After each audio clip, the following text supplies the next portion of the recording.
Back on April 13th, 1932, the Arkansas Travelers opened their brand-new ballpark to thousands of breathless spectators. In Ray Winter Field, 74 years as home of the Travs, it's been a breeding ground for big league talent. We've seen young men develop from fledgling minor leaguer to World Series hero and experience the highs of 9 league championships. Almost 9 million fans have spun through its turnstiles. It's where we introduced our kids to the great game of baseball. We've brought dates to the bleachers and sat through rain delays with friends. We've grown up and grown older at Ray Winter Field. This is our ballpark. The Travs' new home, Dickey Stevens Park, will be ready by April 2007, and the team's future is bright. But Ray Winter Field has been a part of the fabric of life in Arkansas for 3/4 of a century. During the Travs' 2006 season, it's our chance to say goodbye to an old friend. Call 664-1555 or go to Travs.com. Do you have an interest in broadcasting, enjoy baseball, and are looking for a part-time job opportunity? Well, maybe we have what you're looking for. KDXE AM 1380 is the home for Arkansas Travelers baseball, and we need to add to our staff of board operators for Travelers games. Your responsibility will involve the process of putting Arkansas Travelers games on the air. The work schedule includes weeknights and weekends shared with other staff board operators. No experience in broadcasting is necessary, and learning our system for game broadcast is easy. If you're interested, give us a call at 501-221-1380. That's 501-221-1380. We are Air America Little Rock, 1380 KDXE.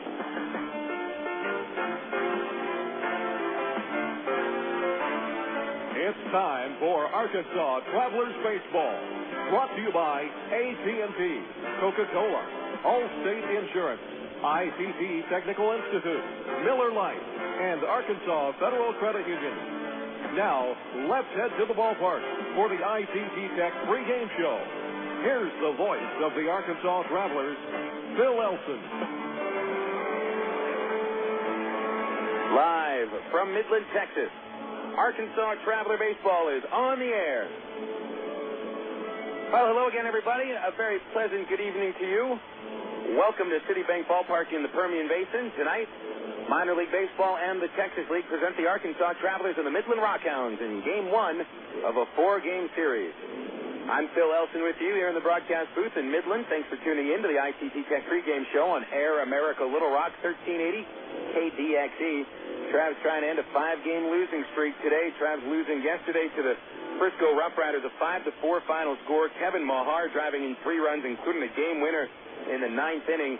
And Frisco sweeps the Travs in a 3-game set, winning the last 2 actually winning 2 of the 3 games by 1 run each. And so the Travs' troubles continue coming on here to Midland, a ball club that has picked up a victory in their last game. But the RockHounds a little bit road-weary. They've been playing the previous homestand before going to Springfield for just a 3-game series. They just got back into town today at 1 o'clock in the afternoon as plane delays in Dallas caused them to land about 2 hours later than they were expecting. So the RockHounds may be a little bit road-weary. And the Arkansas Travelers, some weariness of themselves on the road. Travs bus yesterday broke down on the interstate on the way to Midland and had to spend an hour and a half on the shoulder of the road with semis passing by, and guys just sat there and slept, and both teams seem to come into this ball game a little bit road weary, and so we'll see who gains the advantage when neither team has had all that much sleep. Starting pitching matchup today, Brad Knox for the Midland RockHounds, a 3-1 record, a 5.91 ERA. His mount opponent, Traveler right-hander James Holcomb. Holcomb still on the schneid without a victory, but he has the team's lowest ERA at 3.63. 4 losses for Holcomb, but he's pitched very well over the last 2 starts. One thing to look for, however, Holcomb suffering from a little bit of a sore back, and that could affect him throughout today's baseball game. Record for the Travs coming in today, 15-30. That is the worst record in the Texas League by 3.5 games. 12.5 off the pace in the North. Midland in the thick of things in the South Division. The RockHounds are 25-21, 4.5 games out of first. This will be the first meeting between the teams that matched up in the Texas League Championship Series in 2005. Of course, we know the RockHounds won their first ever outright Texas League Championship, beating the Travelers in a best-of-5 series, 3-1. And really, there's not many similarities between these teams from last year to this year. And so don't look at it as a rivalry. It just happened to be the teams played each other in the championship series last year and end up playing today. So we'll see what holds in for the Arkansas Travelers as they try to snap a skid that is not just 5 games in a row with a loss, but also losing in 14 of the last 16 and trying to keep this first half from literally spiraling out of control, in which some people think it might have. But we'll have plenty of coming up next on the ITT Tech pregame show, including news from the Texas League, set up the standings, and the schedule tonight on Air America Little Rock, 1380 KDXE. It takes teamwork to be able to reach new goals in today's complex business environment. Each one of us should strive to be a step ahead and know how to compete in a rapidly changing world. The ITT Tech School of Business is about helping people prepare for the challenges of a competitive world. ITT Technical Institute School of Business, education for the future. To find out more, call 1-800-ITT-TECH or visit us on the web. Emergency hotline, can I help you? Yes, I need help. All right, sir, what's the problem? I can't taste my beer. I take a sip, I feel it in my mouth, but there's no taste. Okay, sir, stay with me. What's your name? Robert. Okay, Robert, this is what I want you to do. Put the bottle down and step away from the beer. Okay. Walk straight down to the corner store and pick up a 6-pack of Miller Lite. Open one, take a sip, and everything should be right back to normal. Okay. Don't worry, Robert. It's going to be all right. Next time, try the light beer that actually tastes like beer. Great tasting, less selling Miller Lite. Miller, good call. Miller Brewing Company, Milwaukee, Wisconsin. My mother said, no daughter of mine is driving a truck. I'm an 18-wheeling, double-clutching lady truck driver. There's nothing else I'd rather be doing. BC powder is this trucker's best friend. My day starts at 4 a.m. and ends 12 hours later. Out here on the road, there's a million things that's happening at once. I take BC for stress headaches, backache. I just can't pull over when my head's pounding. The reason I take BC is because it's fast and it works. I'm Carolyn from Asheboro, NC, and my pain reliever is BC. Use directed. You're listening to Arkansas Travelers Baseball. Welcome back to the ITT Tech pregame show here at Midland City Bank Ballpark. Phil Elson with you on Air America Little Rock, 1380 KDXE. Your potential can increase with a degree, and you can create your own career path with a degree from ITT Technical Institute in Little Rock. For details, just go online to www.itt-tech.edu.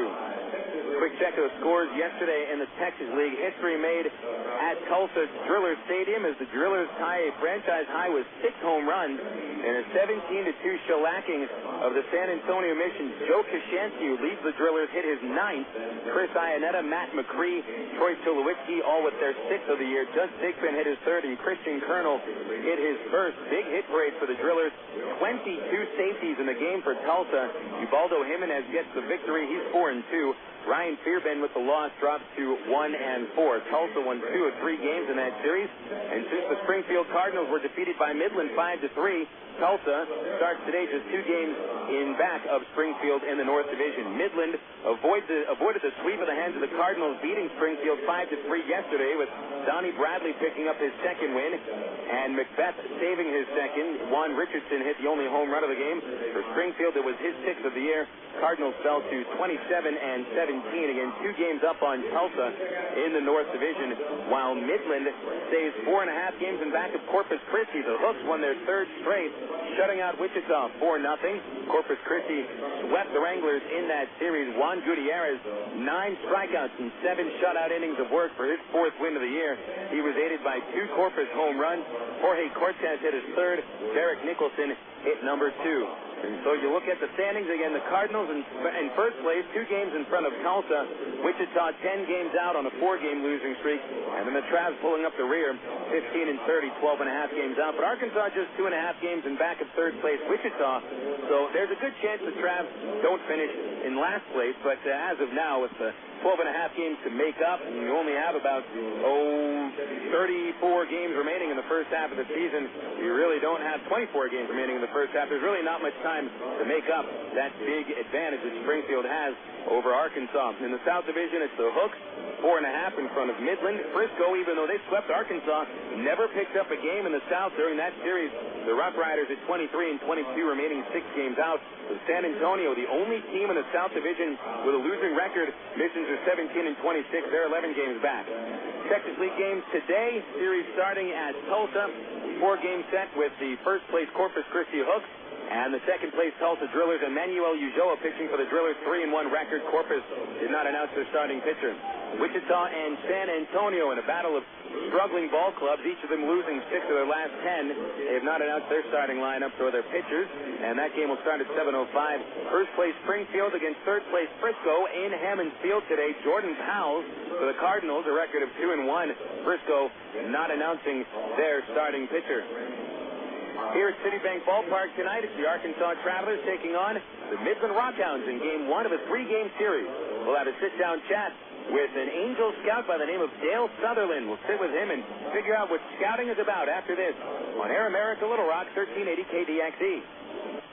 Your world is suddenly changing for the better, all because two great companies that you know and trust, have now joined forces to deliver the world that matters most, yours. AT&T, with its passion to invent, and SBC, with its drive to deliver, have come together to create the most complete and secure network with products and services to keep you connected to work, home, to life. Introducing the new AT&T, your world, delivered. Coca-Cola, this is Mitchell. My friend's brother is a molecular biologist, and he was saying the only way you could have gotten Coke Zero to taste like the regular Coke was to engineer it in space. I would not. Well, no, but think about the whole zero factor, like zero gravity. It makes perfect sense. Zero is for the 0 calories. Just stop pretending that you don't engineer Coke Zero in space. Can you do that? I wish I could speculate on that, sir. The next launch. I just want the time for the next launch. Coca-Cola Zero. Real Coke taste, 0 calories. Quitting smoking is hard, and it's even harder to do it alone. The good news is there is help. Just call the SOS Quit line. 1-866-NOW-QUIT. They'll give you the information and program you need to get free of tobacco. And the service is free, too. Try it. Call 1-866-NOW-QUIT and start to get free. I promise, it's a great feeling. 1-866-NOW-QUIT. Call today. You're listening to Arkansas Travelers Baseball. Welcome back to the ITT Technical Institute pregame show here on a steaming hot early evening in Midland, Texas. The Travs and the RockHounds getting set for Game 1 of a 4-game series. We'll sit down and chat with Angel scout Dale Sutherland, who is scouting the Travs on the current road trip, was in Frisco at the ball club, and now here in Midland watching batting practice. First thing, Dale, I want to ask you, and I talked about this before. I think a lot of fans get the idea that that scouts are in the stand for the game only, and they're just there raising up their radar guns and taking radar gun readings. But you're here at batting practice, and I've seen plenty of other scouts at batting practice as well. Do you get a good sense of a ball player when you're watching him during BP? Yeah, it's not so much his hitting; it's what he does when he's out of the cage. How much what work ethic he has, and is he a guy that's going to play around, or is he all business on the field? So I guess you've got to really be paying attention to a lot of things, and I guess attitude has a lot to play into it. You're going to look not just for how he performs, but exactly how hard he plays. Yeah, attitude is the one thing that starts dividing kids in AA. From so many are so much alike. Now, which one is going to give you that little extra, and that's what you're looking for. I've spoken with Brandon Wood about the idea that here at AA, you see a lot of things that you'll see in the major league. You see guys make incredible plays, hit pitches that otherwise lesser hitters would not be able to hit. And Brandon thought the idea that the difference between AA and maybe the next level is consistency, the ability to put it together day after day. Do you see the same thing in the years that you've been scouting baseball? Yeah, I think AAA pitchers and players have played longer, and therefore they're more consistent in they throw more strikes, and the hitters understand more of the feel of the game. Dale, how long have you been scouting with the Angels now? I know I've been seeing you in the league ever since I've been around. 91 is when I started with the Angels. It's a long time to be with the Angels, so I think you maybe predate Tyrone Boykin by 1 year, don't you? Ty's also played. He's played in those systems. I don't know if he walked right from there into coaching, so he might actually be longer than me if you go back to his playing days. Well, we're here taking on the Midland RockHounds, the Oakland A's organization. And there's been a lot made over the last couple of years about the difference in styles of scouting between the Athletics and the Angels, the whole Moneyball routine against the idea of judging by your instincts and by tools. Is there a rivalry between the two organizations, not just because that they're in the same division and obviously battle for the same division crown in the American League West, but also the way that they do things? Does that present any sort of circumstance where the two organizations go up against each other? Yeah, I think there's definitely, they feel they're doing it the right way. We feel we're doing it the right way. And I think a lot is that we've benefited late in the year, that we have a tendency to be able to win late because of how we play over them waiting for walks. And therefore, you expect to see a long game today, I would imagine. I expect a long game every time. I'm happy when it's not. No kidding about that.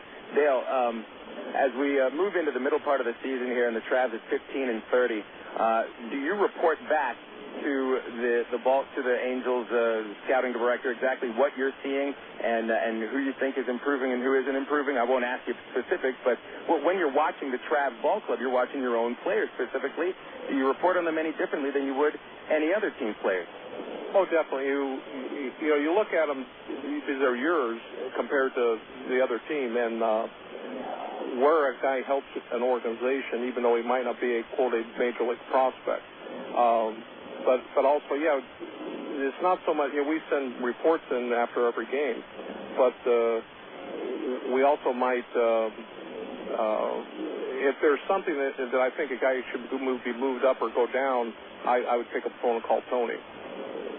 Last thing, as we watch batting practice here, you do a lot of traveling, Dale. These guys on the field, they do a lot of traveling too, but at least they get 70 games at one specific place. But you had told me just a couple of days ago, how many days were you on the road last year? 165. That's a tough life, isn't it? A lot of flying, a lot of driving, a lot of ballparks. You must love baseball. Yeah, or can't find a better job. Does it wear on you a little bit? Do the days sort of meld into the next sometimes? It feels like Groundhog Day? Well, you don't know when you get thicker paper in the morning, you know it's Sunday. Outside of that, you don't know what day of the week it is. All right, here's a test. What day is it today? Because I'm struggling with it too. I called my wife at home when I got in, and it's Friday, and she should have been at work, and she was, and so that's why I missed her. See, so that answers your question. He knows how to figure out what day it is after all these years as a scout. Dale Sutherland, I very much appreciate your time. We hope to see you in Little Rock this year. Well, nice talking with you, Phil, and good luck. We'll be right back after this with more on the ITT Tech pregame show on Air America Little Rock, 1380 KTXE. Sid Gutierrez had a childhood much like you'd expect growing up in 1960s New Mexico. A lot of sun, a lot of sky, and a lot of dreams about what you might be when you grow up. After school, many of Sid's friends went on to work for local factories and businesses. Some moved away, but none moved as far away as Sid. Sid Gutierrez is recognized as the first Hispanic to pilot a space shuttle, and he's a member of the International Space Hall of Fame. But before he went into space, he went to Webster University. I'm Bob Costas, member of the board of Webster University. All Webster campuses around the world share the same belief. Education is more than just a degree. It's real knowledge for real-world success.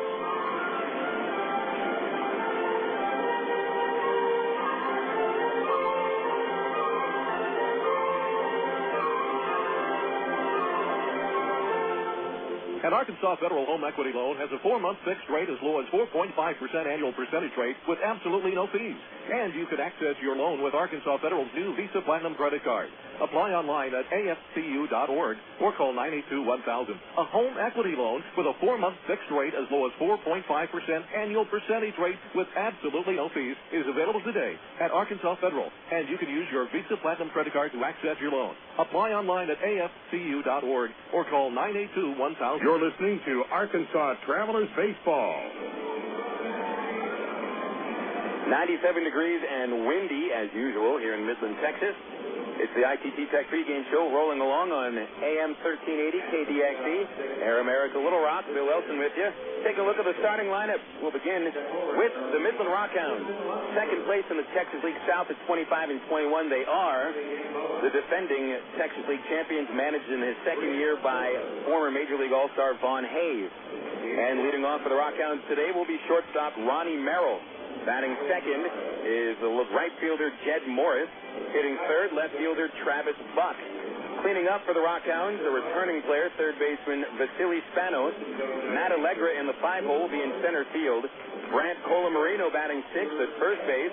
Midland catcher Kurt Suzuki batting seventh.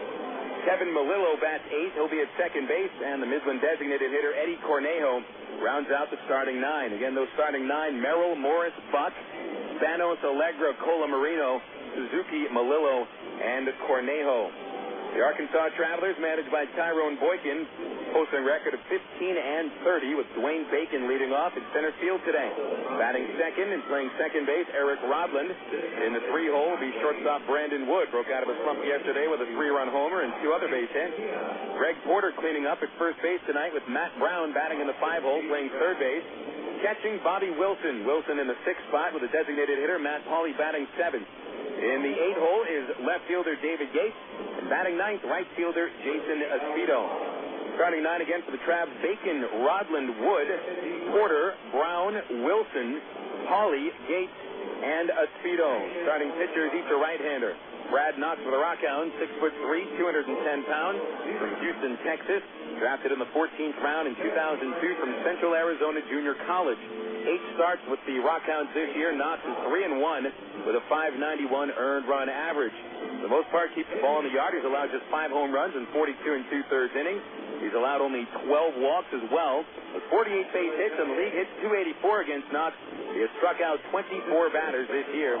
Knox picked up a victory in his last start, going a season-high 8 innings, allowing 6 hits and 3 runs in a 5-3 victory over the Frisco Rough Riders. Brad Knox, the starting pitcher today for the Midland RockHounds. On the hill for the Travelers is right-hander James Holcomb. 6'5", 190 pounds, a native of Reno, Nevada. An 8th-round pick in 2002 and out of the University of Nevada, who missed all of the 2004 season with an arm injury. Last year with Rancho Cucamonga, 10-7 and a 5.02 ERA.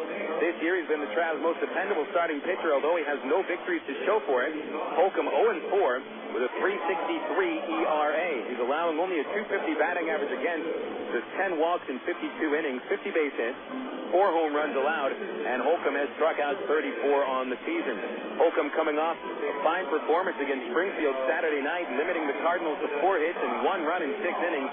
Travs has built up a 10-3 lead in that ball game and ended up losing it anyway, 11-10, as the Cardinals rallied for 8 runs with 2 outs in the 9th inning. One note of interest for Holcomb: he is not very healthy today. Reported some lower back soreness during his performance on Saturday, and that's why he was removed from the ballgame with only 83 pitches under his belt. He would have been able to go at least 7, maybe 8, but that back problem limited him to just the 6 innings, and he is still feeling some stiffness in the lower back today.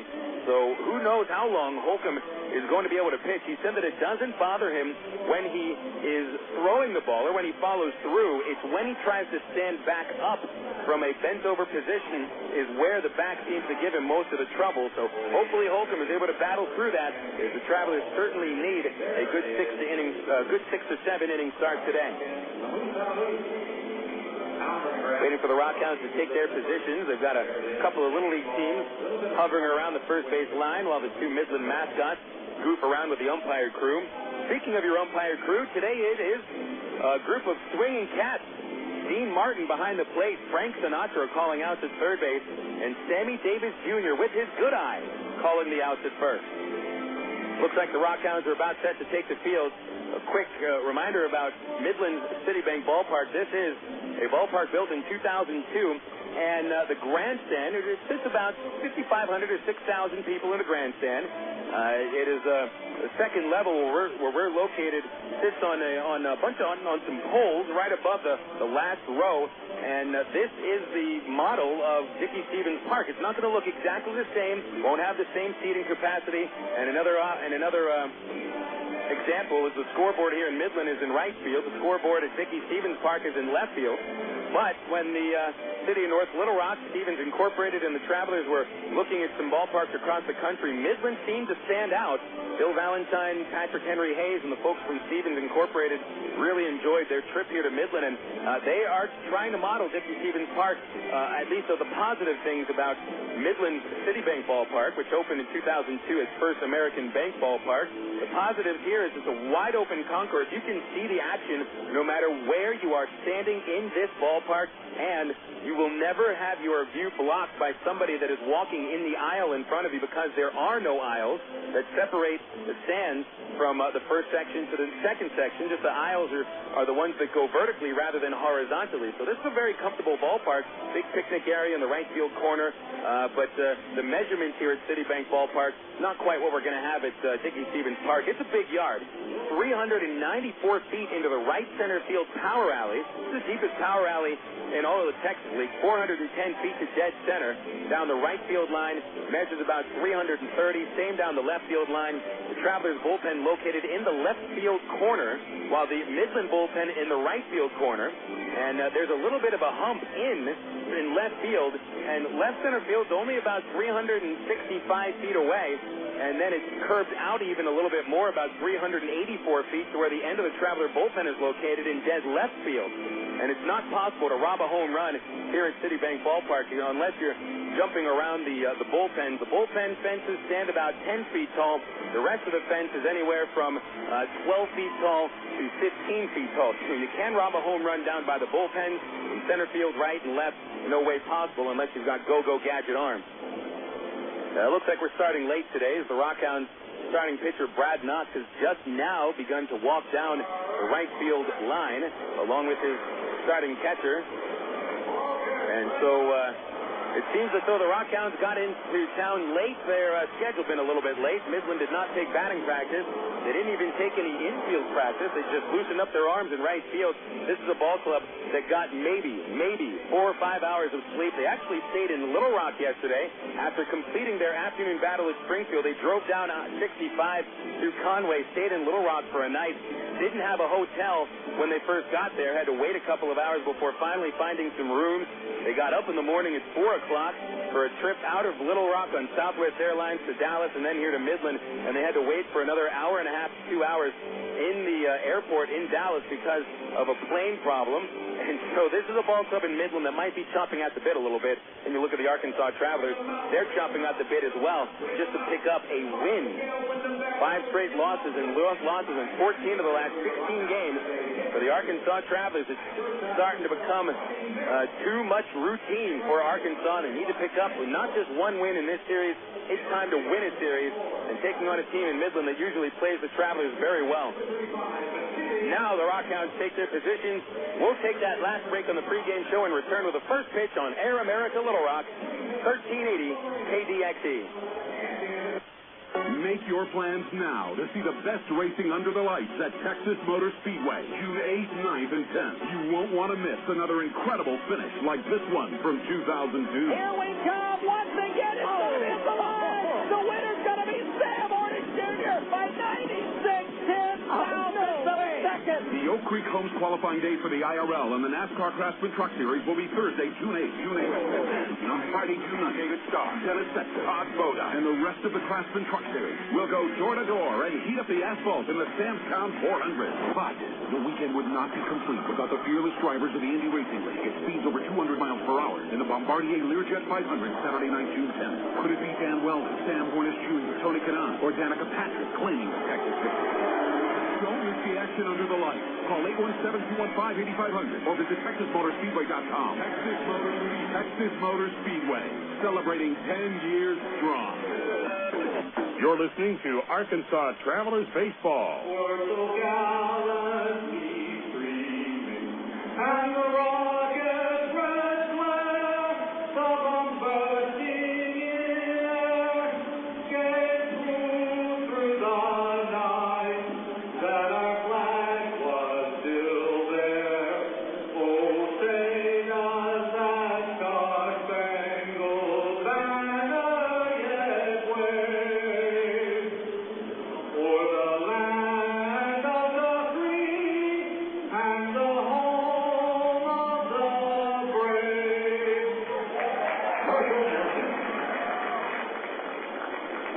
And there's the Star Spangled Banner here in Midland Citibank Ballpark. And we are set for baseball as the Little League teams make their way off the field and the RockHounds start to get their warm-ups going. We'll remind you that this is Game 4 of a 7-game road trip, taking the Travs to Frisco for 3, but they just finished getting swept in a 3-game set. And now here to Midland for a 4-game series. Travs back in town at Little Rock Tuesday, May 30th for a business person special doubleheader. 12 noon first pitch on Tuesday with 2 games for the price of 1. And you can get in for just $3 just by going to a Pulaski County Exxon gas station and picking up a discount coupon. That'll get you in for $3 a piece. We'll still be playing bingo between the games, and we'll have AT&T Wi-Fi at the ballpark, not just for Tuesday. Tuesday, AT&T Wi-Fi makes its debut at Ray Winder Field, but it'll be on for the remainder of the season. And the new AT&T intending on making Dickey-Stevens Park a brand new hotspot as well. In fact, the whole building is going to be wireless internet. Travs will be in town Tuesday, May 30th through Sunday, June the 4th. The highlight, of course, is Midget Wrestling Night on Friday, June the 2nd. Little Cato and Bad Boy Brian battling for the World Midget Wrestling Championship in the squared circle before the game on the field. As usual, Midget Wrestling starts first at 7 o'clock. Ball game will begin around 7:45. We hope to see you at Ray Winder Field. You can call us up at 664-1555 or just come online at Travs.com. If you want to buy your tickets in person, you can do so at Ray Winder Field's box office. Time for action. Travs have lost 10 of their last 11, 14 of the last 16. Meanwhile, Midland is 5-5 over their last 10 games. They've been a little bit inconsistent and have fallen 4.5 games in back of Corpus Christi, the Hooks in first place for the better part of the first half of the season. Midland's pitching has been a strength. RockHounds team ERA, second lowest in the league, is 3.80. And they've got Brad Knox on the mound today, a right-hander going from the windup. His first pitch misses low and in. And we are underway today with first pitch at 6:40, 10 minutes late in Midland. Here's the 1-0 to Bacon. Switch hitter will take a strike on the low inside corner, 1-1. Bacon batting from the left side, followed by Eric Rodland and Brandon Wood. Knox winds and delivers a 1-1 to Dwayne, and it's up high, ball 2. Bacon hitting .237 with 3 home runs, and he's driven in 14 on the year. The 2-1 pitch is chopped to the first baseman. Rather routine play for Brent Colamarino. Backhands it in front of the base, steps behind himself, and forces Bacon out at first. 3 unassisted to bring up Eric Rodland. Rodland now officially the leading hitter in the Texas League. Jason Perry had been hitting .402 with Midland before getting called up to AAA Sacramento. And Perry was still on the leaderboard for the last couple of weeks, but just fell off today, so Rodland is alone at the top of the batting average race at .348. Left-hand batter takes a delivery down and away from the right-hander Knox, ball 1. Rodland has hit 2 homers and driven in 18 on the season. Second leading hitter, Brian LaHare, is .339, 9 points lower than Rodland. There's a strike to him on the outside corner from Knox, and it's a 1-1 count. They'll play him deep up the middle, close up at third. Spanos even with a bag, and the 1-1 pitch to Rodland is high and away, ball 2. Our first look at Brad Knox, pitched in Stockton, California last year. Here's a 2-1 to Eric, down and in, ball 3. Knox, a 14th round pick out of Central Arizona Junior College, the 2002 draft, signed the day that he was drafted. Career record, 33 wins, 19 losses. 3-1 to Rodland is yanked foul outside first base by a couple of inches. Strike 2 on the Traveler second baseman. On deck, Brandon Wood. Knox had his best season in 2004 in the Midwest League. He led the league with 14 wins and 174 strikeouts, but last year, just 8 wins, 7 losses, and his strikeouts dropped quite a bit. Here's a 3-2. Low and outside, and a 1-out walk puts Rodland aboard.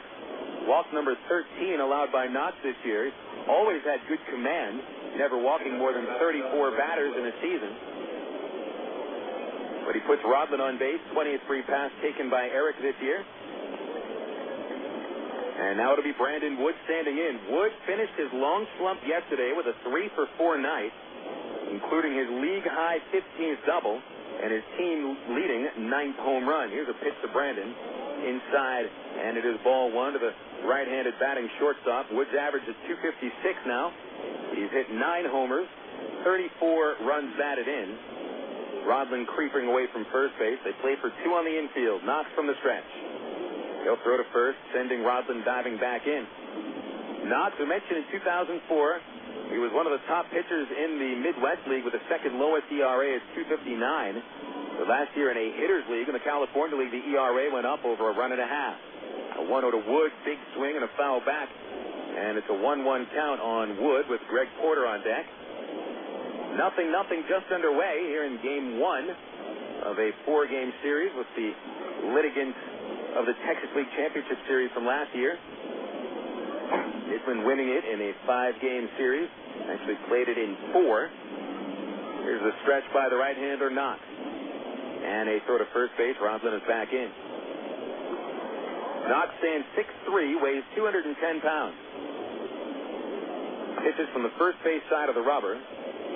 Working from the stretch. When he's going from the windup, he pitches with his back to first base. Never really faces the catcher. Now the stretch and the 1-1. Foul right back into the screen. Wood got a good swing on it.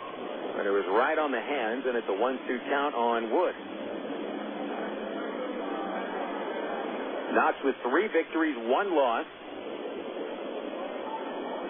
Out of the 8 starts,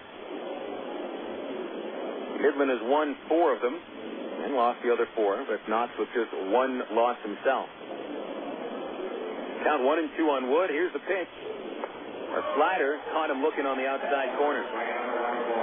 Nice breaking ball for Brad Knox as Wood takes a called third strike to bring up Greg Porter.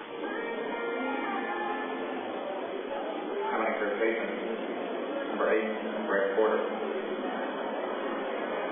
Porter remaining in his home state. Was staying with his parents at Denton while we were playing at Frisco, just 10 minutes away from the Giant soda bottle.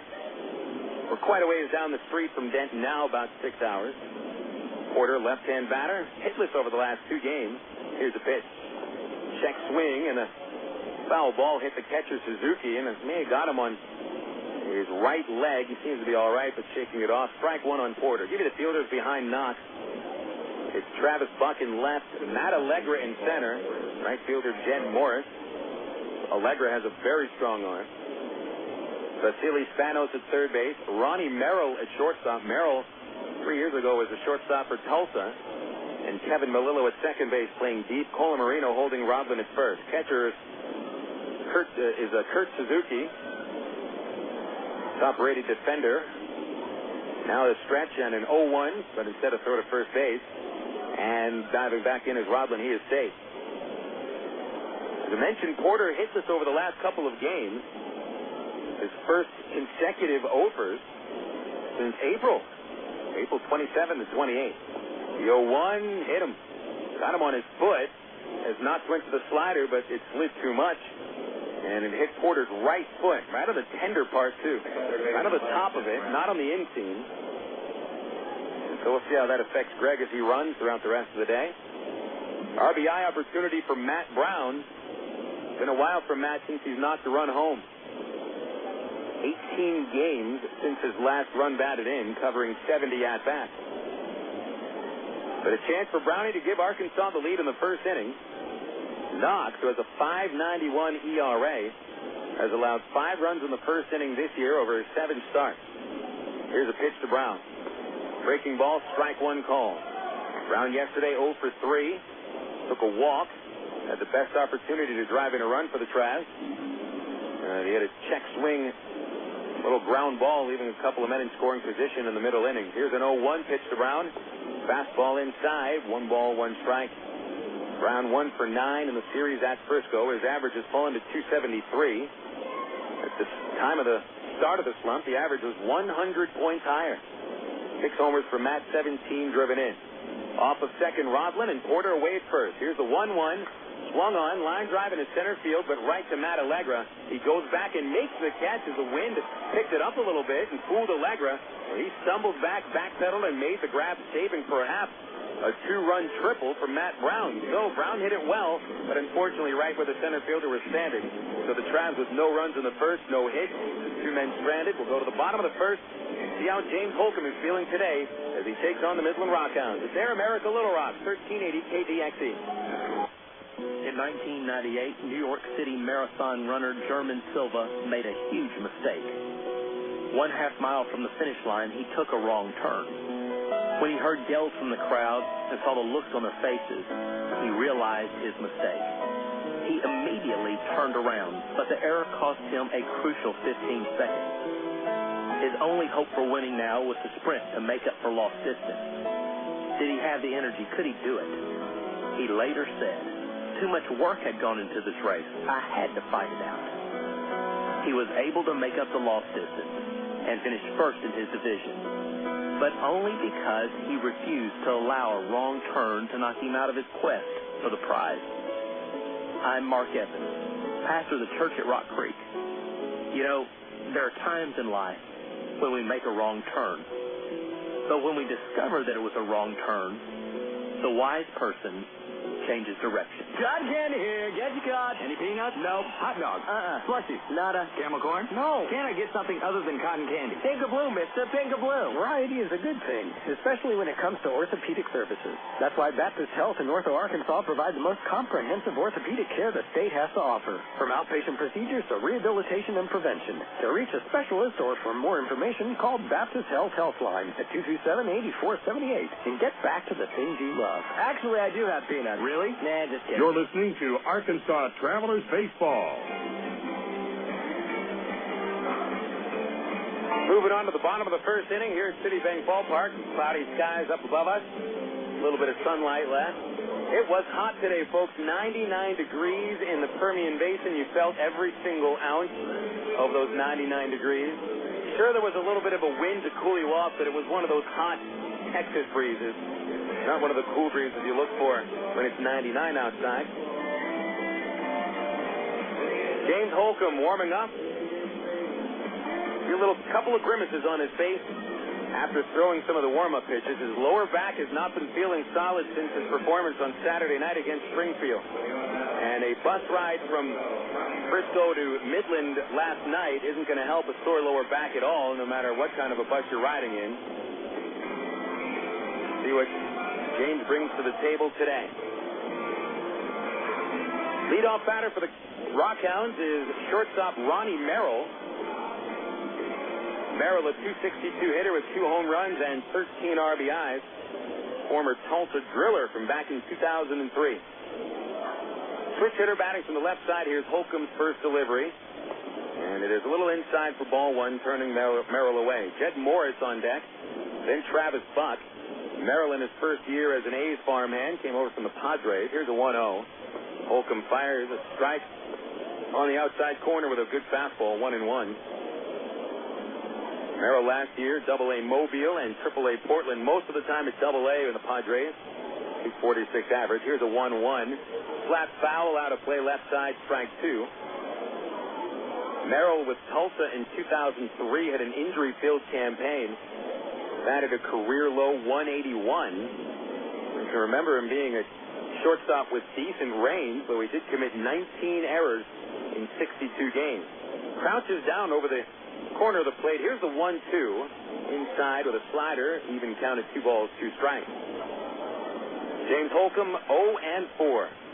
Quite honestly, Holcomb could be 5-1 the way he has pitched this year with a .363 earned run average. Here's the 2-2 to Merrill. Swung on, fouled off into the first base dugout. It's the fence that protects the stands. The fence to protect the net. The stands here at Citibank Ballpark goes from all across both dugouts. Not a great ballpark for foul balls, at least if you're going foul ball hunting. A lot of protected areas, but it's a safe yard. Here's another 2-2, and Merrill takes a high fastball and brings it to a full count. If Holcomb offers up a leadoff walk, that would be your first clue that he's not feeling very strong. Here's the 3-2 pitch, and he does walk him low and in. It's only the 3rd leadoff batter that Holcomb has walked this season. One of the top control pitchers in the Texas League. It's only his 11th walk all year in 52 innings. one thing about pitching, though, and being a professional athlete, it is dealing with pain and how you perform when your body doesn't feel quite up to speed. So the problem is that what is bothering Holcomb is something he's got to use on every single pitch. His lower back, it's the middle of his body. Ted Morris, the batter, lefty, takes low and outside ball one. And if Holcomb isn't as sharp as he usually is, this is not the team to think that you're going to get them swinging at a lot of bad pitches. Midland, as every other Oakland farm team does, they'll force a pitcher to throw a pitch in the strike zone. They won't swing at things out of the strike zone, at least not too often. Holcomb a quick flip to first base to check on Merrill. Midland doesn't use a steal all that much, but Merrill has attempted 7, has 4 steals on the year. Here's a pitch to Morris. Ground ball up the middle, and past the diving Eric Roslin, a base hit to center. Merrill holds at second base, and it's 2 on and nobody out for Travis Buck.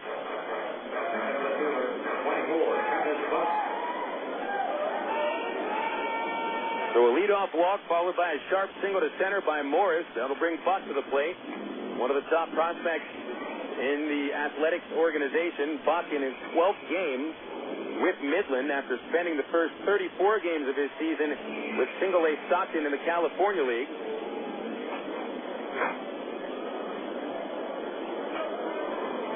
Left-hand batter hitting .271 in the Texas League. Merrill at second, and at first Morris. First pitch, a strike over the outside corner.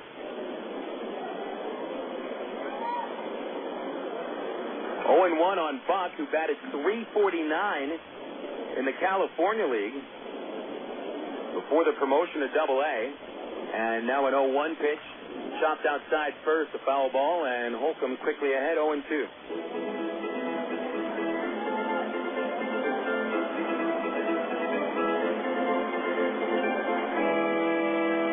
Nobody out for the RockHounds. Midland does not drop down the sacrifice bunt all that often. It's just not part of the repertoire for any A's team. Certainly not in the first inning where they would like to get out to a big lead. Here's an 0-2 pitch from Holcomb. Check swing by Buck. They'll appeal.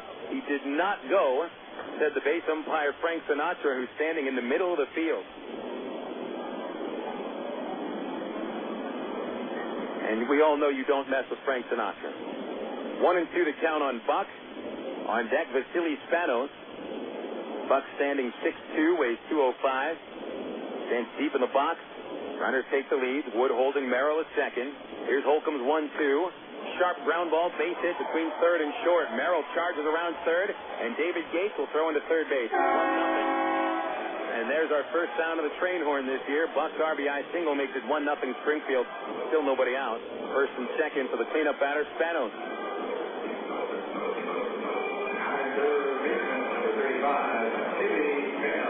Should have remembered about the train horn. It's going to get into every single call when Midland scores a run.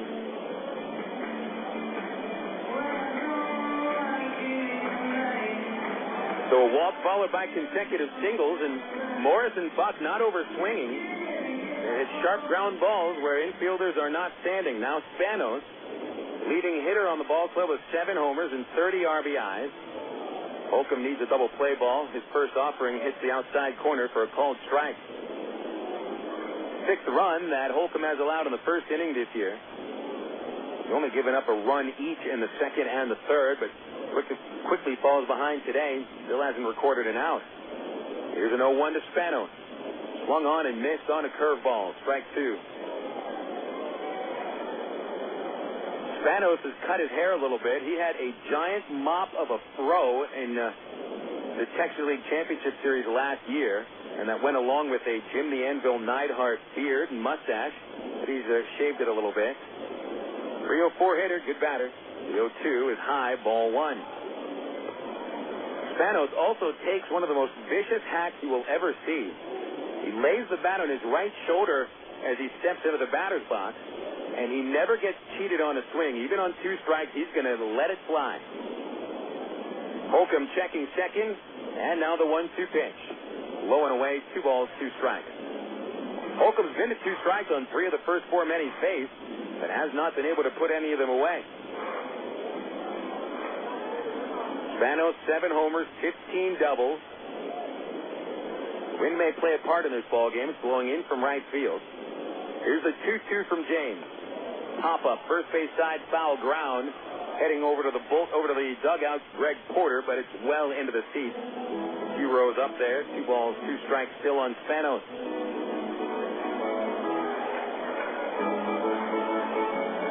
If Holcomb is unable to continue pitching today with that sore lower back, then you could expect to see Michel Simard. And who knows how long Simard would go? As long as he could. Hopefully Holcomb can settle down here in the first. Here's a 2-2. Low and away, a full count. A couple of close ones here in the first inning.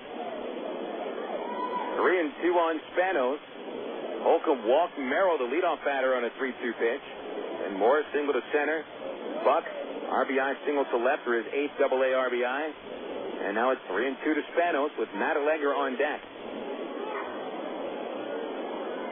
Runners out to the lead. Morris at second, Buck at first. Holcomb has had 8 twin killings behind him on the season. Here's the 3-2. Runners hold. Strike 3 called on the outside corner. And Holcomb rings up Spanos for the first out of the inning.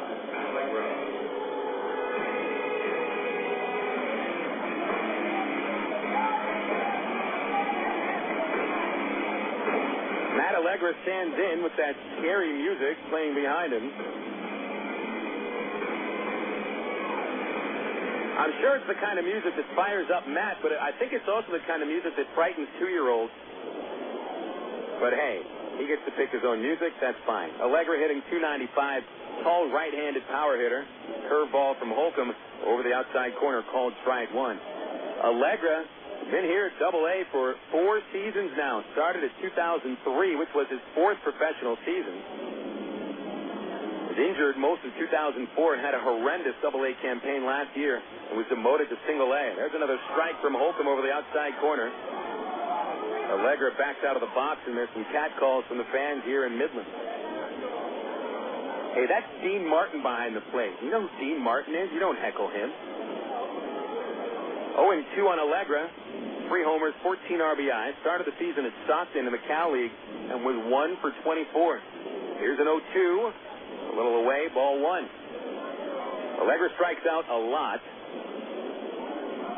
137 strikeouts last season in only 285 at-bats. That's striking out more than half of your trips to the plate. Here's a 1-2 pitch.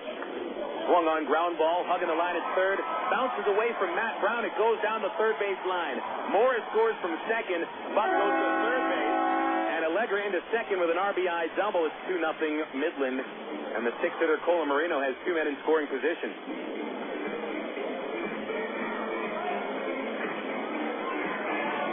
Another 2-strike situation where Holcomb unable to put the batter away. Out of the 4 men that have reached here in the first inning, Holcomb is retired. He's had 2 strikes on 3 of them. And the only out that he recorded was a borderline third strike looking to Vasily Spanos. It's already 2-0 Midland, and Ken Patterson out to the mound for a chat with James. Ball was right along the third base line the whole way. Not that Allegra hit it so hard, but perfect placement with Matt Brown at double play position off the line at third. He had to dive and back at third base and kicked off his glove, and he was unable to stop it from getting past the infield. So Allegra drives in his 15th with double number 7. And Cola Marino stands in. He'll try to make it 4-0 Midland. Left-hand batter, struggling at the moment. Pitch from Holcomb is hit in the air deep down the left field line, giving Chase Gates to the corner, and that ball is foul. Home run distance, foul by a few feet. Strike 1 on Cola Marino.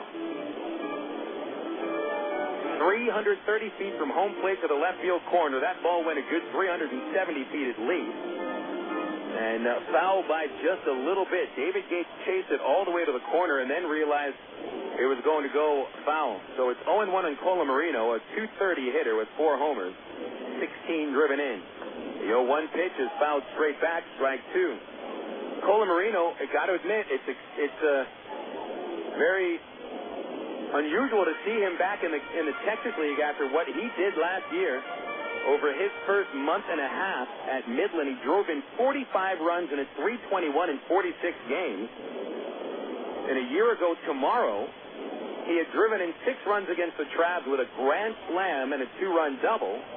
and then was promoted to AAA. You thought you'd never see him again, but he only batted .243 at AAA Sacramento, and the A's started Colomarino this year back at AA. So it's 0-2 and the pitch. Curveball rolled to Wood at shortstop. He's up with it clean. He'll throw to first base for the out. And Buck to third base, making it 3-0. Allegro holds at second.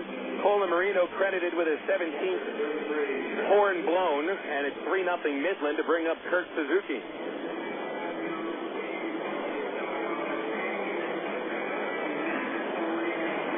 So the first three batters all reach against Holcomb. They not only reach, they all score. And the Travs, who had some trouble swinging the bat at Frisco, going up against a good pitcher, and Brad Knotts already find themselves behind the 8 ball, trailing by 3 in the bottom of the first. Now Kurt Suzuki stands in, right-handed catcher. Pitch on the way. Outside, ball 1. Now you can tell this is not the James Holcomb that you expect to see. He just doesn't seem to have much zip on his fastball, and working much deeper in the count than usual. And sure, it's Midland. They would usually go deeper in the count, but it doesn't look like Holcomb over his first 9 starts. Here's a 1-0 to Suzuki. Fouled off his body, still stays in the box. It's 1 ball, 1 strike. Holcomb, when he's on, works fast. Changes speeds, throws a lot of fastballs at the knees, has very good placement with his pitches. He's able to work the corners. Good breaking stuff. His breaking stuff seems to be pretty decent today. It doesn't have much zip on the heat. Ball and a strike on Suzuki. First year at AA. 278 hitter, 3 homers. 21 runs batted in, and Allegro the big lead at second base. 1-1 pitch is popped up into the first base seat, and Suzuki stays at the plate with a 1-2 count.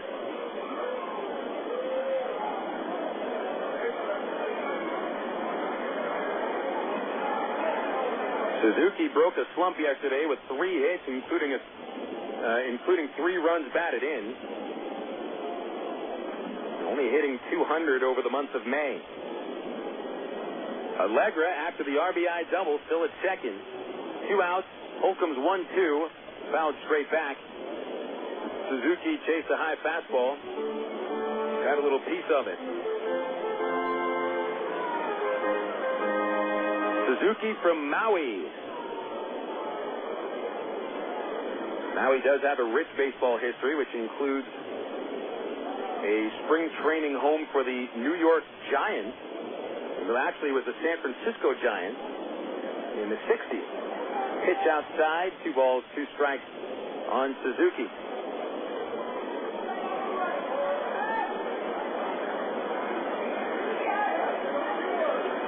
Suzuki out of Cal State Fullerton won a championship with the Titans over Texas in 2004 before getting drafted in the first round. Here's a 2-2. High fly ball in a straightaway center. And Dwayne Bacon is right underneath it. He makes a catch to end the first inning. Midland puts up 3 runs on 3 base hits. No traveler errors and 1 man left. So already Arkansas deep in the hole, trailing 3-0 before the second inning. We'll be back after this on Air America Little Rock, 1380 KDXE. Did you know that more than 250 Arkansans are currently awaiting an organ transplant? And did you know that every 16 minutes, a new name is added to the organ transplant waiting list? You can help to reduce these numbers by registering to become an organ donor. Call the Arkansas Regional Organ Recovery Agency at 866-660-5433 or visit the Aurora website at www.arora.org to learn more. Become an organ donor. Give hope. In today's busy world, who has time for questions? Where to go, how to get there, what to eat? With over 30 locations in Central, North Central, and Northeast Arkansas, Double B's has the answers. Double B's makes it easy to stop in and get on with your day, wherever you are. Start your day with Double B's Coffee Cafe. Gourmet coffee, better than most coffee houses. Grab lunch on the go with delicious selections from Quiznos, Pizza Pro, Baskin-Robbins, Chester's Fried Chicken, or Subway. Clean your auto with a car wash. And all Double B's locations feature pay-at-the-pump technology, so you're back on the road in no time. Make the most of your time and stop worrying about life's little questions. We've got the answers at Double B's. Dr. Pepper, the taste of originality, Dr. Pepper. Salute individuality, Dr. Pepper. Do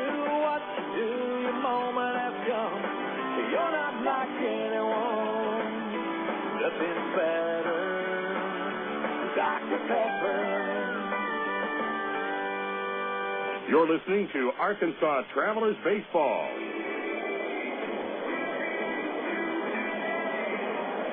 Moving into the top of the second inning, and things not looking good at all for the Arkansas Travelers tonight. Trailing 3-0, and Michel Simard has started to warm up in the Arkansas bullpen. Rich Thompson grabbed the sack and also walked out there as well. Brent Del Chiaro, backup catcher, is warming up.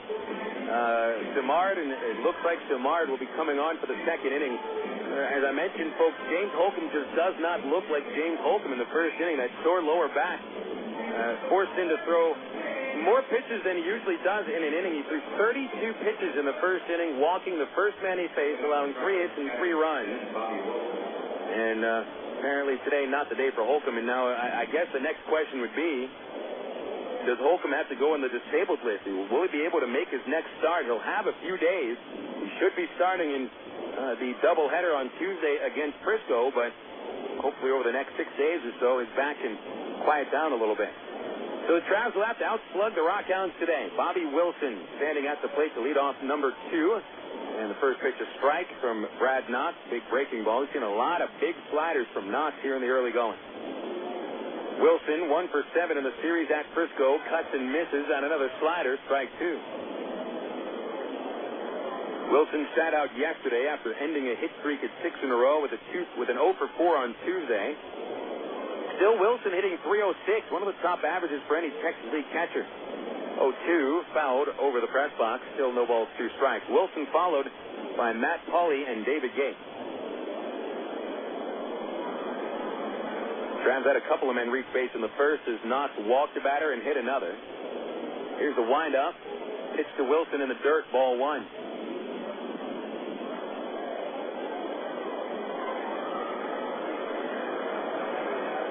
Wilson, 2 home runs, 13 runs batted in.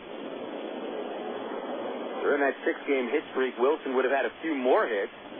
He had a lot of atom balls. Here's a 1-2 pitch, swing and a miss, and a big curveball to strike out Bobby Wilson. Second strikeout for Knox, who threw Wilson nothing but breaking pitches. 1 out to bring up Matt Pauley. Pauley, the designated hitter today, as the Travs go without Aaron Peel in the lineup for the 4th consecutive game on this road trip. It'll be 3 more games off for Peel before his team-imposed suspension is lifted. And the first pitch to Pauley, a called strike with a fastball. It's 0-1. Pauley, 2 for 11 at Frisco with a solo homer. Nobody on for Pauley, and Travs down by 3 in the second inning. The 0-1 inside, 1 ball, 1 strike. Pauley hitting .273, 3 homers, 13 RBIs. It's 15 games with Arkansas. Here's a 1-1 from Knox. It's a changeup, bounce to the first baseman, Colamarino, a routine pickup. Takes it to first unassisted, and Pauley is out number 2. Knox has retired 3 straight. David Gates will stride up. Another note on that suspension for Aaron Peel. During the interview that we had with Tyrone Boykin a couple of days ago, you heard him mention that Peel was suspended in his opinion. Now, it's something that's backed up by the Angels front office. Farm director Tony Regans gave Ty Boykin the wherewithal to do what he wanted with Peel. First pitch to Gates, low, ball 1. I guess that was probably anything except physical harm or throw him in the river or release him. It was a 1-0 to Gates. Swing and a foul straight back, 1 ball, 1 strike. So the suspension to Peel is team-imposed by the manager. He's still on the active roster. And if it came down to the nitty-gritty, if we played a 25-inning game, maybe Boykin would use him, but maybe in a 25-inning game. Here's a 1-1 to David. Swinging a line drive in a deep left field. That'll get over Buck's head, and the ball is gone into the bullpen where Michel Simard is warming up. Got into the jet stream and continued flying as David Gates circles the bases with his 2nd home run of the season. And the Travs get on the scoreboard. Here in the second inning, they trail 3-1. Well, we need a few more of those today. Gator had a hitless streak of 11 at-bats with 8 strikeouts during that stretch before the line drive home run got into the visiting bullpen. It was right between Simard and Del Chiaro, the battery warming up in the pen. don't know if that threw him off a little bit. Now it's Jason Espedo. First pitch called strike 0-1. The home run off Knox is the 6th he's allowed this year. Now the 0-1 to the left-handed Espedo. Down and in, 1 ball, 1 strike. You know, the last time Jason Espedo batted against the Midland RockHounds was that ridiculous final at-bat of the championship series. The 1-1 to Espedo. There's a strike on the inside corner, strike 2. Espedo, of course, with a 3-2 count, took a ball 4. The umpires forgot the count, forced him to come in and swing at the next pitch. Well, they didn't force him to swing at the next pitch, but he did, missed, and the season was over just like that. Now the 1-2 is high and away, 2 balls, 2 strikes. Midland got their Texas League Championship rings. The front office did in December. The players did on opening day. A 2-2 to Jason. Swung on, fouled right back into the broadcast booth. Look out.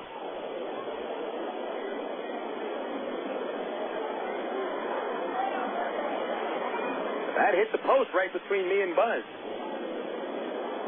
Buzz, you didn't bring your glove today. What's wrong with you? 2-2 to Espedo. Now the next pitch. Caught looking on the inside corner. Inning over. Pardon me. Heart still pumping after I almost got hit in the face by a foul ball. 1 run for the Travs in the second. 1 hit. Nobody left. That's an inning and a half complete. Bottom 2 coming up, and it's 3-1 Midland on Air America Little Rock, 1380 KDXE. The romance begins at Cupid's.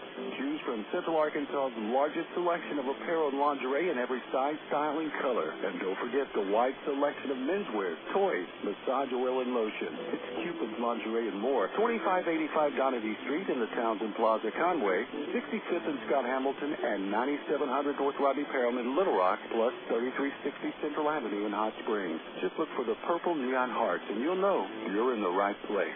Cupid's Lingerie and more. Hey, fans, it's easy to get discount tickets to Travs games all year thanks to Ready Ice.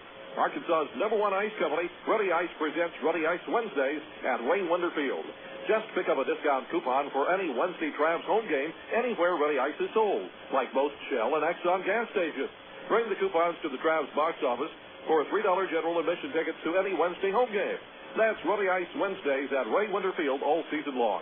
Thanks to Arkansas's #1 ice company, Ready Ice. Emergency hotline, can I help you? Yes, I need help. All right, sir, what's the problem? I can't taste my beer. I feel it in my mouth, but there's no taste. Okay, sir, this is what I want you to do. Put the bottle down and step away from the beer. Okay. Walk straight to the corner store and pick up a 6-pack of Miller Lite. Okay. Don't worry, it's going to be all right. Next time, try the light beer that actually tastes like beer. Great tasting, less selling Miller Lite. Miller, good call. Miller Brewing Company, Milwaukee, Wisconsin. You're listening to Arkansas Travelers Baseball.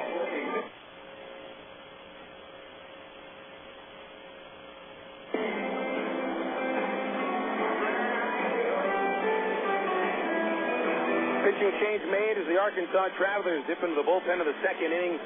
James Holcomb unable to return to the mound after that lower back caused him to throw his worst inning of the season, giving up 3 runs, all earned in the first on 1 walk, 3 hits. Leaves the game trailing 3-1. Now, folks, as I mentioned, James Holcomb record probably could be 5-1. The Arkansas bullpen has blown not 2 but 3 leads for him. And on occasion, the Travs offense hasn't quite showed up for Holcomb. So I think that the team today owes Holcomb a no decision on a day when he just wasn't feeling up to par. And he is out of the dugout right now, walking with Aaron Wells, the Arkansas trainer, down into the visiting clubhouse in the left field corner. So Holcomb's day is over, and yet it seems like it's just beginning, too, as Wells will try to work out the kinks in his lower back. Hopefully James can make a start on Tuesday, because the Travs certainly need as many quality innings from pitchers as they can get. So it's Michel Simard to take it from here. Simard has had plenty of time as a starting pitcher throughout his career, just not this season.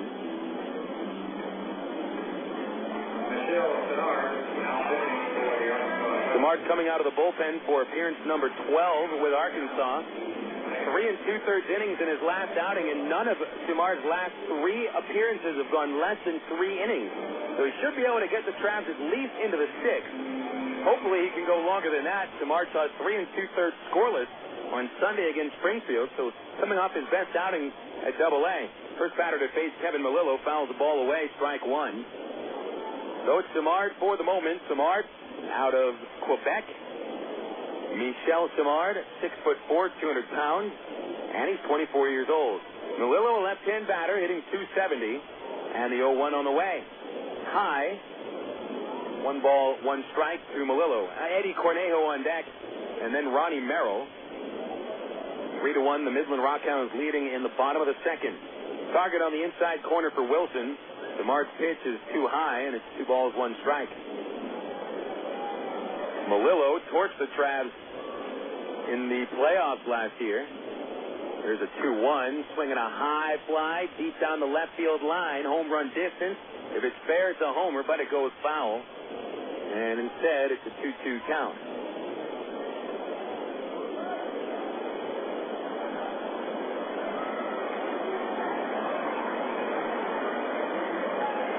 Melillo stepping back in to lead off the frame.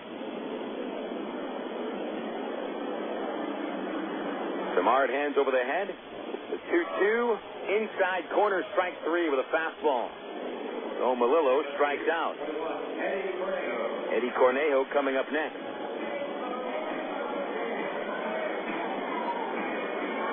For Michel, strikeout number 17 in 22 2/3 innings pitched with Arkansas. He surrendered 23 hits and a .247 average. 13 walks, averaging about 5 walks for every 9 innings. Cornejo up to the plate, left-handed batting DH. Here's the pitch to him. High, ball 1. Cornejo has started at shortstop and second base, mostly the DH for the RockHounds. .266 hitter with no homers, 6 RBIs. A 1-0 bunted in front of the plate, picked up and foul grounds by Bobby Wilson. And the count 1-1.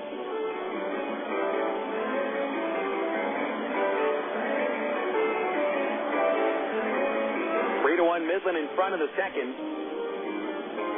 Travs are going to have to break out the 6 today. Midland, a very good team with their pitching.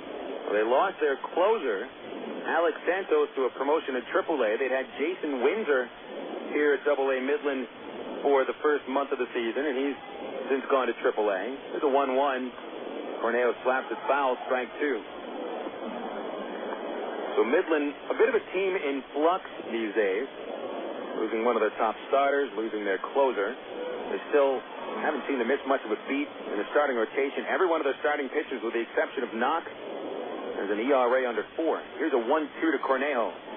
Check swing on a slider inside. He didn't go around. It's 2-2 on Cornejo. 1 out, base is empty. On deck, Ronnie Merrill at the top of the Midland order. Now Simard looks for the sign, and the 2-2 pitch.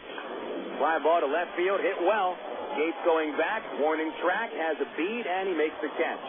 5 feet in front of the fence, and that'll be out number 2. As I mentioned, the wind's going to have an effect on the ball today. Gates' home run was wind blown. At Ray Winter Field, I think Gates' homer may have hit the top of the wall. But here in Midland, where the wall is a little shorter, it's not over the wall. Here in Midland, we played games with gusts up to 40 miles an hour, so a 20-mile-an-hour steady wind is, it's almost like a mild day.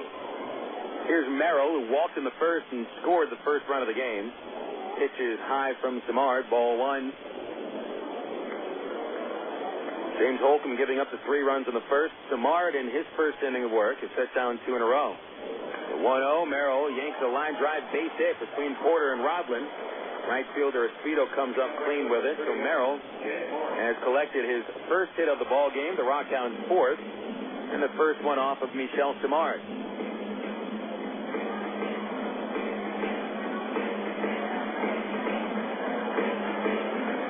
Now Jed Morris will stand in. Morris stretched the hitting streak to 6 in a row with a base hit up the middle in the first, and he would score on Matt Allegra's double.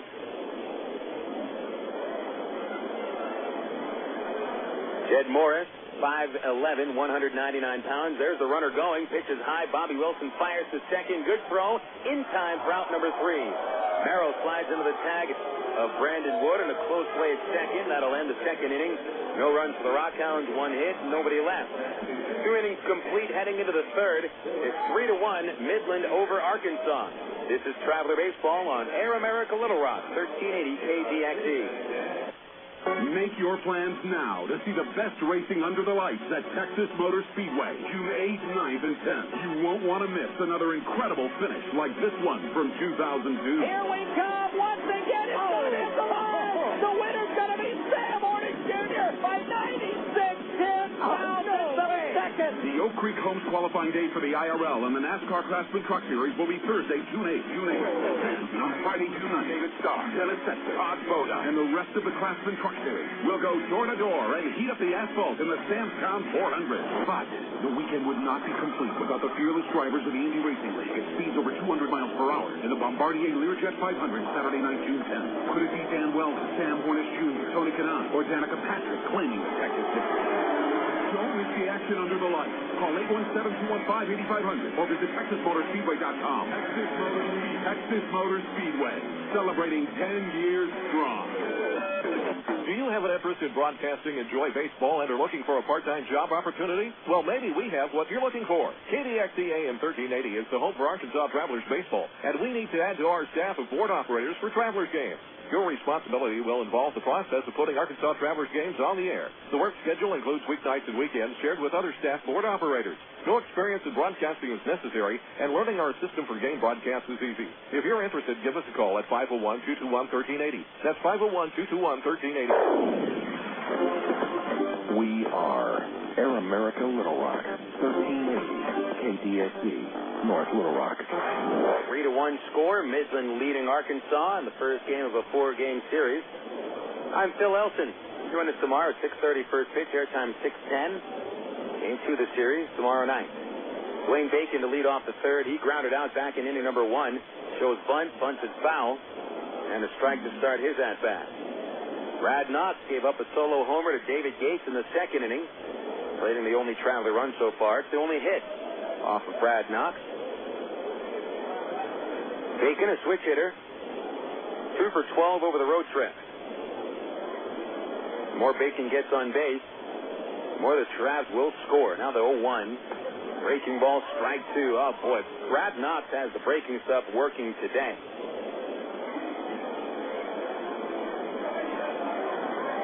Throws a slider which sweeps and a curveball which dives. 0-2 comes to Bacon. Fastball inside, 1-2. Rodlin and Wood to follow. The Travs behind by a couple of runs. 3 in the first for Midland. Michel Simard pitched to scoreless inning number 2. Bacon choking up a little bit. They'll want it on the inside corner. And the pitch is on the inside corner, but Bacon checked the swing and went through for strike 3. It was a little inside to Bacon, but he definitely moved his wrist over the plate. The bat definitely broke the plane. Strikeout number 4 for Brad Knox. Knox's season-high total is 7 strikeouts. He's achieved it twice. Rodlin, that's late.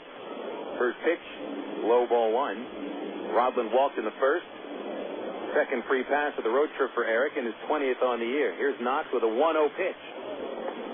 A low pitch again, ball 2. Tried the breaking ball under the knee.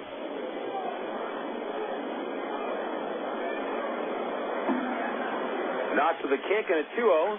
Rodlin hits a high drive in a deep right field. That'll send Jed Morris to the warning track. Stops in front of the fence and makes the catch. Rodlin's flyout, a product of the ballpark, as the home bullpen in right field goes about 70 feet from the right field corner into play into right center. But it is fenced in, and where the fence stops, it curves back towards the fence a little bit, the actual home run fence a little bit.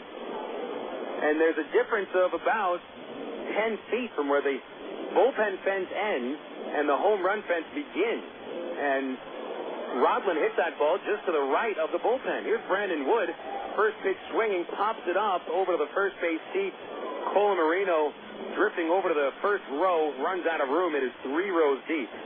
Strike 1 to Wood on the pop out, on the foul pop. So if Rodlin would have hit that ball maybe 2 feet, 3 feet to the right, he would have been circling the bases with a home run. But instead, it was hit just past the bullpen. About 75 feet inside the right field line. So it's 0-1 to Wood. Knox caught him looking in the first. Pitch on the way. Chopper to the hole, it's short. Third baseman Spanos couldn't cut it off. Merrill grabs it deep in the hole and fires to first and records Wood out by a step. Brad Knox with a 1-2-3 third inning. Holds on to the lead, and it's 3-1 Midland going into the bottom of the fourth on Air America Little Rock, 1380 KDXE. From the hilltops of Atlanta to the California sand. Come on, one day across the nation, yeah. I'm a burrito in every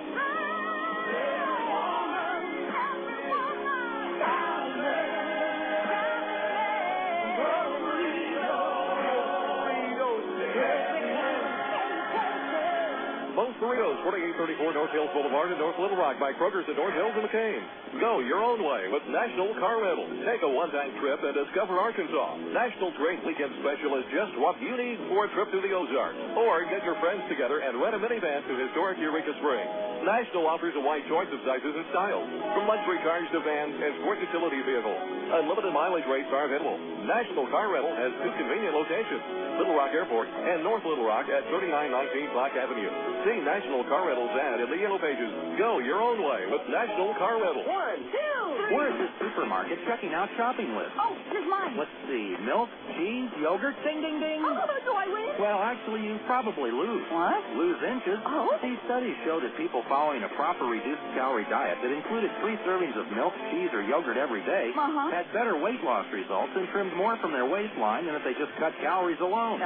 So eat 3 cool, creamy servings of milk, cheese, or yogurt a day. Wow, I consider that a win. Have you had your 3 today? You're listening to Arkansas Travelers Baseball.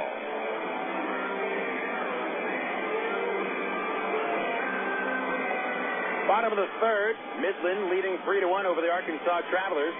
Michel Simard back out for his second inning of relief. James Holcomb was lifted following the first inning with a sore lower back.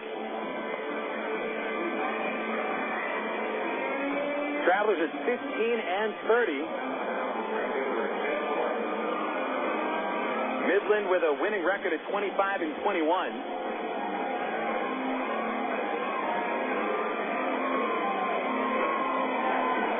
Here comes Jed Morris to lead off the third, followed by Travis Buck and Vasily Spanos. Simard recorded a strikeout, gave up a single, but had a man caught stealing as well in the second. Morris was at the plate when the second inning ended, and he lines the first pitch into deep right field. It'll get over Jason Espito's head, rolls up against the fence. Morris will pull into second base as the throw comes into the shortstop Wood. It's a stand-up double for Morris to lead off the third. And Morris quickly 2 for 2. He's seen only 3 pitches and has collected 2 hits. Travis Buck will come up now. And I mentioned the Travelers' record of 15-30 because it's a good chance that unless Arkansas starts to turn things around, the Travs will record their worst half season since they joined the Texas League. The worst half season for Arkansas was 2002. The second half, they won only 20 games, lost 50. Pitch to Travis Buck is low, ball 1. Now, the Travs would need to win 5 more games to equal that total. Imagine that, 20 wins, 50 losses in 70 games back in 2002. I remember that. A 1-0 count to Buck. He singled a run home in the first. Pitch is low, a borderline pitch there. 2 balls, no strikes to Buck with Vasily Spanos on deck. That 20-50 record for the Travs was equaled by Round Rock. First half in 2003. Here's our 2-0. Swung on, drilled in a deep left center. That's going to get between the outfielders. Extra bases for Buck. Morris around third to score. Buck will stop at second. And it's 4-1 Midland on back-to-back doubles by Morris and Buck here in the third.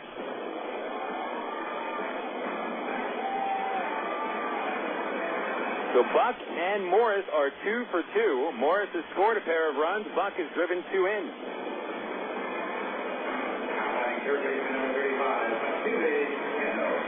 Now Vasily Spanos will come up to the plate. Nobody out. Runner at second. Midland leading 4-1. They've collected 6 hits. Traveler pitchers have recorded only 6 outs. Spanos was caught looking in the first. Delivery from Samard, curveball, and Spanos with a home run cut, but a miss. Strike 1. Spanos out of Indiana University.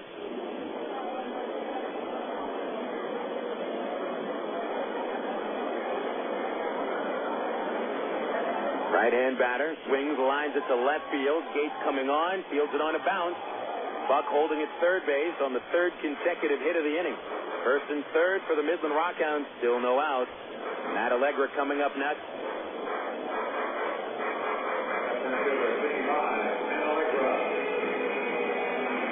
So Samard, who looked pretty strong in the second inning, now allowed 4 consecutive base hits dating back to the second. Ronnie Merrill a 2-out single. And Morris, Buck, and Spanos all reached to begin the third. Here's Matt Allegra, who pulled a double inside the third base line to drive a run home 2 innings ago. He'll bat with runners at first and third in the infield at double play desk.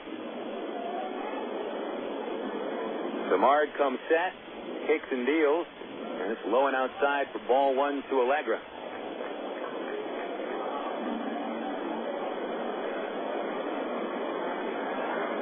Samard, who pitched well in his previous outing, struggling here in the third with a 1-0. Ball 2 outside to Allegra, 2-0. 2-0 counts are so dangerous. You couldn't fault James Holcomb for falling behind because against the 7 batters that he had faced, he pitched in front of 6 of them. Here's a 2-0 pitch. Strike 1, low outside corner. But Holcomb just unable to put the batters away with 2 strikes. Out of the 7 men he faced in the first 4 reached. Samard sets the 2-1. It's called strike 2, right down the middle.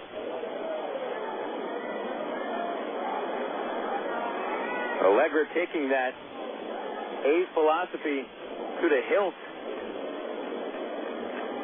And taking a couple of hittable pitches. Now the 2-2. Swing and a miss. He struck him out on a curveball. Strikeout number 2 for Michel Samard. And for Allegra, his 22nd strikeout in 19 games. Remember, he struck out over half of his at-bats last year. Standing in, the 6-hitter Brant Colamarino drove a run home in the first inning with a ground out. 17th RBI of the year. Double play will get Samard out of the inning with only 1 run allowed. The right-hander set and kicks.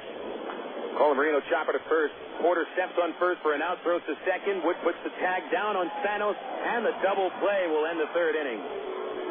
3-6 on the double play. Smart play by Greg Porter at first, electing to not go for the force out at second. So the RockHounds score 1 run on 3 hits. They strand a man at third. And we'll go to the 4th. It's 4-1 Midland on Air America Little Rock, 1380 KDXE.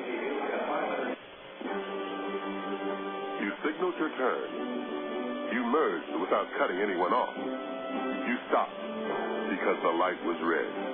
Through rain and sleet, through dark of night, 365 and 1/4 days a year, you drive safely. Now, Allstate rewards you for being the hero you are. Introducing the Safe Driving Bonus. For every 6 months you don't have an accident, Allstate will give you an extra bonus. Actual cash off your renewal bill. That's on top of any discounts you've already received. It's time to make the world a better place to drive. That's Allstate, stand. Are you in good hands? Get Allstate Your Choice Auto Insurance today. Call a local Allstate agent or 1-800-ALLSTATE. You can start earning your safe driving bonus the day you sign up. Features optional and subject to terms, conditions, and availability. Patent pending. Allstate Property and Casualty Insurance Company and Allstate Fire and Casualty Insurance Company, Northbrook, Illinois. Head out today and hit the links. Stone Links Golf Course is rated as one of the best public courses in the state. Sporting beautiful bent grass greens, plus lush fairways and tees. Stone Links has matured over the past 3 years into a true test of golf. Stone Links features reasonable green speed and 18 link-style holes located 1 mile off I-440 on Faulkner Lake Road. Call 945-0945 for Stone Links or visit online at stonelinks.net. You're listening to Arkansas Travelers Baseball. 3 innings complete, going into the top of the 4th here in Midland. It's the RockHounds 4 and the Arkansas Travelers 1. Bill Elson with you on Air America Little Rock, 1380 KDXE. Check of the totals. Arkansas's totals are 1 run on 1 hit. No Traveler errors. 2 men left. Midland has scored 4 runs on the 8 of 7 hits, no errors, and 2 men left. RockHounds put up a run of the 3rd inning. They're back to a 3-run lead. Travs scoring their only run in the 2nd on a solo home run by David Gates. Greg Porter begins the 4th against Brad Knox. Knox has set down 7 of the last 8 men he's faced, but he hit Greg Porter back in the 1st. Pitch on the way to the big lefty. Swung on, chopper to first base. Routine play for Cola Marino. It's his 3rd unassisted putout, and Porter is 0 for 1. That'll bring up Matt Brown, and we'll check some of the Texas League scores from the Southwest Airlines out-of-town scoreboard. Tulsa and Corpus, it should be a great series. 2 teams playing some good ball these days. Corpus and Tulsa, 0-0 score. It's at Driller Stadium in the 2nd inning. San Antonio and Wichita, teams that are not playing so well. Wranglers have lost 4 straight, and the Missions have the 2nd worst league record. 0-0 in the 2nd at San Antonio. Springfield and Frisco, 0-0 also in the 2nd. Brown, first pitch, called strike 0-1. Brown lined out to center, leaving a couple of men on base in the 1st. Hit it solidly. Brown feels that his swing is coming back to him after a couple of weeks of scuffling. Here's an 0-1 pitch. Inside corner, strike 2 call. So Knox going to the east corner with 2 pitches to Brown, and he'll step out of the batter's box and collect his thought. Midland leading by 3, 4-1. Nobody on for Brown. Knox has set down 5 straight. Pitch comes. Up high to Brown, ball 1.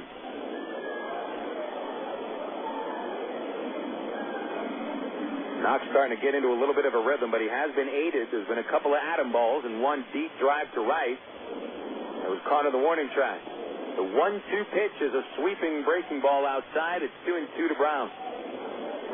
Matt 1 for 10 in the series. The only base hit was a pop-up that fell in left field at Frisco. 2 balls, 2 strikes. Knox delivers a slider, and it's popped out of play behind the plate. Nice job by Brown going down and getting that pitch, staying alive as he popped it on top of the roof.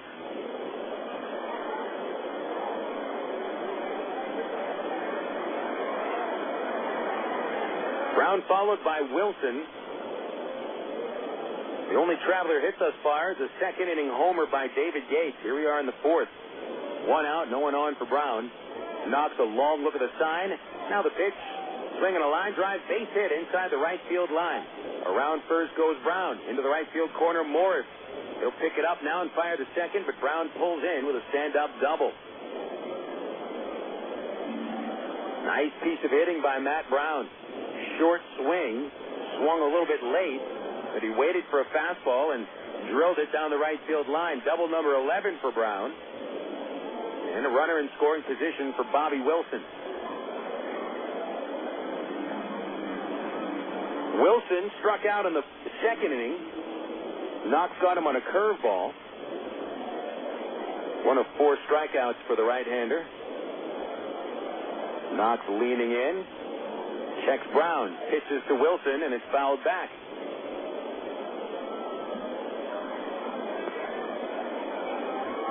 Knox out of Houston, Texas, same hometown. This is where he was born. Played his college ball in Central Arizona, however, 14th round pick. Ty Boykin had said that Knox pitched very well against his Quakes in the California League last year. Here's an 0-1. Strike 2 called on the low outside corner.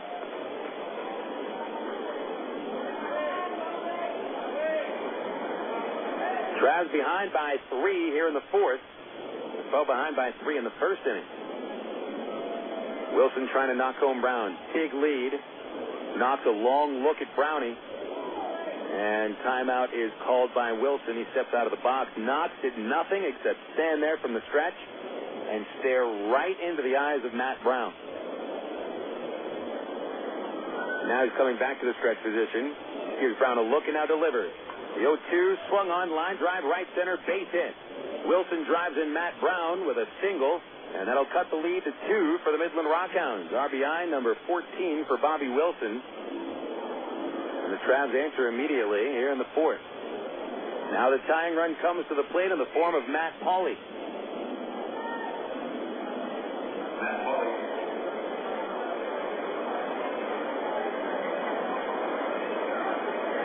So Knox had set down 5 in a row, and 8 of 9 until Brown's double, and then Wilson knocks him in.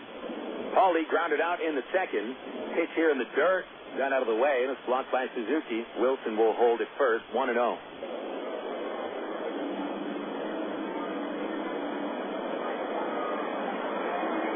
Pauley at 273, hitter with Double-A Arkansas.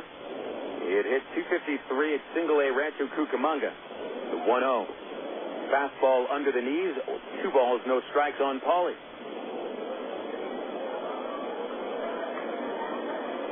Pauley 2 for 12 over this road trip. It's still 13 RBIs in the last dozen games. Pitch on the way, grounded up the middle, back in by Melillo, flips to the shortstop Merrill for an out. Relay to first is in time for an inning-ending 4-6-3 double play. Travelers done to the fourth, but they brought home a run on 2 base hits. Nobody stranded, and go to the bottom of the fourth inning in Midland. It's the RockHounds over the Travelers by a 4-2 score. This is Air America Little Rock, 1380 KDXE. An Arkansas Federal Home Equity Loan has a 4-month fixed rate as low as 4.5% annual percentage rate with absolutely no fees. And you can access your loan with Arkansas Federal's new Visa Platinum credit card. Apply online at afcu.org or call 982-1000. A home equity loan with a 4-month fixed rate as low as 4.5% annual percentage rate with absolutely no fees is available today at Arkansas Federal. And you can use your Visa Platinum credit card to access your loan. Apply online at afcu.org or call 982-1000. Coca-Cola, this is Mitchell. My friend's brother is a molecular biologist, and he was saying the only way you could have gotten Coke Zero to taste like the regular Coke was to engineer it in space.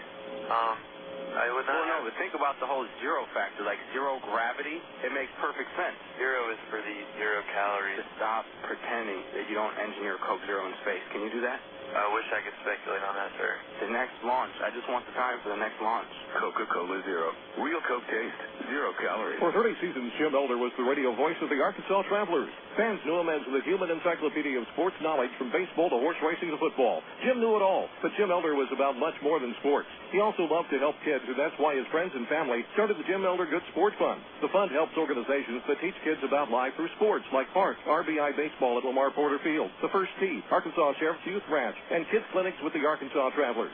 Jim Elder's legend will live on in Arkansas through the Jim Elder Good Sport Fund. See them online at jimelder.org. You're listening to Arkansas Travelers Baseball. Remember, Traveler fans, the Texas League All-Star Game not too far away. Less than a month now, June the 20th. At Raywinder Field, the best of the North and the best of the South square off in the annual Texas League All-Star Game at Raywinder Field, brought to you by Arkansas Federal Credit Union.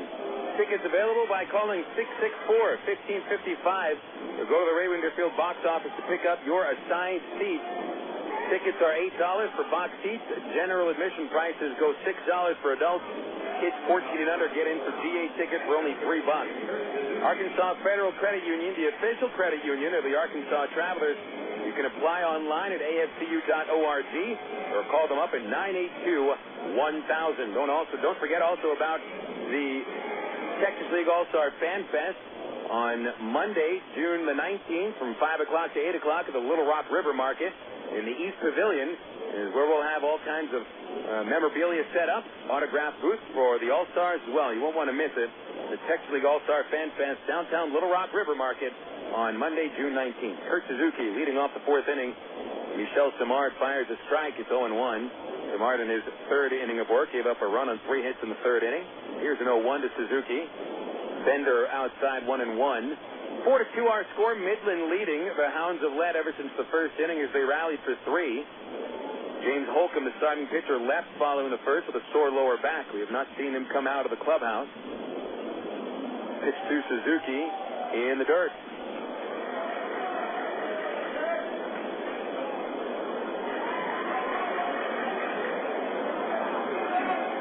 Three balls, no strikes that count on Suzuki. Flat out to center field back in the first inning. Pitch on the way from Samard. A strike at the knees. That'll make it 3-1.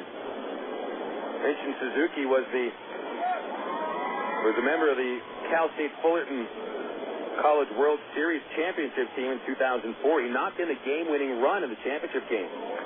3-1, popped out of play over the right side, strike 2.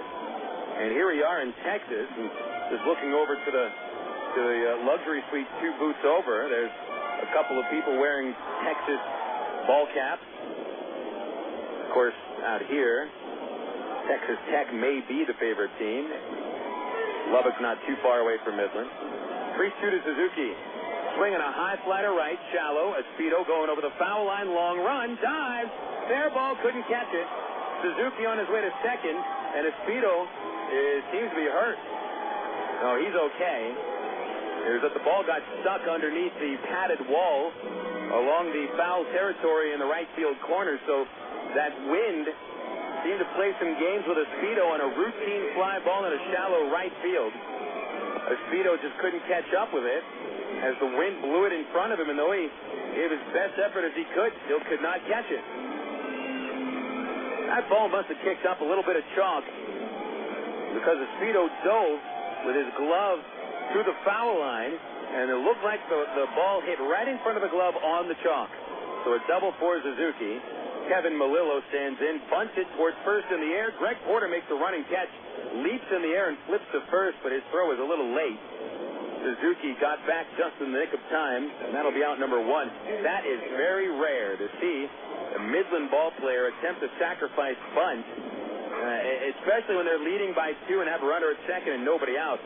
A's ball club's not really the type of ball clubs that would go for the sacrifice fly or the suicide squeeze. They don't like to give up outs, and that's exactly what Melillo did without moving the runner up. Melillo now 0 for 2. Now it's Eddie Cornejo standing in. Cornejo fly to the left field track in the second inning. He's left-handed. Samard from the stretch. A pitch hit in the air to dead center, sending Dwayne Bacon back. Still going back in left center field. He makes the catch, and that's out number 2 with Suzuki back at second base. So after Suzuki's little cheapy double, Samard's only thrown 2 pitches and has recorded 2 outs. To the top of the Midland order, and Ronnie Merrill. Merrill has been on base twice. Holcomb walked him in the first. He scored on a James Buck single. Merrill singled in the second with 2 outs, but was thrown out on an attempted steal for the 4th time on the year. Runner at second, Suzuki. Merrill has driven in 13 runs this year, 6 in the last 12 games. First pitch to the lefty. Outside, 1-0.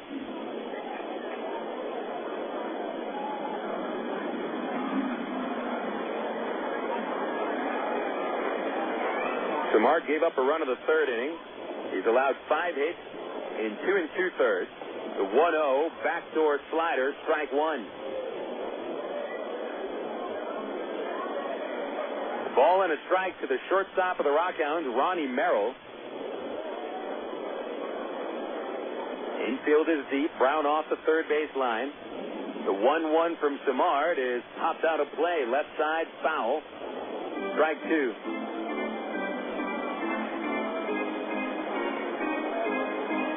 Samard entered the game in the second in replacement of James Holcomb. There won't be anybody warming up for a while, and I'm not sure if Miguel Gonzalez is available today. Gonzalez had part of his knee pop out during the bus ride yesterday. Late last night, it was popped back into place. He's walking okay. The 1-2 to Merrill is off the outside corner, 2-2. That was just part of one of the 2 things that led to the bus ride being weird. The fact that Gonzalez came and woke a couple of the coaches up because his knee had popped out at about 2 in the morning, and the other when the bus broke down. 2-2 pitch is fouled straight back. Still, I think the Travs have been dealing with travel a little bit easier than Midland. Midland has been in the throes of a long homestand with the exception of 3 games in Springfield, which is only the furthest city away from Midland, in the Texas League at least. They flew through Dallas into Little Rock, bus from Little Rock to Springfield, and then made the trip the same way back. So this is a tired team. Midland leads by 2 in the 4th. DeMar's 2-2 bounces off of Wilson's left shin guard to the left side. And that'll move Merrill up to third on a wild pitch.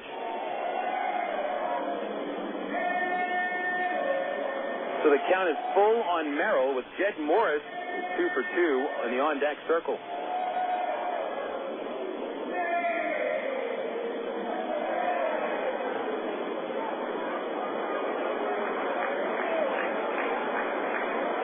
Suzuki led the inning off with a double. DeMar recorded 2 quick outs. Wild pitch moves Suzuki to third. 3-2 on Merrill. Big pitch coming up here for DeMar. Here it is. Swing and a miss. He struck him out with a fastball that tailed low and away. And DeMar with a shutout 4th inning, giving up 1 hit and stranding a man at third. 4 innings in the books. Travs are staying in it. 4-2 Midland on Air America Little Rock, 1380 KDXE. My mother said, no daughter of mine is driving a truck. I'm an 18-wheeling, double-clutching lady truck driver. There's nothing else I'd rather be doing. BC powder is this trucker's best friend. My day starts at 4 a.m. and it ends 12 hours later. Out here on the road, there's a million things that's happening at once. I take BC for stress headache, backache. I just can't pull over when my head's pounding. The reason I take BC is because it's fast and it works. I'm Carolyn from Ashbury, NC, and my pain reliever is BC. Uses direct. AgPro knows your patient. You've had your eye on a certain green and yellow tractor for some time now. But here's a thought. Visit your local John Deere dealer for an innocent test drive. Sit in that yellow seat and feel that rugged quality. Then run the numbers. You may find you've underrated the value of a John Deere and overrated the value of patience. After all, nothing runs like a Deere.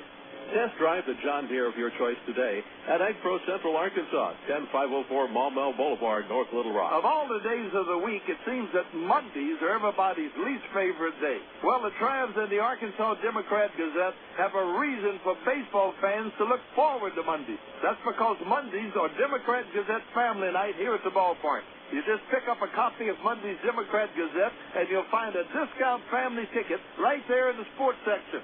That's right. It's a coupon that admits the whole family for just $2 a person. Hey, Mondays don't sound so bad anymore. You're listening to Arkansas Travelers Baseball. Going into the top of the 5th inning, and the Arkansas Travelers hanging around in this one. They're out hit 8-3, but trailing only 4-2. Phil Elson with you here on Air America Little Rock, 1380. 46th game of the season. The Travs 15 wins, 30 losses. And trying to get back into this ball game. They trailed 3-0 following the first. Scored their first run on a David Gates homer in the second, and Gates leads off the 5th. Brad Knox delivers a fastball high and tight for a 1-0 count. Knox has not had a game where he's given up 2 homers this year. And the 1-0 on the way. A strike to Gator at the middle. 1-1. Gates' homer his second. He's driven in 8 runs now. It was his first hit of the road trip. Now the 1-1 pitch. Swinging a high fly ball in a straightaway center. Hit it well. Allegra back of the warning track at the wall. He drops it. He tried to make an over-the-shoulder Willie Mays catch. He drops it and throws awkwardly towards the infield. Gates is center on third. Here he comes to the plate, and he scores. An inside-the-park homer, perhaps, for David Gates. It could be a triple and an error, as Matt Allegra threw the ball while he was falling down, and he only threw it about 100 feet. Gates scored with no problem at all. It's going to be a triple and an error, so unfortunately Gates does not get his second home run of the ball game, but it makes it 4-3. Allegra almost made a spectacular catch 410 feet away to dead center field. It was Willie Mays style. He reached behind himself with his back to the infield, and the ball was in his glove, and it looked like he went belly up into the batter's eye and then dropped it. The force of hitting the batter's eye forced him to drop the ball, and then as he picked it up off the warning track, he slipped and fell and threw it. So Gates circles the bases. He must be huffing in there in the dugout right now. So a triple for Gates in the error to Allegra. Now Jason Espedo pulls the first pitch to the second baseman Melillo. He'll throw Espedo out. Now Jason 0 for 2. So Gates with a homer and a triple. He's gotten the first two, the two most difficult hits of the cycle out of the way. Unfortunately, does not get credit for a run batted in, and Allegra with the error, allowing him to score. 4-3 Midland. That was a very exciting, odd way to score a run. Now it'll be Dwayne Bacon standing in. Bacon is 0 for 2. He's grounded out and struck out. Knox winds up. Bacon takes the ball down and in on a curve. So it looks like David Gates has gotten his swing back, folks. He's homered and tripled today. And he certainly has the ability to lead Arkansas's offense for a week or so. Here's a 1-0. A strike to Bacon on the outside corner. It's 1-1. The thing is, Gates probably wouldn't be seeing day-to-day playing time if Aaron Peel hadn't been suspended by Ty Boykin. A 1-1 pitch, swung on, popped out of play, left side, over the luxury suite, strike 2 to Bacon.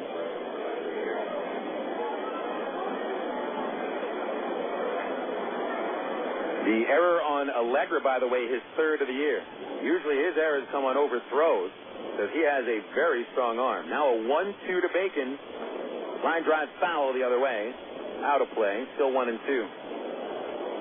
So Arkansas has cut the lead to 1 run for Midland. Perhaps showing some moxie today. Halfway through the ball game, and Michel Simard has dealt 3 fairly solid innings. A 1-2 pitch. Swung on, popped up this way. That'll get over the roof foul. Eric Rodlin on deck. 1 out, no one on for Bacon. He's grounded out and struck out today. 2 for 13 on the trip.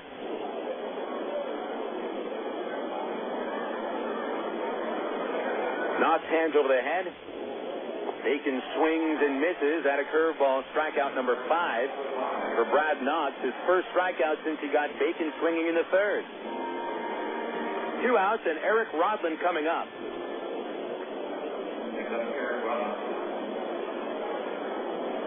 Rodlin has walked in flat out to the right field track.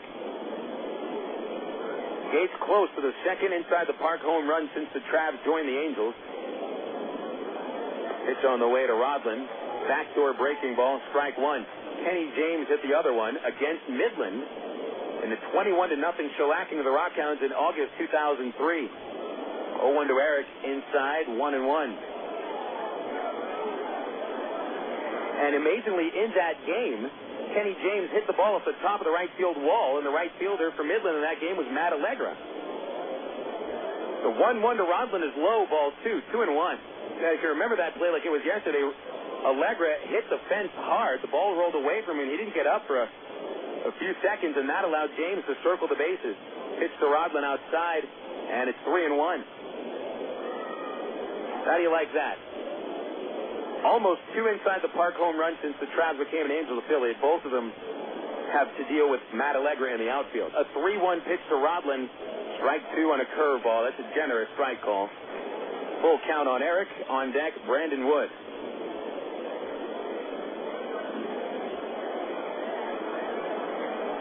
Knox going for strikeout number 6. Payoff comes to Rodlin, and he grounds it foul into the visiting dugout, right into the stairwell where one of the bat boys was standing on the bottom step. He was on the top step, it would have hit him. Shows that bat boy has been doing the job a while. Is that a bat boy or a bat man? Short, portly guy. That's a bat man. I guess Robbins on the other side. Here's a 3-2. Eric pulls a ground ball to the second baseman. Melillo handles 2 outs in the inning, and the Travs manage 1 run on 1 hit, 1 error, nobody left. Halfway through tonight's game, going to the bottom of the 5th, it's the Midland RockHounds 4 and the Arkansas Travelers 3 on Air America Little Rock 1380 KDXE. You know, to become the best barbecue restaurant in Little Rock, it takes dedicated people like us here at the Pig and Chick that are willing to wake up with the pigs to make sure that we bring home the best of the best in them hogs. Now, it's not the job for everyone, but you got to do what you got to do to make sure that every day is the best dang hog day ever. And here at the Pig and Chick, it's always the best. We slow cook our barbecues daily, making sure that it's lit, hugging good. Heck, we're known as the Great American Barbecue House here in Little Rock. We're also known around these parts as having the best dang catfish anywhere.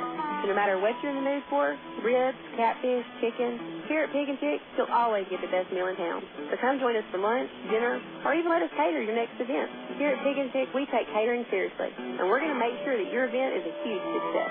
Pig in or pig out at Pig and Chick, located at 7824 JFK in Sherwood. Call us for takeout at 834-5456. And it's the same number for catering, 834-5456. Here at Pig and Chick, people start pigging out at 10:30 a.m. daily and don't stop till 9 p.m. Oh, by the way, did I mention the cafe? Emergency hotline, can I help you? Yes, I need help. All right, sir, what's the problem? I can't taste my beer. I feel it in my mouth, but there's no taste. Okay, sir, this is what I want you to do. Put the bottle down and step away from the beer. Okay. Walk straight to the corner store and pick up a 6-pack of Miller Lite. Okay. Don't worry, it's going to be all right. Next time, try the light beer that actually tastes like beer. Great tasting, less selling Miller Lite. Miller, good call. Miller Brewing Company, Milwaukee, Wisconsin. You're listening to Arkansas Travelers Baseball.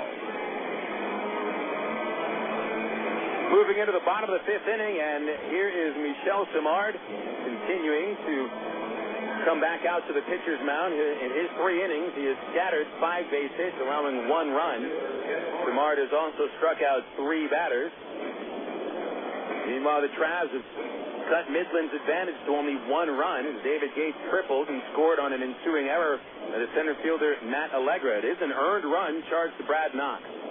Now Jed Morris leads off in the 5th for the RockHounds. He'll be followed by the 3-hitter Travis Buck and Vasily Spanos. Morris is 2 for 2 with a double and a single, scoring twice.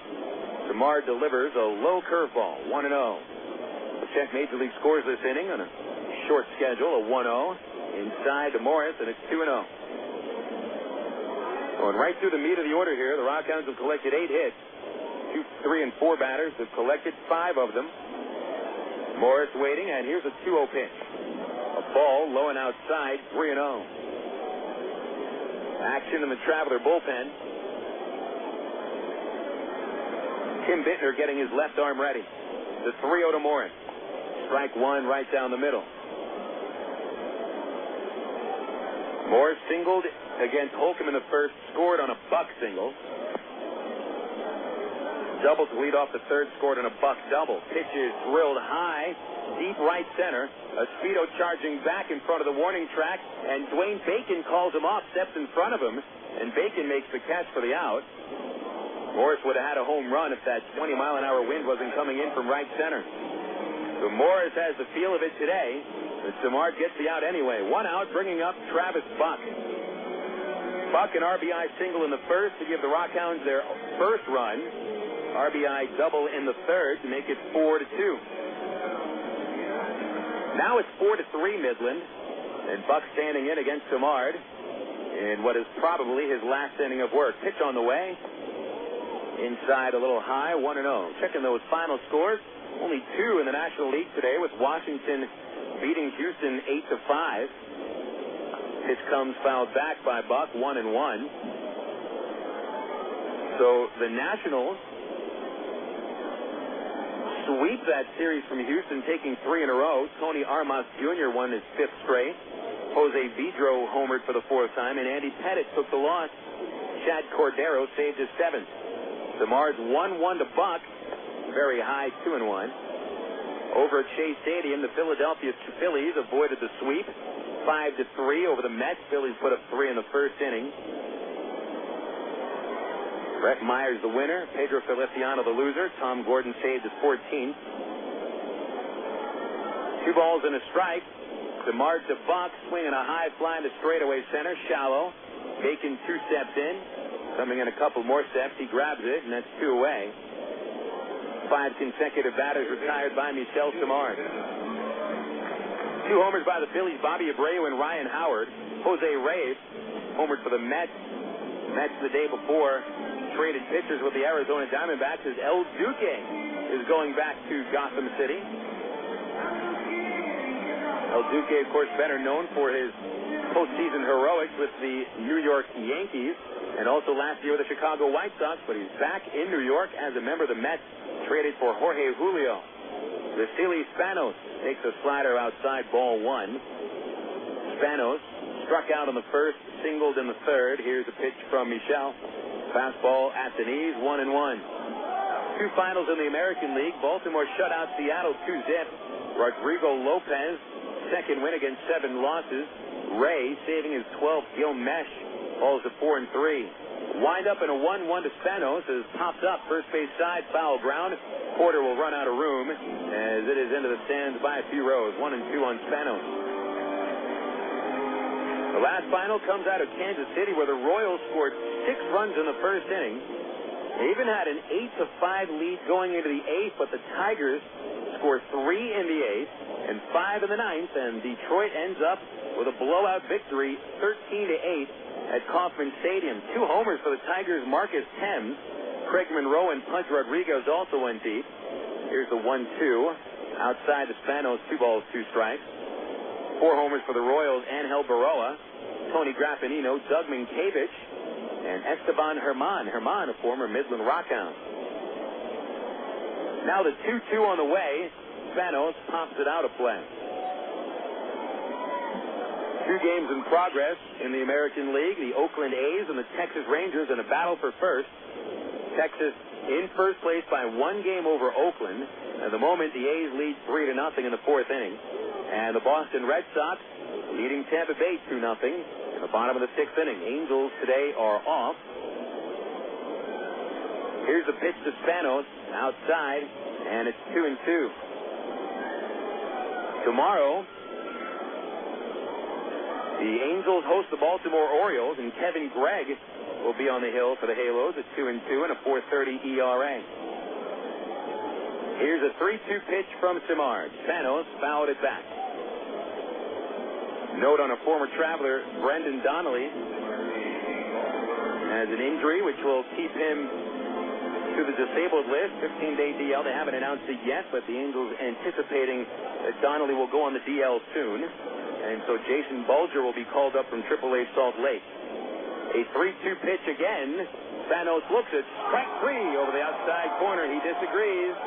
He disagrees with Dean Martin. So does every fan here in Midland Ballpark. But that's the second time Spanos has been called out on the same pitch. 1, 2, 3 go the RockHounds in the 5th. We'll go to the 6th inning now, and it's Midland 4 and Arkansas 3 on Air America Little Rock 1380 KDXE. An accident involving a large truck can cause a lot of damage. If you're injured, you need a law firm that knows what they're doing. And while facts differ and results vary, we've got a verdict as large as $12.5 million in a single tractor-trailer case. Put this experience on your side. Call us at Gary Eubanks & Associates. We'll win your case, or you don't owe us a dime. 1, 2, 3. We're at the supermarket checking out shopping lists. Oh, here's mine. Let's see. Milk, cheese, yogurt, ding, ding, ding. Oh, do I win? Well, actually, you probably lose. What? Lose inches. Oh. These studies show that people following a proper reduced-calorie diet that included 3 servings of milk, cheese, or yogurt every day had better weight loss results and trimmed more from their waistline than if they just cut calories alone. So eat 3 cool, creamy servings of milk, cheese, or yogurt a day. Wow, I consider that a win. Have you had your 3 today? An Arkansas Federal Home Equity Loan has a 4-month fixed rate as low as 4.5% annual percentage rate with absolutely no fees. And you can access your loan with Arkansas Federal's new Visa Platinum credit card. Apply online at afcu.org or call 982-1000. A home equity loan with a 4-month fixed rate as low as 4.5% annual percentage rate with absolutely no fees is available today at Arkansas Federal. And you can use your Visa Platinum credit card to access your loan. Apply online at afcu.org or call 982-1000. You're listening to Arkansas Travelers Baseball.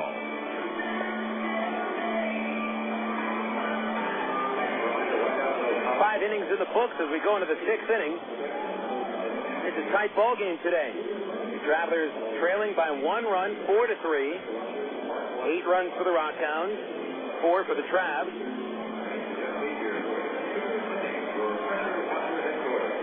Brad Knox remaining on the hill for the RockHounds.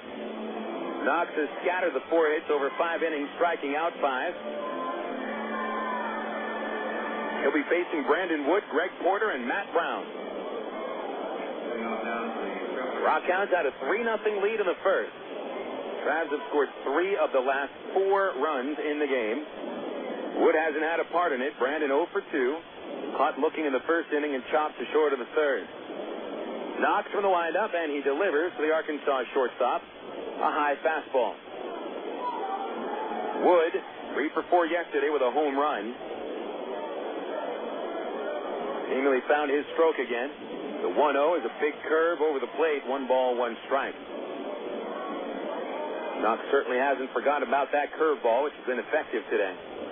Caught Wood looking on a slider in the first. The 1-1 pitch. Swing and a miss. Another slider, strike 2.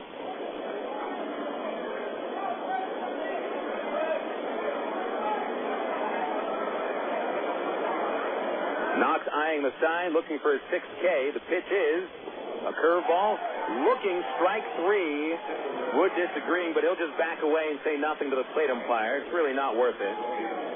Whether it was a strike or not, the plate umpire's strike zone today is rather large. But, as I've mentioned all season long, it doesn't matter if these replacement umpires have a big strike zone or a small strike zone. They've been calling it both ways. And I really think that's all you can ask for. So Dean Martin, ba-ba-ba-boom, strikeout number 6 for Brad Knox. And now Greg Porter stands in and takes a called strike over the outside corner. Porter hit by a pitch in the first, grounded out in the 4th. Hitless over his last 7 at-bats. Pitch is grounded hard up the middle, but a play for the second baseman.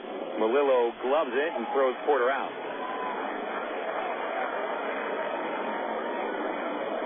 Two quick outs in the 6th inning, and Knox has retired 5 straight. Here comes Matt Brown. Brown scored the Travs' 2nd run.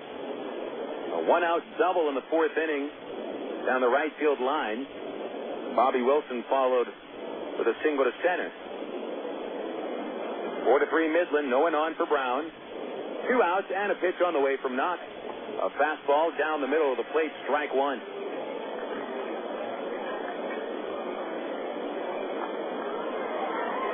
Brown holding the bat high next to the right ear, the 0-1. A little low, 1 ball, 1 strike. With an umpire who's got a big strike zone, you got to be swinging. You cannot take too many strikes. And unfortunately, that does aid the pitcher. Certainly, if you're going in pitches you normally wouldn't go after. 1-1, pulled down the line at third, a fair ball, and another extra base hit for Brown, but it's cut off for Buck. And here comes Brown into second base. There won't be a throw, and he slides in with a 2-base hit. 2nd double of the game for Brown. And Matt, who told me yesterday that he found his swing again, well, it certainly has. 2 for 3, 2 doubles, 12 doubles on the year, and now a tying run at second base for Bobby Wilson.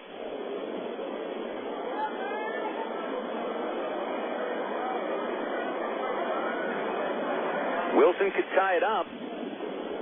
If he collects a hit, as he did in the 4th inning, he was behind in the count 0-2 and drove it to center, chasing Brown home. Here's a pitch. Curveball, strike 1.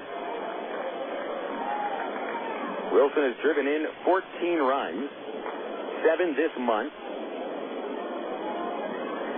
Only 1 over the road trip, and that came in the 4th inning today. Here's the 0-1 from Knox. Swung on, popped up behind the plate. Suzuki charging into the backstop, but he runs out of room. It is into the seats, and quickly Knox gets ahead of Wilson 0-2. Knox tried a fastball on the 0-2 pitch in the 4th inning to Wilson. And you wonder if he's going to throw anything near the plate here for the tying run at second base. 0-2 on Wilson. Knox kicks, deals. Curveball hit in the air to shallow left center, falling, base hit. Here comes Brown around third, and the Travs have tied the game on Wilson's 2nd RBI single.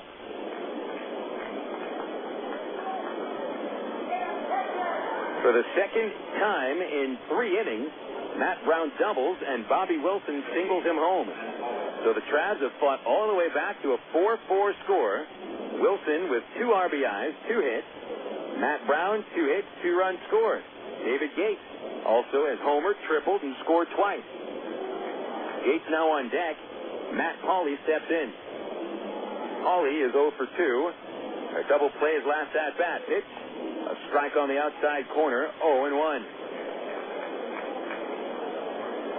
So Knox was handed a 3-run lead in the first. Unable to hold it. He's allowed 6 hits. Over 5 2/3 and the 4 runs all earned. Pitch to Pauley. Line drive to left. A base hit. And that'll send Wilson to second. He'll hold there. 3 consecutive hits for the Travs with 2 outs in the 6th inning. And I believe that the RockHounds now have someone warming up in the bullpen. Just now, Vaughn Hayes has motioned to get a pitcher warming up.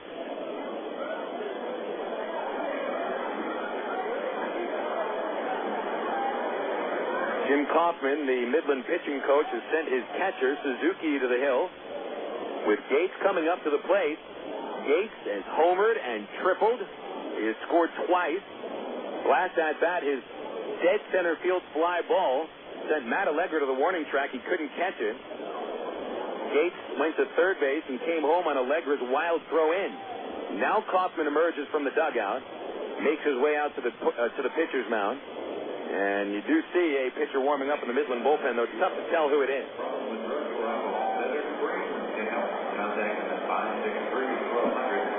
The hurler warming up in the bullpen is a left-hander, Justin Crowder.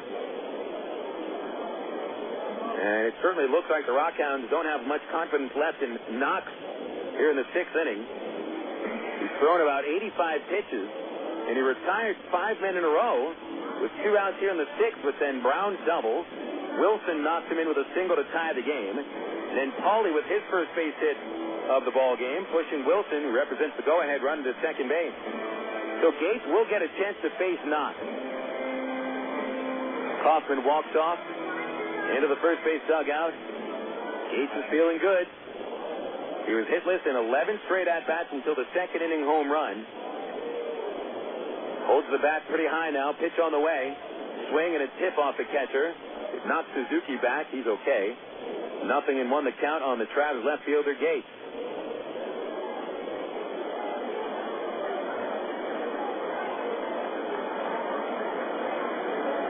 Wilson from second.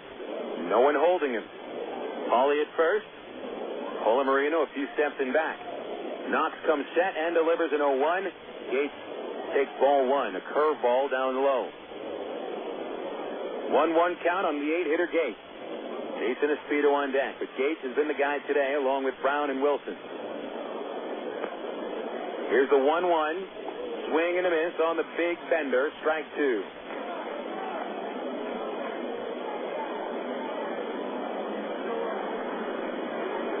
This is the first time that Knox has gone to 2 strikes on Gates.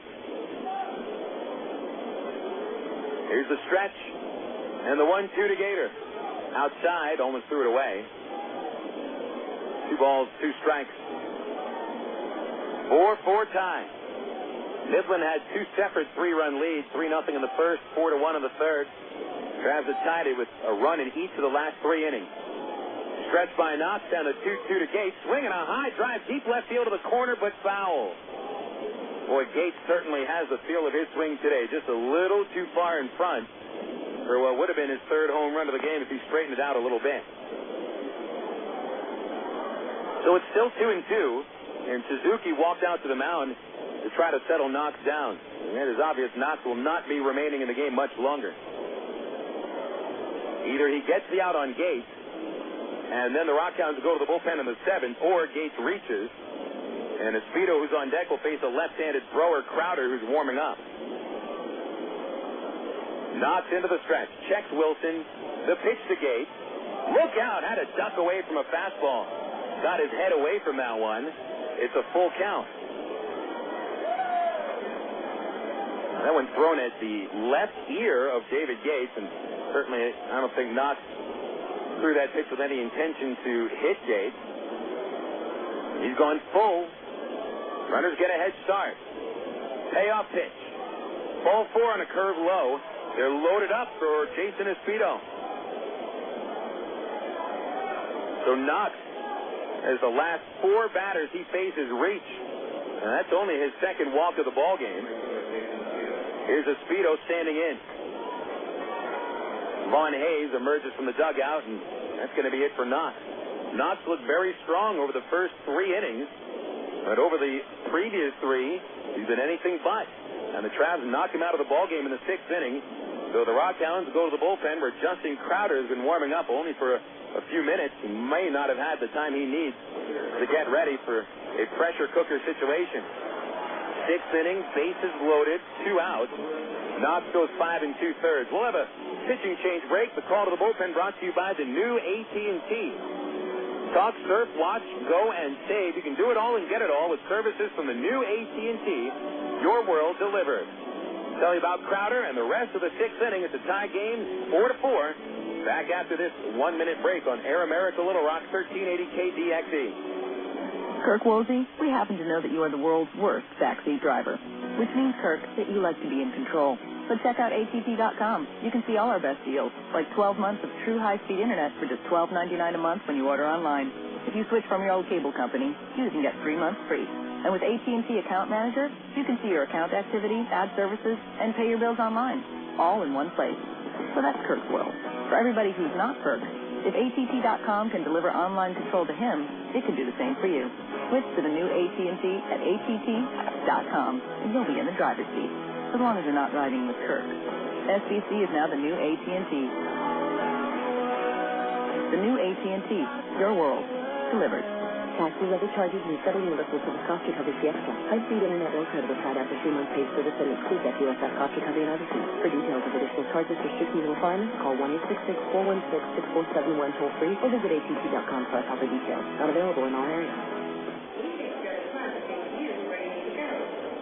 Brad Knox leaves the game in the 6th, the bases loaded, and 2 outs with Jason Espedo coming up to the plate to face Justin Crowder. Crowder, a 6-foot lefty from Louisville, Texas.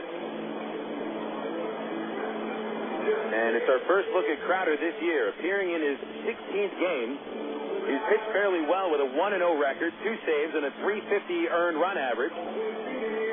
Crowder, with the bases loaded this year, has faced 4 hitters, allowing no hits. So he's been in a situation like this previously. Meanwhile, Travs batter Jason Espedo is about to step in with the bases loaded and a chance to put Arkansas in front for the first time. Espedo 1 for 1 with the bases loaded. He had a bases clearing double earlier this year.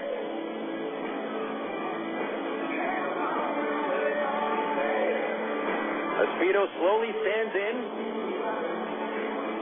against the fellow lefty. Espedo hits .364 against left-handers, while Crowder allows a .400 batting average to lefties. So it seems that the numbers in favor of Espedo. 4-4 tie. Here's a pitch. Curveball high, 1-0. The runner at third base is Bobby Wilson. Matt Pauley at second.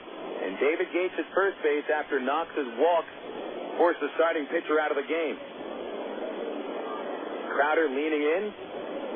Espedo opens the stance. Here's the 1-0 pitch. Check swing and a pitch in the dirt. They'll appeal. And the third base umpire, Frank Sinatra, said strike 1.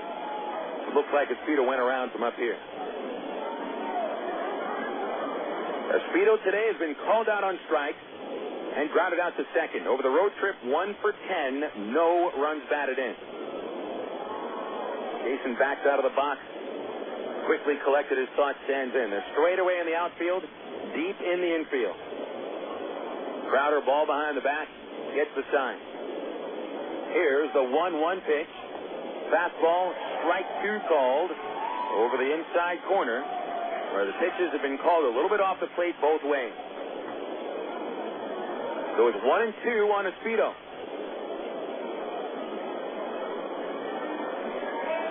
Don't see any reason why Crowder wouldn't try for that very same pitch. But the target goes on the outside corner, and here it is. Swing and a pop-up. Left side out of play. It was a hanging breaking ball, but Espedo could only get it into foul territory and into the seat. Travs have tied the game here in the 6th inning. Bobby Wilson knocking home Matt Brown. All 4 men that have reached here in the 6th inning came with 2 outs. Speedo trying to make it 5 in a row. At the belt, Crowder. The pitch, a fastball off the outside corner. It's also a little bit high, and it's 2-2. Speedo has driven in 19 runs this year. And only 7 on the road. You can pick up a whole mess of RBIs right now. 2-2 pitch to Jason. Swinging a ground ball to first. Colamarino down to the knee to pick it up. He'll flip to Crowder, who covers. And that is it for Arkansas in the 6th inning. But they tie the game. 1 run, 3 hits, no errors, 3 men stranded. So the Travs in the 6th inning, but they tie the game. 4-4 score heading into the bottom of the 6th on Air America Little Rock, 1380 KDXE. It takes teamwork to be able to reach new goals in today's complex business environment. Each one of us should strive to be a step ahead and know how to compete in a rapidly changing world. The ITT Tech School of Business is about helping people prepare for the challenges of a competitive world. ITT Technical Institute School of Business, education for the future. To find out more, call 1-800-ITT-TECH or visit us on the web. What if there were no bad drivers? What if everyone always followed the speed limit? What if 10-car pileups didn't exist? In a world like that, we'd all be better off. It's why Allstate is introducing 2 incentives to drive safe. For every 6 months you don't have an accident, you'll get cash off your renewal bill with a safe driving bonus. And for every year of safe driving, you'll get $100 off your deductible with deductible reward. Another year, another $100 off, up to $500. But it's not just about saving money. Safe driving also saves lives. It's time to make the world a better place to drive. That's Allstate, Dan. Are you in good hands? Get Allstate Your Choice Auto Insurance today. Call a local Allstate agent or 1-800-ALLSTATE. You can get $100 off your deductible the day you sign up. Features are optional and subject to terms, conditions, and availability. Deductible awards apply to collision coverage. Patent pending. Allstate Property and Casualty Insurance Company and Allstate Fire and Casualty Insurance Company, Northbrook, Illinois. Faithfully chronicling the Bush administration implosion. Air America Little Rock. 1380 KDXE North Little Rock.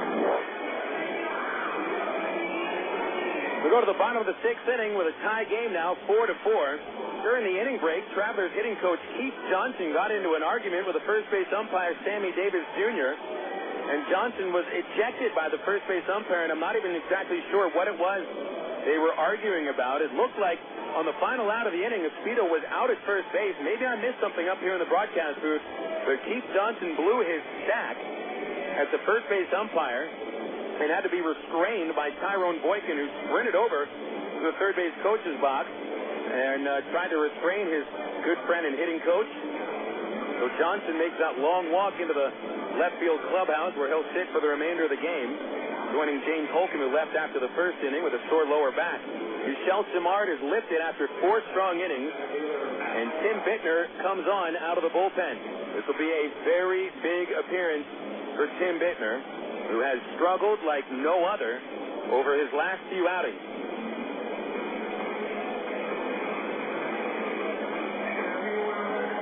Bittner, over the last 2 games pitched, has gone just 3 innings, surrendering 7 runs on 6 walks and 4 hits. Matt Allegra, the first batter to face Bittner, takes a high fastball.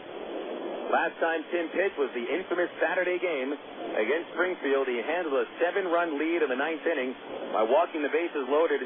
Pitch on the way to Allegra. Fastball for a strike, and it's 1-1. While Bittner did not take the loss in the game, he received some of the blame for an inability to throw strikes. The 1-1 to Allegra is low, ball 2. So Bittner, who has had 5 days off since then, 2-2 with a 788 earned run average. Here's the 2-1 pitch, and the slider is inside, ball 3. Allegra has doubled, knocked the run home, and struck out. He's a 5-hitter, followed by Colamarino and Suzuki. Bittner delivers a 3-1 to Allegra, and it's swung on and lined into center for a solid single.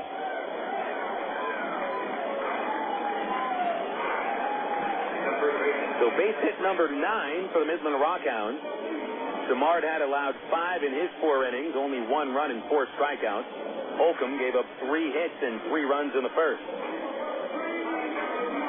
It's the 24th base hit allowed by Bittner in 16 innings. Opponents batting .371 against the southpaw. Now it's left-handed Colamarino batting. Pops the first pitch up on the infield. Here comes Porter giving way to Wood. Brandon makes the catch for out number 1, and Colamarino is 0 for 3. So quick out to bring up Kurt Suzuki.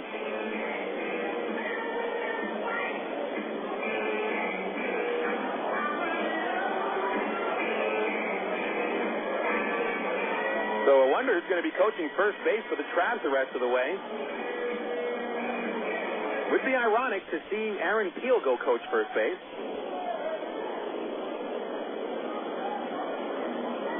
I have a feeling one of the pitchers will go do it instead. Kurt Suzuki, the batter, doubled last time up. He fly to center in the first. Bittner fires a high strike with a fastball, 0-1. Checking Texas League scores. Corpus Christi and Tulsa are in the 6th at Driller Stadium. Tulsa with a 2-0 lead. The 0-1 to Suzuki is a change outside 1-1. San Antonio leads Wichita in the 4th 1-0.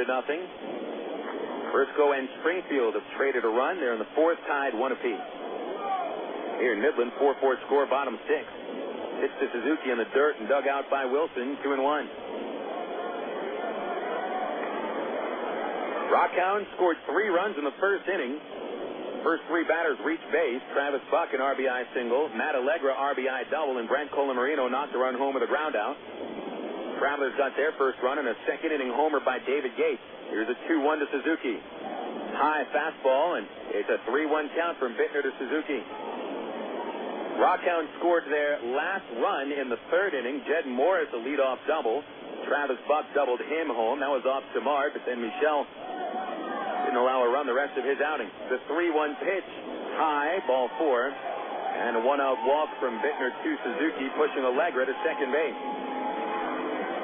Travs scoring a run in the 4th when David Gates smacked a drive to dead center. Scored a run in the 4th when Matt Brown doubled and came home on a Bobby Wilson single. Then in the 5th, David Gates led off with a dead center field triple. Matt Allegra fell down after trying to throw the ball, throwing it straight into the ground, and Gates came home on the play. And then they tied the game in the 6th. Matt Brown is double, and Bobby Wilson singled him home. Now the RockHounds have a chance to take the lead against Bittner, but he starts off Melillo with a called strike, a slider on the outside corner, and it's 0-1. Melillo, a left-hand batter, tried to bunt his way on last time, but popped up, struck out in the 2nd. He's 0 for 2. Bittner delivers a strike on the outside half with a big slider. 0-2 on the 8-hitter Melillo. Eddie Cornejo on deck. Allegra single to start the inning. He's at second. Suzuki took the 1-out walk. Bittner delivers the 0-2. Fastball line deep but foul the other way into left field. Goes out of play. Wind still blowing in from right field. The lights are on and slowly taking their full effect with a 6:40 start time here in Midland. By the time you get into the 7th inning, you still have some daylight. The 0-2 on the way. Slider, a little number to 3rd. Brown coming on, fields it, throws to 2nd, and Rodland's throw to 1st, not in time. They'll get the force out at second base, 5-4. But Allegra advances to 3rd base, and Melillo to 1st on a fielder's choice. 2 outs, and the 9-hitter Eddie Cornejo has the chance to give Midland the lead.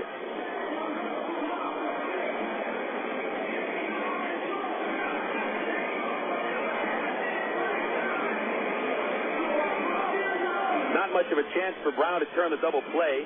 He wasn't playing in, and even though he took 2 steps towards the ball, still was a little nubber instead of a hard ground ball. If it was hit just a little bit harder, there would have been a real chance for the double play, but at least they got the force out at second. Here's Cornejo, out to left in the 2nd, out to center in the 4th. Left-hander takes a pitch way outside. Nice stop by Bobby Wilson. Didn't have to block it, but Bittner delivered a slider that was at least 3, maybe 4 feet away. So Wilson saves a run. Bittner looking into Cornejo. Comes set, checks first, delivers. Cornejo looks at a slider low, and it's 2-0. Ronnie Merrill, the on-deck batter, reached 2 times. Cornejo, a .260 hitter, has driven in 6 runs in 13 games. The 2-0 pitch. Fastball. Strike on that inside corner. That's even a little bit off the plate. And it's 2-1.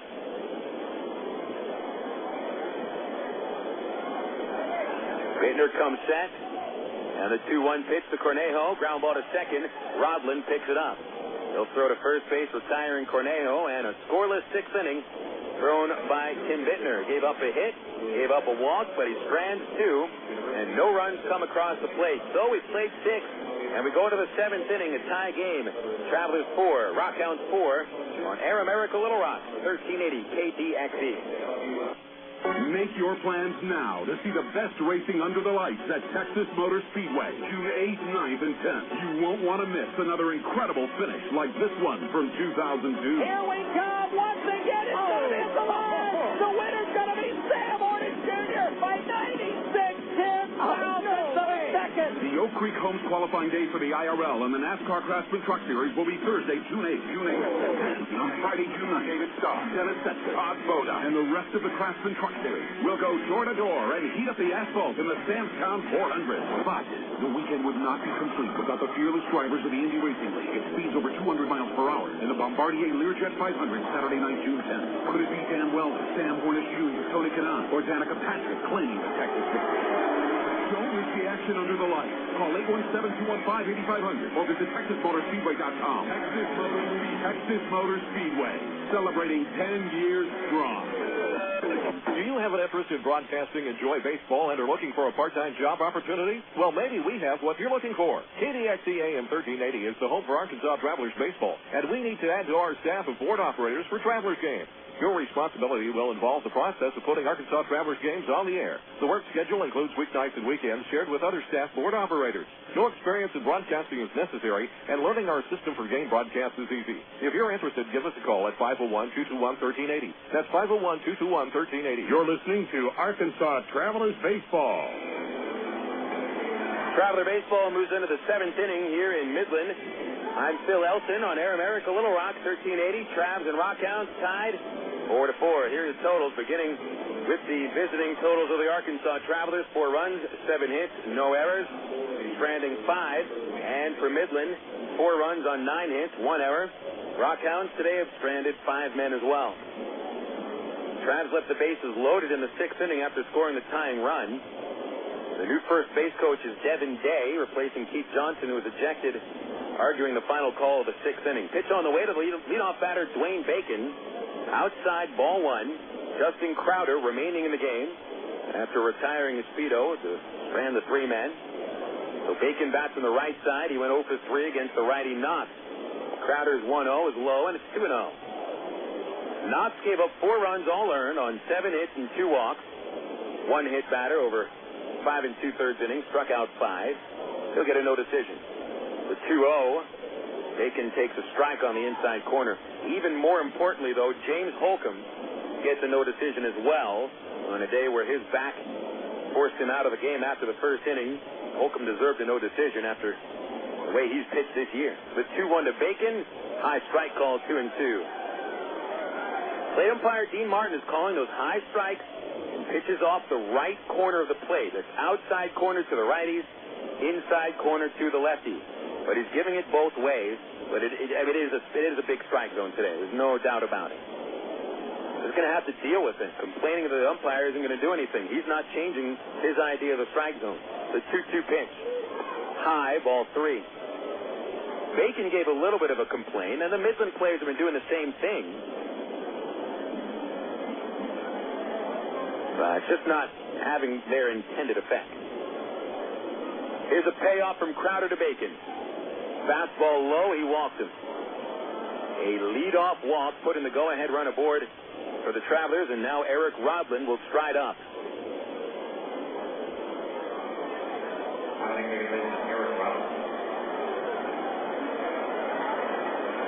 Rodlin today, who entered as the league's leading hitter at .348.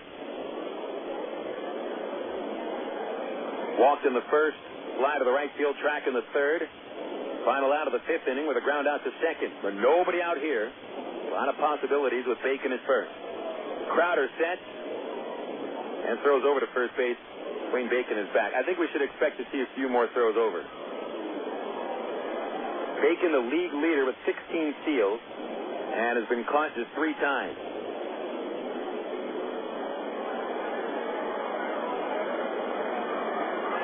Into the stretch, the lefty Crowder. Bacon running as Dwayne will take second easily. Pitch was outside. There's no throw.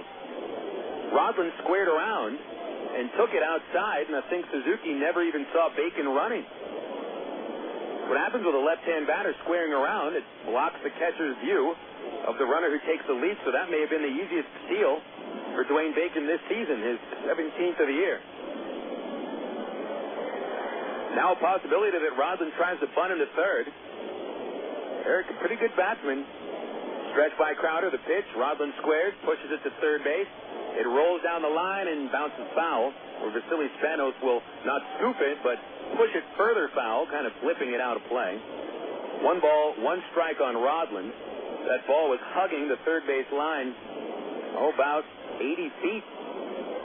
About 10 feet in front of third base, it hit the lip of the grass and then continued to roll off. 1 ball, 1 strike against Eric Rodland.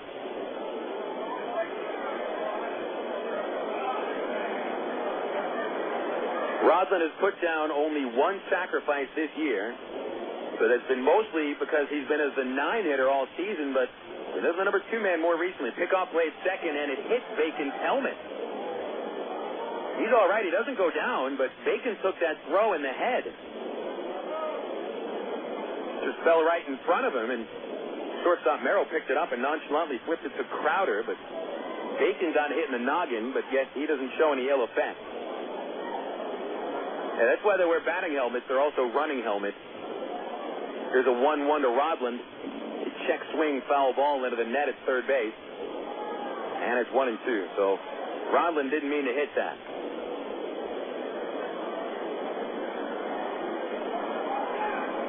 Justin Crowder in his first year at Double-A. Given up 8 runs in 18 innings this year. And he won over the month of May. Here's the 1-2. No, a turn to second, no pitch. Crowder scuffled over his first 10 outings with Midland, gave up 7 runs in 9 innings, but only 1 run in 9 innings this month. An ERA under 1. Back to the stretch. The 1-2 to Rodland. Swung on, bouncer over the mound, heading up the middle. It's into center field. A base hit. Bacon around third, and he will score. And the Travs take their first lead of the ball game. Eric Rodland's RBI single makes it 5-4. Crowder had the best chance to bring in that ground ball. It was more of a chopper than a grounder. It bounced over his left shoulder, and he tried to make the play barehanded. But it had enough mustard on it to go up the middle, so Crowder's leadoff walk haunts him. RBI number 19 for the Travs second baseman.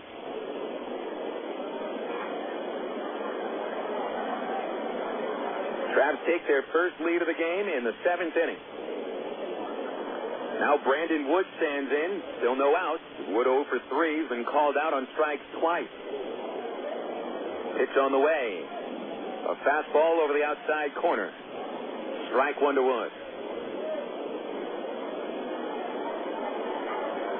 Travs have scored 4 unanswered runs, and they've put up a run in the last 4 innings.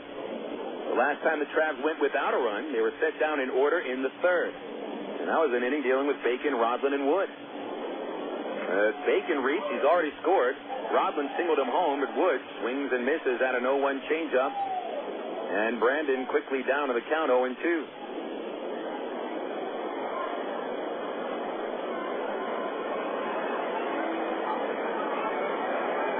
Darkness starting to settle in here to Midland. For the Travs brightening up. Pitch to Wood. Swing and a miss. He strikes out for the 3rd time. Well, that changeup, while they don't have a radar gun reading here in Midland, that changeup must have come in the mid-60s. Just floated up to the plate. First strikeout for Crowder today. His 20th on the year in 18 1/3 innings. Travs 5, Hounds 4. Here's Greg Porter. Porter hit by a pitch in the first, but he's grounded out twice since. 0 for 2, and he yanks one foul. pulled into the first base seats for strike one.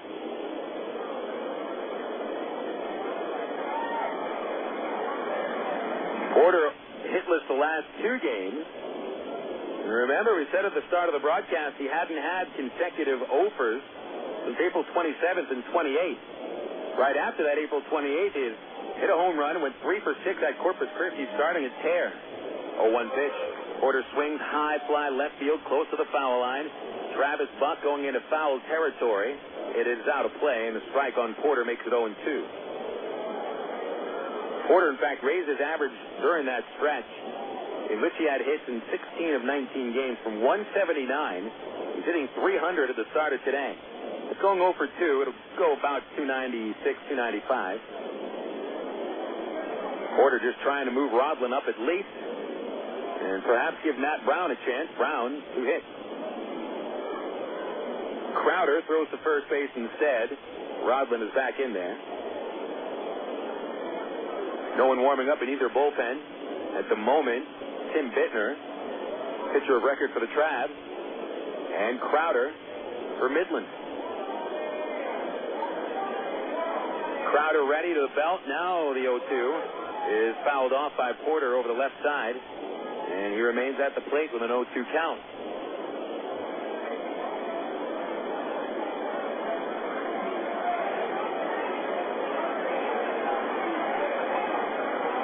Wayne Bacon took a lead-off walk and stole second with no throw. Rodlin chopped over the mound to bring in Bacon, and Wood struck out. Now it's 0-2 to Porter. The pitch low and outside. Trying to get him to chase a slider about a foot away. 1 ball, 2 strikes on Porter. Driven in 22 in the season with 6 home runs, 8 doubles. Got a big hole in the right side of the infield. A lot of room in the right field corner. They shade him towards left. Crowder finds one he likes. The target is on the outside corner. The pitch hit in the air, very shallow right, very high. A pop-up. The wind blows it back to the infield. And the second baseman, Melillo, will handle that for out number 2.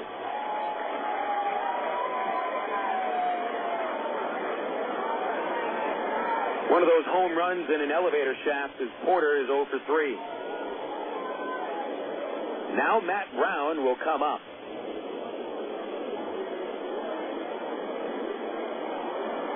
Brown has been at the center of the Travelers' offensive woes during the first couple of games in the Frisco series. Has come to life today. After lining out in the first inning, he doubled and scored in the fourth and did the same in the sixth. So 2 doubles, 2 runs scored today for Brown. 2 outs here in the 7th inning. Rodlin at first. Fastball on the outside corner from Crowder makes it 0-1.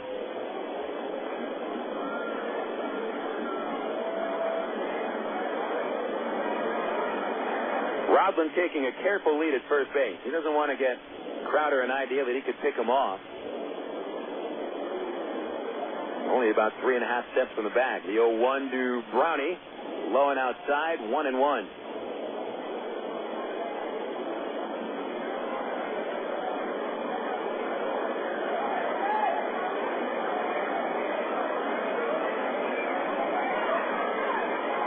Brown, whose only hit of this road trip was a bloop single in Frisco. The 2 doubles today. The 1-1 is a little off the outside corner. And that's ball 2 on Brown.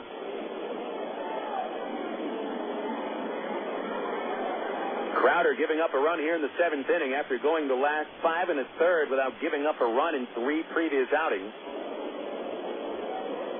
They step off the rubber. Brown stays in the batter's box.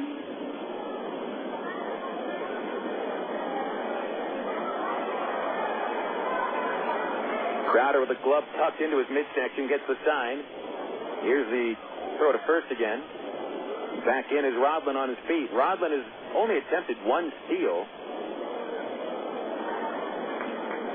And he was caught. Eric's not a speedster.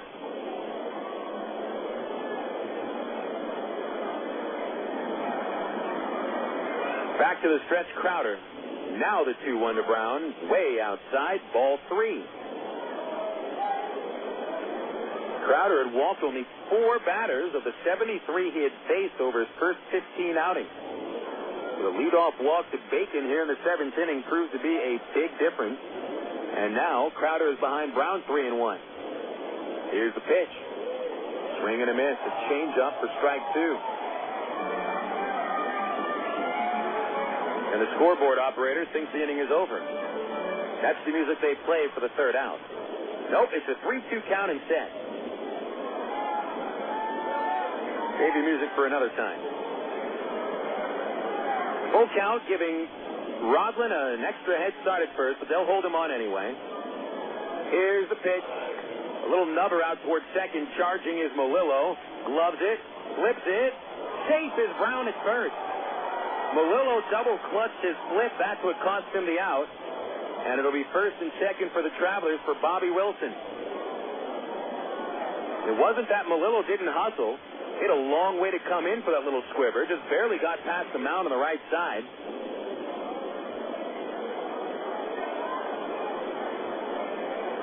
And Melillo's double clutch cost him the out. We'll wait for the scoring decision, but either way, first and second for Wilson.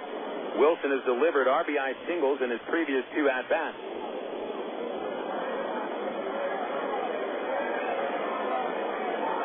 Stretch by Crowder, first pitch. Swing and a miss. Boy, the kid's got a good changeup. Strike 1. It'll be a hit for Brown. Official scorers just put it up. 9th base hit for Arkansas, and Brown, he gets his 3rd. 0-1 to Wilson. 2 for 3 tonight. Pitch. Swing and a miss. Another changeup. And Wilson just couldn't lay off. Strike 2.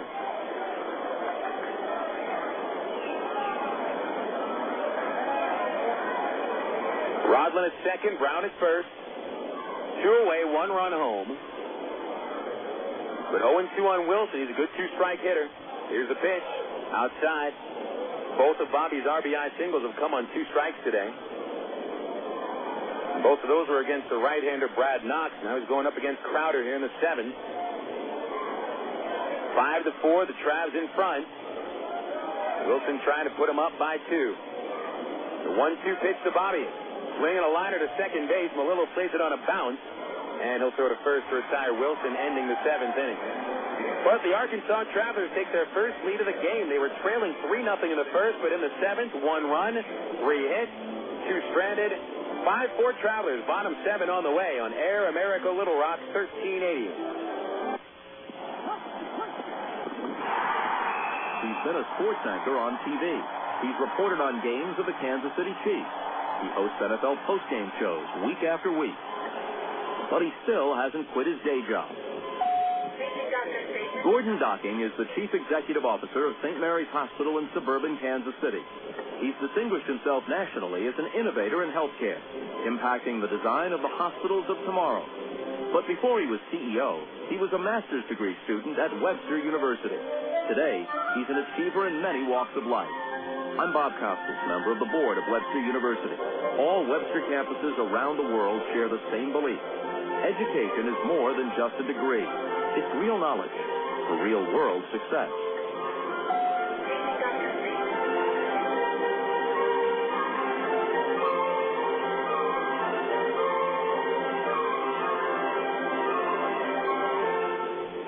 That's hitting on the way, and you can catch the Travs online at www.travs.com. The Arkansas Travelers have one of minor league baseball's most user-friendly websites with easy access to Travs game stories, up-to-date stats, and Texas League standings. You'll be informed about the Travs online at travs.com. Purchase tickets, Travs souvenirs, listen to the game. Hey, if you could buy hot dogs and popcorn on the website, it'd be like coming to the old ballpark. See us online, www.travs.com. You're listening to Arkansas Travelers Baseball. Travelers 5, RockHounds 4, getting into the last of the 7th inning, and Tim Bittner remains on the hill. Bittner replaced Michel Simard in the 6th inning, and Simard went from the 2nd through the 5th, limiting the RockHounds to 1 run on 5 hits and striking out 4. Bittner got through the 6th inning, pitching around a leadoff single and a 1-out walk. He left a couple of men on base. 5-4, Arkansas leading. Go-ahead single by Eric Rodland at the top of the 7th. Midland hasn't scored since the 3rd inning. Travis Buck knocked in Jed Morris with an RBI double. We'll see both those batters here in the 7th inning. First, it's Ronnie Merrill to lead off.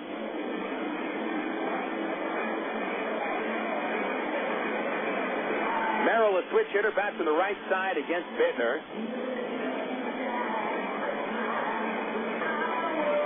Walk in the first inning against Holcomb. Singled in the 2nd against Simard. And Simard struck Merrill out in the 4th. Here he comes to lead off the 7th inning. Holds the bat high. Bittner winds and delivers a strike on the inside corner, and it's 0-1.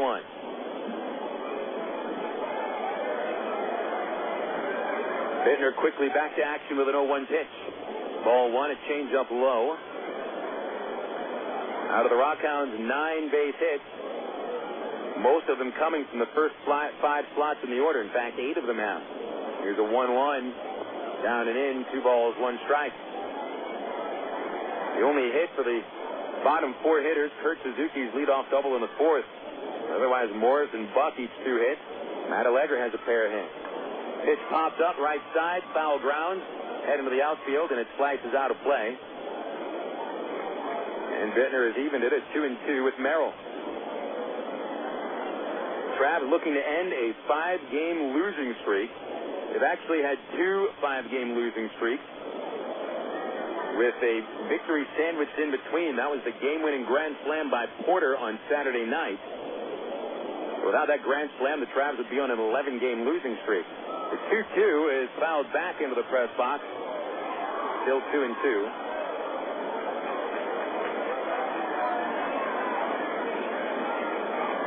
Merrill bouncing around the last 2 years. Texas Rangers, San Diego Padres, now the A's. Another 2-2 fouled straight back as Bittner tried to change up.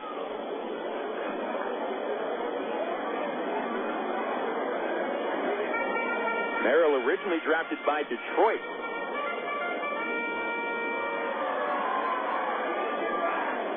So the A's' 5th organization. The 2-2 pitch.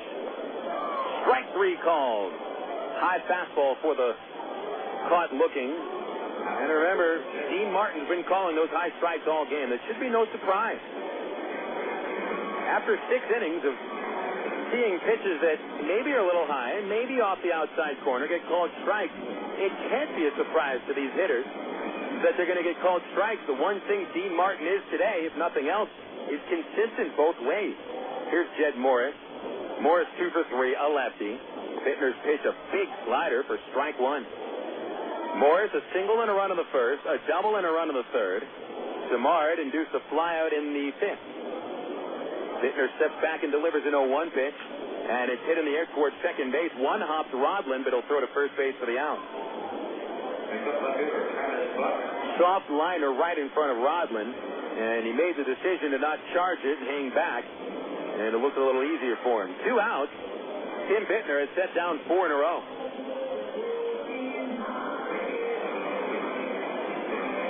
I said we got a lot of Bon Jovi being played. They played Wanted Dead or Alive between one of the innings. And a lot of intro music. John Bon Jovi today here in Midland. I thought he was from Jersey. Buck is 2 for 3. Couple of RBIs and a double. Big lefty shows bunt. Slaps it down the line at third. Continues to roll. Brown will let it roll. It stays fair. What a bunt by Travis Buck, his 3rd hit of the game. He just let it stay on that third base line the whole way. You know, if it would have touched the lip of the grass, it would have rolled off the grassland and gone foul.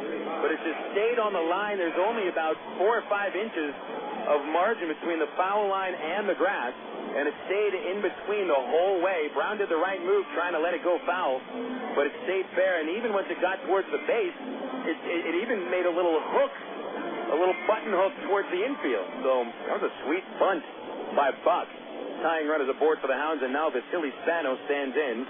First pitch, hard ground to the second. Rodland is up with it. He'll throw Spanos out. And a scoreless 7th inning for Tim Bittner.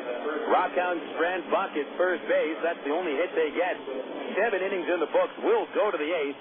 It's the Travelers 5 and the RockHounds 4. This is Air America Little Rock, 1380 KTXE. Go Coca-Cola isn't official. My friend's brother is a molecular biologist, and he was saying the only way you could have gotten Coke Zero to taste like the regular Coke was to engineer it in space. I would not. No, but think about the whole zero factor, like zero gravity. It makes perfect sense. Zero is for the 0 calories. Just stop pretending that you don't engineer Coke Zero in space. Can you do that? I wish I could speculate on that, sir.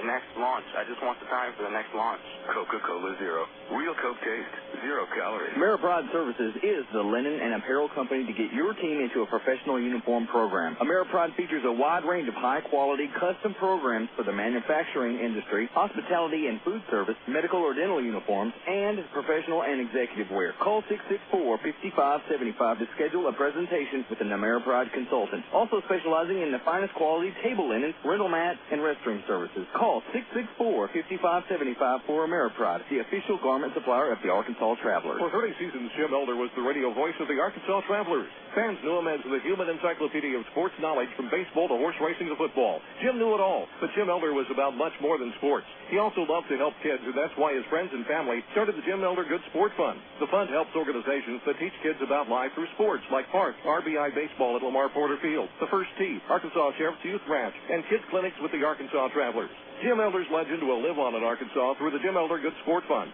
See them online at jimelder.org. You're listening to Arkansas Travelers Baseball. RockHounds make a pitching change as we get into the 8th inning. And the Arkansas Travelers leading 5-4 against Midland. Jeff Musick has come out of the bullpen replacing Justin Crowder. Musick is the third Midland pitcher of the night. 5 runs, 9 hits, no errors for the Travelers. The Midland RockHounds, 4 runs, 10 hits, and 1 error. Jeff Musick is 6'2", 185-pound right-hander from Mount Sinai, New York. 20th round pick in 2001 out of Briarcliff. Musick started the season at single-A Stockton. In 13 games, had a 1-1 record and a 3.86 ERA. Struck out over a batter per inning. With Midland, it's his 5th appearance. Leading off, Matt Pauley.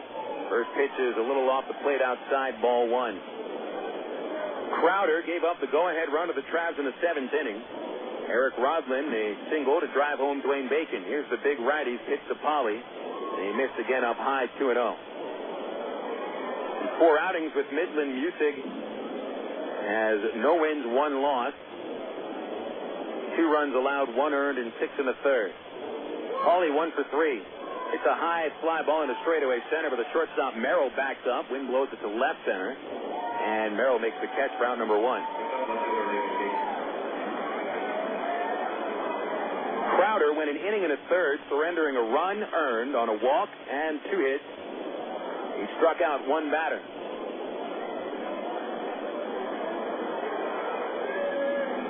Here's David Gates. Gators had a great game. Homered in the 2nd. Hit what looked like an inside the park homer in the 5th to straightaway center. But it was a triple and an error on the center fielder Allegra and a walk in the 6th inning. Pitch from Musick. A strike on the outside corner, 0-1. Travs have scored in each of the last 4 innings. 1 run in each of them. The 0-1 to Gates. Swing and a miss, a slider, strike 2. The last inning Arkansas did not bring a run home was the 3rd. They went scoreless in the 1st, but Arkansas has scored in 5 of the 7 innings today. Here's the 0-2 to Gator. A high fastball, 1-2. Midland had a 3-0 lead in the 1st and a 4-1 lead in the 3rd. And the Travs just kept chipping away. 1 run each inning to take the lead in the 7th. Now the 1-2 pitch to Gates. Check swing, strike 3 called on the outside corner. Gates walks away as the 2nd out of the inning against Musick. And Jason Espino will come up next. Nobody warming up in the Traveler bullpen. We'll see Tim Bittner for the 8th. Espino the batter. Jason 0 for 3. Grounded out to first last time up, stranding 3 men. Here's the pitch from the right-hander. Swinging a chopper to first. Colamarino backs up. He'll flip to the pitcher. And Musick is there for the putout. A rather easy 1-2-3 eighth inning for Jeff Musick. So the Travelers, no runs for the first time since the third inning. Still, it's Arkansas 5 and Midland 4. We'll go to the last of the eighth on Air America Little Rock, 1380 KDXE. Emergency hotline, can I help you? Yes, I need help. All right, sir, what's the problem? I can't taste my beer. I feel it in my mouth, but there's no taste. Okay, sir, this is what I want you to do. Put the bottle down and step away from the beer. Okay. Walk straight to the corner store and pick up a 6-pack of Miller Lite. Okay. Don't worry, it's going to be all right. Next time, try the light beer that actually tastes like beer. Great tasting, less selling Miller Lite. Miller, good call. Miller Brewing Company, Milwaukee, Wisconsin. AgPro knows you're patient. You've had your eye on a certain green and yellow tractor for some time now. But here's a thought. Visit your local John Deere dealer for an innocent test drive. Sit in that yellow seat and feel that rugged quality. Then run the numbers. You may find you've underrated the value of a John Deere and overrated the value of patience. After all, nothing runs like a Deere. Test drive the John Deere of your choice today at AgPro Central Arkansas, 10504 Maumelle Boulevard, North Little Rock. Of all the days of the week, it seems that Mondays are everybody's least favorite day. Well, the Travs and the Arkansas Democrat-Gazette have a reason for baseball fans to look forward to Mondays. That's because Mondays are Democrat-Gazette family night here at the ballpark. You just pick up a copy of Monday's Democrat-Gazette, and you'll find a discount family ticket right there in the sports section. That's right. It's a coupon that admits the whole family for just $2 a person. Hey, Mondays don't sound so bad anymore. You're listening to Arkansas Travelers Baseball. Bottom of the eighth inning, and Tim Bittner still on the mound for the Travs. It's 5-4 Arkansas leading. Bittner has thrown 2 scoreless innings, allowing 2 hits, 1 walk. He struck out a batter. Right now, Bittner, the pitcher of record, trying to go 3 innings for the first time this year. In fact, it's been a while since Bittner tossed 3 innings in a game. You, of course, have to go back to last season, a 4-inning start on July the 2nd, and Bittner was out for the rest of the year. Bill Elson with you to see if the Travs can't break a 5-game losing streak. Bittner will face the 5, 6, and 7 slots in the order. Matt Allegra is first up. Allegra has doubled, struck out, and singled. He's a big right-hander, and a pitch on the way from Bittner. Slider down the middle of the plate, called, strike 1. There will be a right-hander warming up in the Traveler bullpen. We'll tell you who it is in a moment. The 0-1 to Allegra is low and away. 1 ball, 1 strike. Rich Thompson getting loose in the Travs pen. The 1-1 on the way to Allegra. Check swing, low and outside. 2 balls, 1 strike, no appeal. He did not go anyway. Allegra's double in the first, strikeout in the third, single in the sixth. He singled off Bittner in the 6th inning.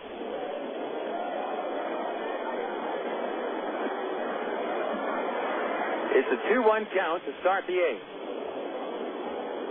Here's Tim Bittner's pitch. Slider. Strike 2 called on the inside corner, and Allegra steps out of the box shaking his head.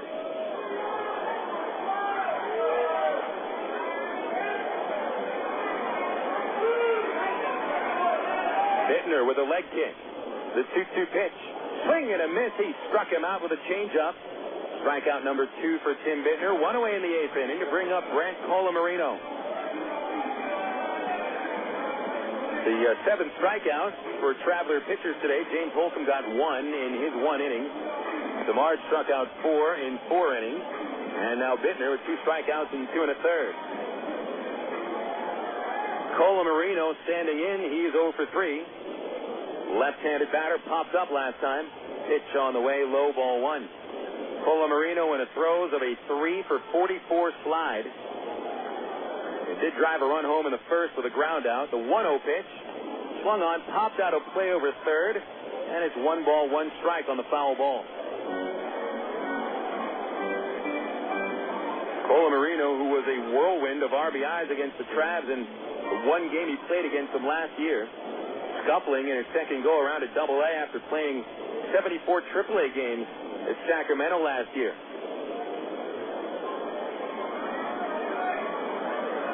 Big left-handed batter with an open stance. Bittner kicks. The 1-1 pitch. Fouled at the plate, and Colamarino hit his own foot with a foul ball. Crumples down but gets up, and he'll be okay.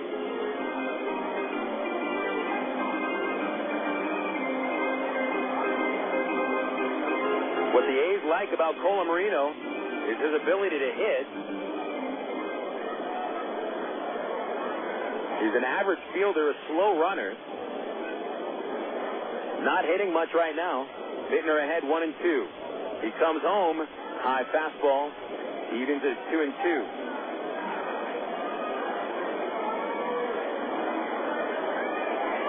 Two balls, two strikes, no one on, one out to Colamarino. Pitch. Swinging a line drive to right. Espedo is right there, backing up 2 steps. He makes the catch. 2 outs.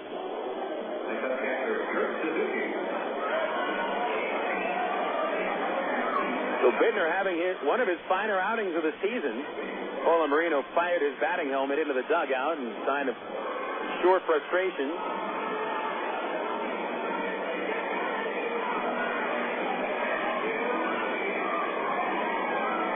Here's Kurt Suzuki.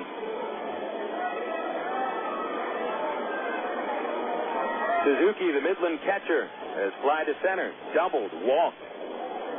1 for 2. Pitch on the way to the righty. Up high, 1-0. All Bittner has to do is retire this last batter, and he can leave the game. Thompson could come in for the 9th inning, and Tim Bittner should be able to work some confidence up after this appearance. But it'll take one more out. The 1-0. Fouled back. 1 ball, 1 strike. What's making Bittner effective today is an ability to throw strikes with his fastball. I mean, it seems simple to be able to throw strikes with a fastball, but Bittner just had no feel for the pitch. Throw a slider for strikes on occasion, but he's got command of the fastball today. Just 1 walk. 1-1 to Suzuki.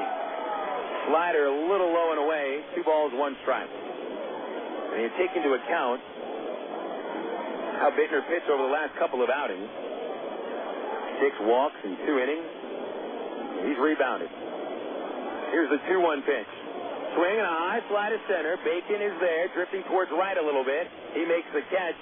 And Tim Bittner, a 3-inning performance of shutout baseball. He'll finish it off with a 1-2-3-8. Way to go, Bitt. So 8 innings are complete, and the Travelers take a 5-4 lead into the 9th inning on Air America Little Rock, 1380 KDXE. At one time or another, we all want to change the world in which we live, make it a better place. Introducing the new ITT Tech School of Criminal Justice. At ITT Tech, we now teach the fundamentals of the criminal justice system, along with the technology to help respond to and prevent crime. ITT Technical Institute School of Criminal Justice. Education for the future. To find out more, call 1-800-ITT-TECH or visit us on the web. Coca-Cola, this is Mitchell. My friend's brother is a molecular biologist, and he was saying the only way you could have gotten Coke Zero to taste like the regular Coke was to engineer it in space. I would not. Well, no, but think about the whole zero factor, like zero gravity. It makes perfect sense. Zero is for the 0 calories. Just stop pretending that you don't engineer Coke Zero in space. Can you do that? I wish I could speculate on that, sir. The next launch. I just want the time for the next launch. Coca-Cola Zero. Real Coke taste. 0 calories. Emergency hotline, can I help you? Yes, I need help. All right, sir, what's the problem? I can't taste my beer. I feel it in my mouth, but there's no taste. Okay, sir, this is what I want you to do. Put the bottle down and step away from the beer. Okay. Walk straight to the corner store and pick up a 6-pack of Miller Lite. Okay. Don't worry, it's going to be all right. Next time, try to light beer that actually tastes like beer. Great tasting, less filling Miller Lite. Miller. Good call. Miller Brewing Company, Milwaukee, Wisconsin. You're listening to Arkansas Travelers Baseball.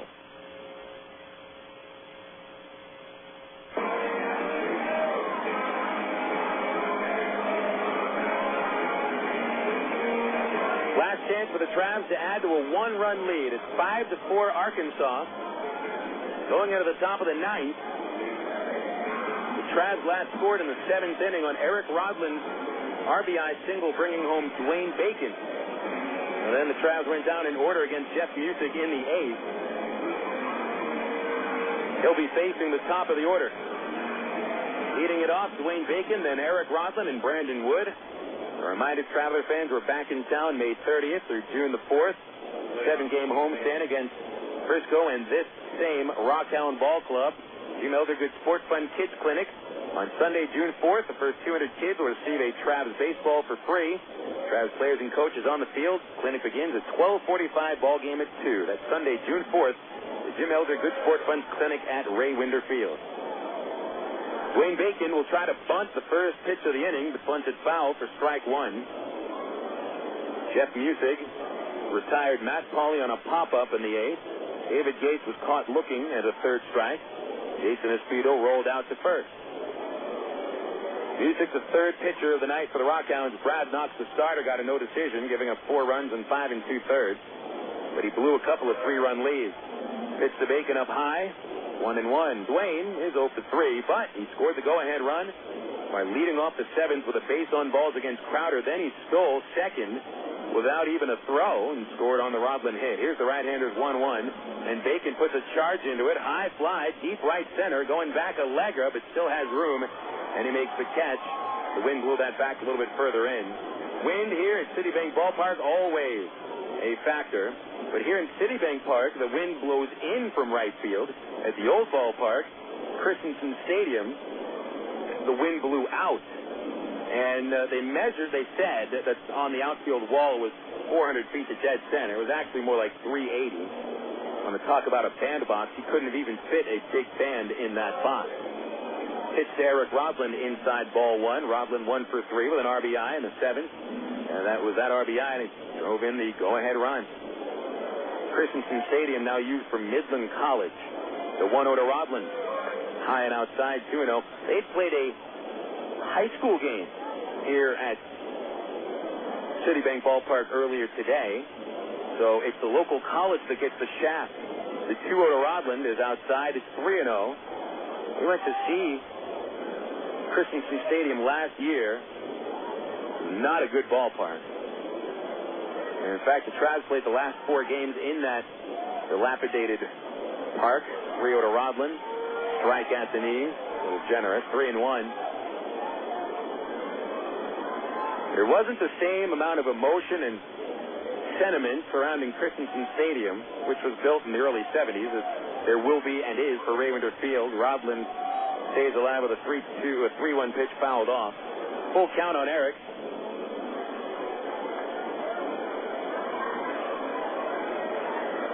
People were so excited to get out of Christensen Stadium that I think they forgot that they were even playing games there in 2001. Not many people came out for the last game in that park's Texas League history. Payoff pitch to Rodland.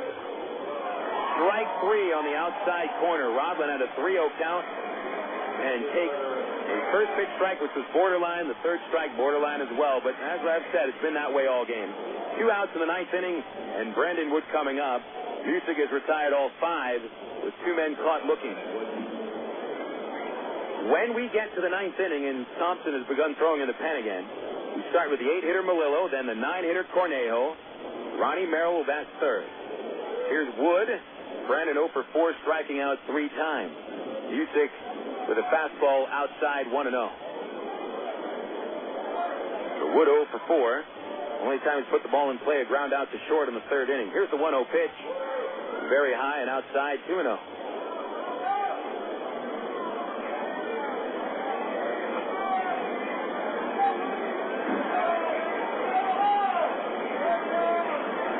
No one on for Wood. 2 outs in the top of the 9th inning. Travs leading by a run. Usyk deals. Wood swings and misses. Strike 1.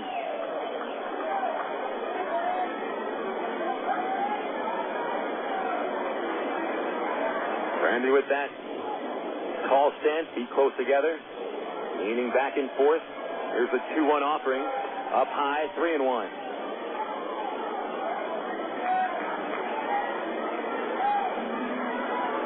Music, a big guy with good stuff. You'd think he would challenge Wood with a 3-1 pick. Here it comes. Ball 4 outside.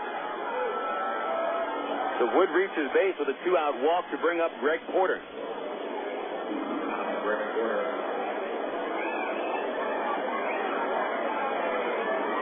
Porter hit by a pitch in the 1st. Bounced out in the 4th. Same thing in the 6th inning. Popped up in the 7th. He's 0 for 3.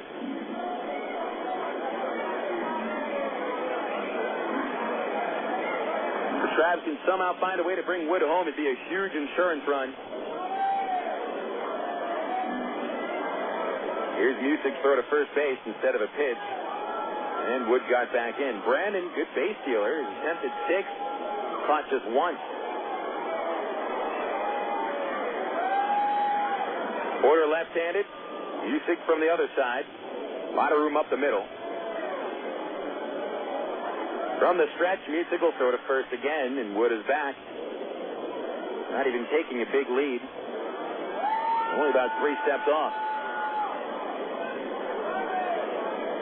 Porter still waiting for that first pitch. Music had set down the first 5 men he'd faced before walking Wood. Delivery. Swing, fly ball, left center, chasing it, Buck, and he's there. He makes the catch. Travs no runs in the ninth, no hits. 1 man left. 1 run will have to be enough. Travs 5, RockHounds 4.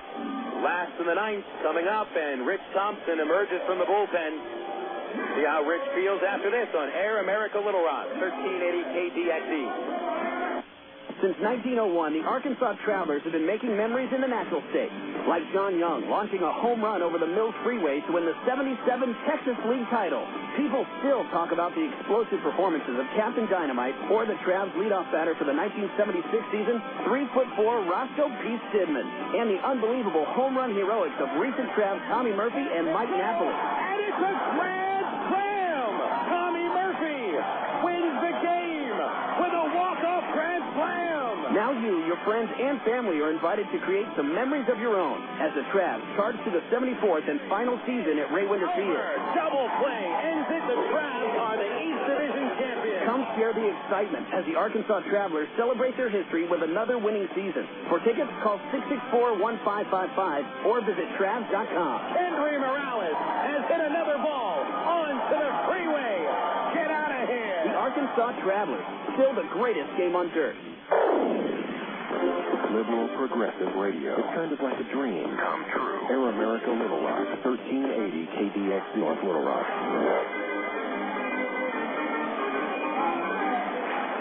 We get to the bottom of the ninth inning, and the Arkansas Travelers leading 5-4. Tim Bittner leaves after a 3-inning performance, giving way to Rich Thompson. Team leader with 4 saves, but Thompson over the last couple of outings has not been sharp. Saturday night suffered the loss against Springfield, facing 6 batters and allowing all of them to reach. Thompson then pitched yesterday through 1 pitch to Kevin Mahar, and Mahar delivered the game-winning hit into left center field. So Thompson is charged to get 3 outs here in the ninth inning before Midland scores a run. 1-1 record for Thompson, 4 saves. He has a .365 earned run average. Thompson hasn't been charged with a blown save. They do not count the game on Saturday because he did not enter in a save situation. But this is certainly a save situation. The young 21-year-old right-hander from Sydney, Australia will be facing the 8, 9, and 1 hitters of the RockHounds. Kevin Melillo will lead off, followed by Eddie Cornejo and Ronnie Merrill. Melillo, a left-hander, is 0 for 3. Thompson delivers from the windup and fires low, ball 1. Remember, the bulk of the 10 hits for the RockHounds have come from the 1 through the 5 slots in the order. The pitch, a strike, and it's 1 ball and 1 strike. Good fastball from Thompson. The only hit that doesn't come from the bottom, from the top 5 hitters in the order. The 7-hitter Suzuki doubled in the 4th. The 1-1 to Melillo. Swinging a ground ball, hole at first, bounces away from Greg Porter off his right shoulder into center field, and there goes Melillo for second base. He will get in there safely, and the RockHounds have the tying run at second with nobody out. Ball was hit very hard by Melillo. Porter tried to stay in front of it, but pulled his shoulder at the last moment. It bounced off his right shoulder and into center field. So a very odd double for Kevin Melillo, and the RockHounds can tie it up with a single, or they could bunt Melillo up and use a sacrifice fly.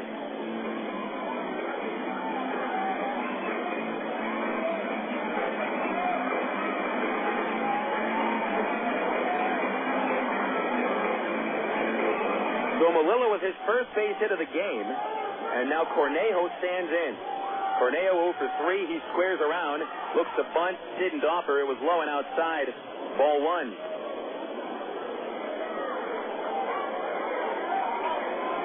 The RockHounds this season have put down 16 sacrifices.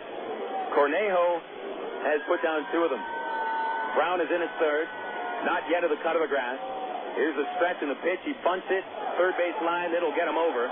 Thompson fields it, throws to first, and he'll get the out. And so Cornejo moves the tying run to third for the top of the order.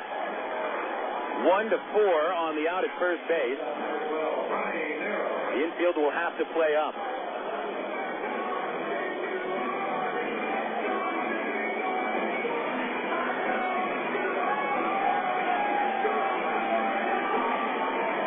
The infield comes in for Merrill, a switch hitter batting left-handed.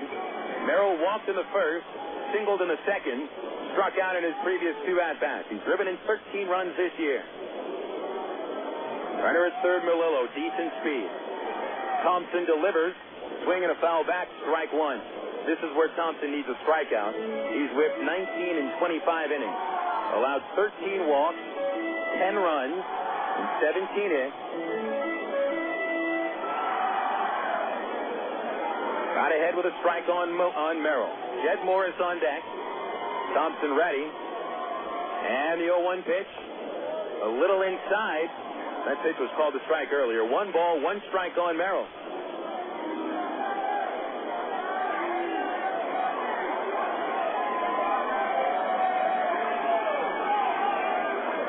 RockHounds trying to come back here in the 9th inning. The 1-1 pitch to Merrill. Swung on, fouled back over the roof. Strike 2. Traveler pitchers today have combined to strike out 7. And remember, this Traveler team has recorded the fewest amount of strikeouts for any pitching staff. Now's the time for one. And the infield can relax. Thompson couldn't allow the tying run on the fly ball. Here's the 1-2 pitch. Fouled off again. Merrill has whipped twice today, 31 times on the year. Swinging in the 4th, looking in the 7th. Here in the 9th inning, he's got Melillo at third base, 1 out. Thompson looking for the strikeout. Pitch on the way. Slider outside. Tried the back door, but it started too far off the plate.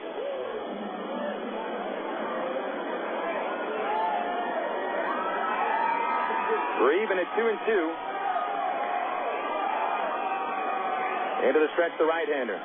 Melillo creeps up at third. The pitch popped up out of play. And Merrill is fighting off everything that Thompson comes with. All of the strikes in this at-bat have been foul balls, and Merrill has fouled off 4 pitches.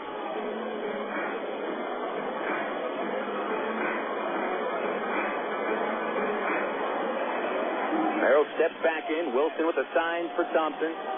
Sets up on the low outside corner. The pitch.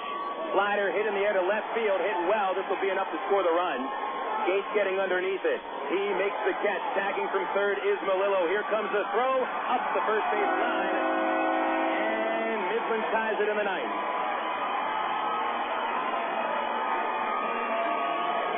Gates put everything he had into that throw.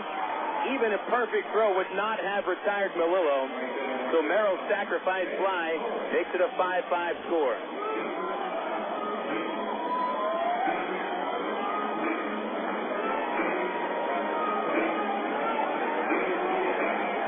Jed Morris stepping in.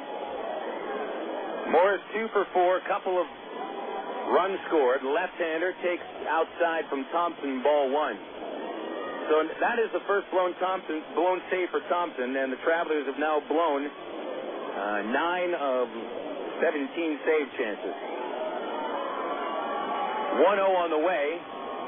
A check swing, but a called strike on the outside corner.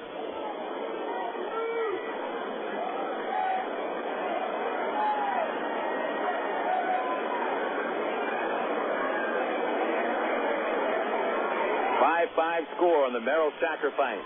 1-1 to Morris. Ball 2 high and outside.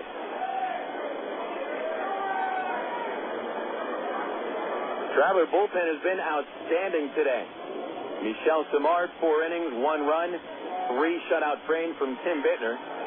Thompson's 2-1 to Morris is hit in the air to left field, hit well, going back gate at the warning track, at the wall. He's got it. As that is it in the 9th inning, Midland ties the game. Morris a few feet away from a game-winning home run. 1 run on 1 hit, no errors, nobody left. The RockHounds tie it. Will go to the 10th. A 5-5 score on Air America Little Rock 1380 KTXE.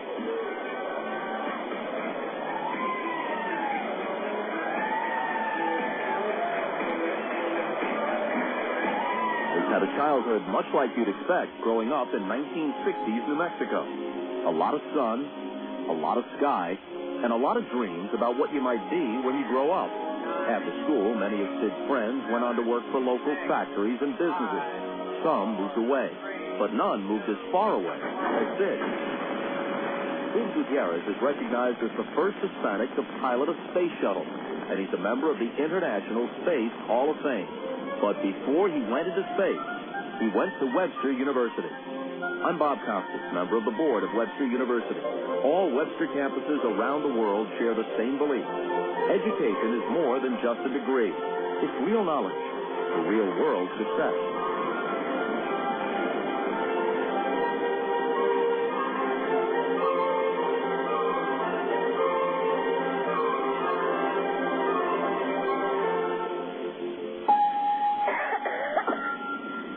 If you haven't been able to quit smoking for yourself, think about the people around you. Every year, secondhand smoke kills more than 40,000 non-smokers and causes over 400,000 cases of severe asthma in children. Call 1-866-NOW-QUIT. Now. Stamp out smoking. A Healthy Arkansas initiative from the Arkansas Department of Health and Human Services.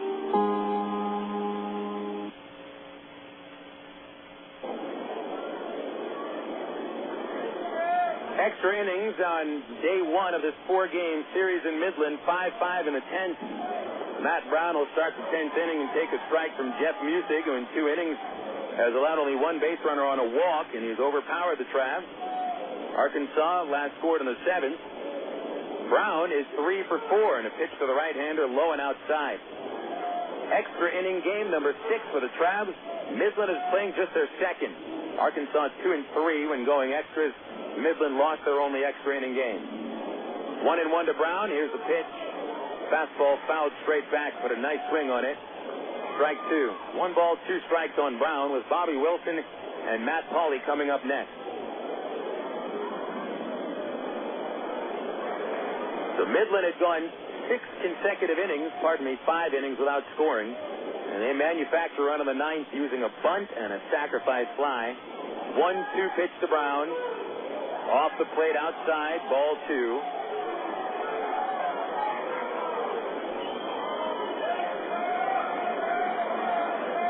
Trav's bullpen has not held a lead for it's been about 2 weeks.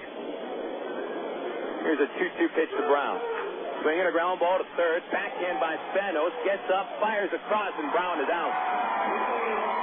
Spectacular play by Vasily Spanos, taking away not just a hit from Brown, but an extra base hit.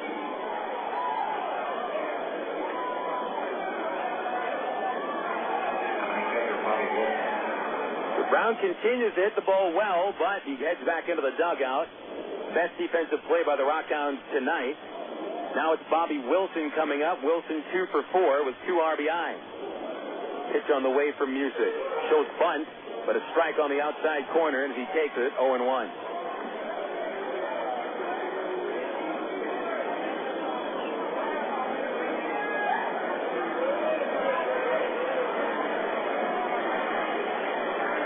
Music steps back and delivers. Wilson a chopper to third. Spanos waits for the big hop. Easier play this time as he flips across route number 2.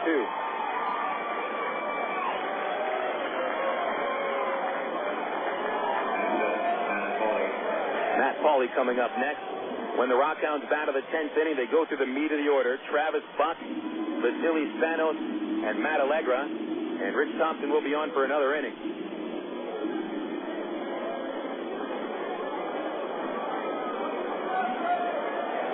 Pauly 1 for 4 with a 6th-inning single.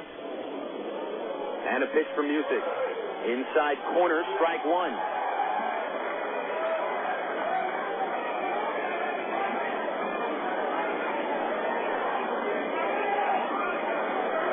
Here's the 0-1 to Pauly.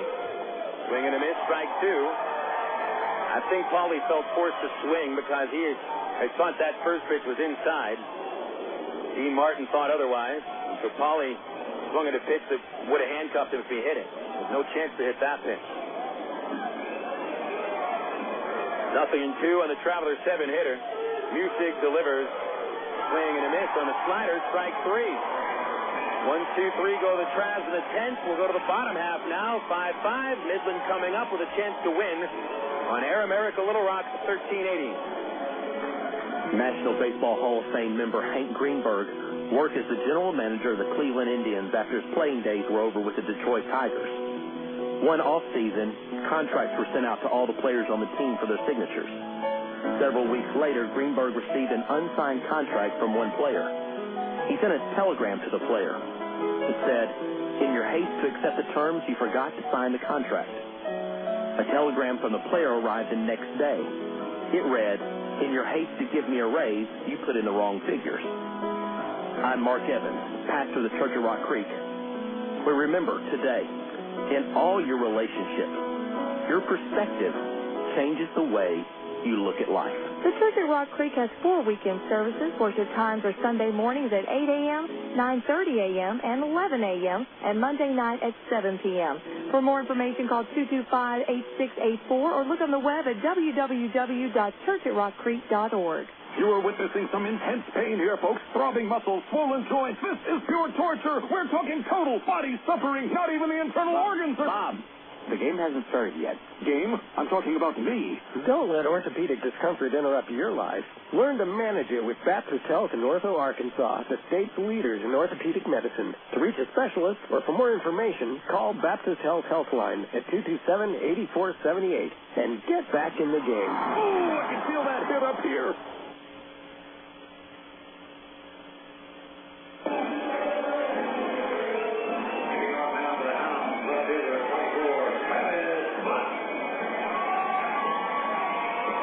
Midland a chance to win it in the 10th inning. Travis Buck will lead off against Rich Thompson with a tie game. 5-5 score. Thompson allowing a tying run of the 9th after a leadoff double by Kevin Melillo, which bounced off of Greg Porter's shoulder. Sacrifice bunt by Eddie Cornejo and a sac fly by Ronnie Merrill. So Buck, who's 3 for 4, stands in, a left-hand batter. Thompson throws from the windup and fires a strike on a fastball, and it's 0-1. Buck is singled, doubled, dropped down a bunt single, 2 RBI. No homers with Midland, but he had 3 in the California League. The 0-1 pitch in there for strike 2, and Thompson gets ahead quickly with a fastball and a slider. Vasily Spanos is on deck. Matt Allegra follows him. Between this trio, there are 6 hits. Here's the 0-2 pitch. High and outside, ball 1.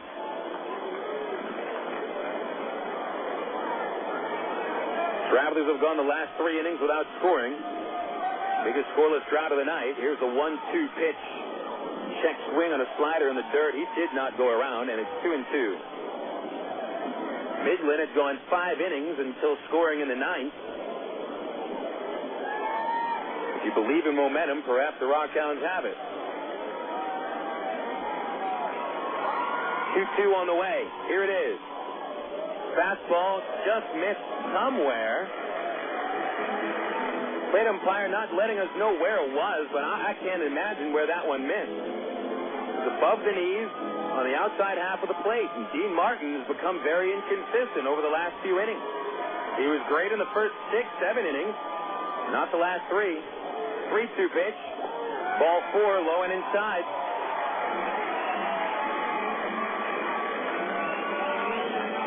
A leadoff walk puts the winning run on base for Vasily Spanos. And Thompson still seems to be frustrated with the lack of Dean Martin's first strike call.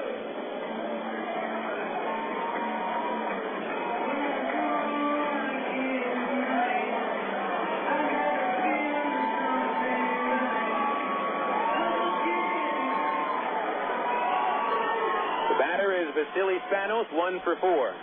Right-hander with power, fouls it back, strike 1. Bobby Wilson jogs the ball out to Thompson. Thompson, who was outstanding as the Traveler closer over the month of April, unable to hold on to the 1-run lead of the 9th. Leadoff walk here in the 10th.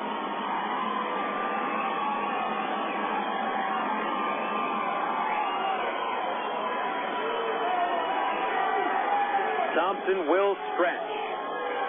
And the 0-1 to Spanos. Foul ball over first, out of play. Strike 2.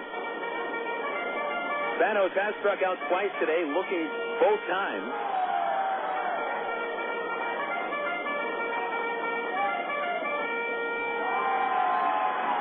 Thompson surveys the situation. Buck at first, nobody out. Rodland close up the middle. Wood normal depth short. The 0-2 to Spanos. A fly ball and a shallow right. A long run for Esposito coming on and making the running catch. One away. Buck stays at first. Now it is Matt Allegra coming up.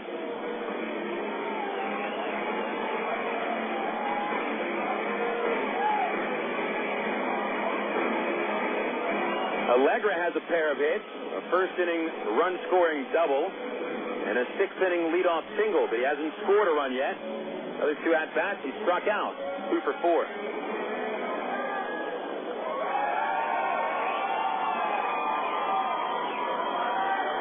Here's the first pitch.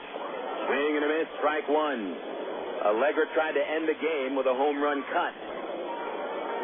5-5 in the bottom of the 10th inning. The Travelers on a 5-game losing streak. They've lost 9 of 10. Actually, they've lost 10 of 11 and 14 of 16. We need a win. Underscore need. 0-1 on the way to Allegra. Pitch out, nothing doing. Wilson had to leap to bring down that pitch out. The count is 1 ball and 1 strike.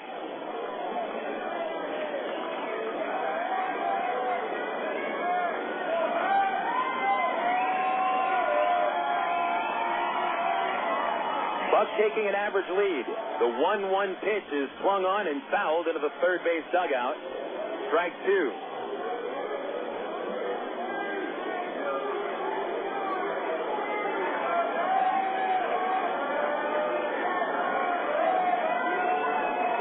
Thompson walked the leadoff batter, Buck. Spanos fly to right field. It's 1-2 on Allegra. And the pitch on the way. Slider down low, 2-2.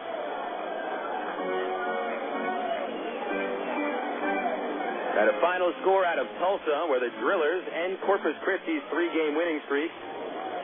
Drillers win it 5-4. The 2-2 pitch. Buck running, swing and a miss, strike 3. Throw to second base, a good one, but not in time. Buck steals second. Allegra is the second out of the inning. Grant Colamarino has the chance to be the hero. Boy, a great throw by Bobby Wilson, right where he wanted it. But Buck got a good break on Thompson's pitch. Colamarino standing in, 0 for 4. Only 3 hits in his last 45 at-bats. The Travs were done in by a slumping batter yesterday. Here's a pitch. Swing and a foul straight back, strike 1. Colamarino has driven in 16 runs this year in 40 games. Remember last year, he averaged an RBI per game in the Texas League. Left-hand batter. Infield is deep. Outfield is shallow. Here's the 0-1. Foul ball in the air over third. Out of play.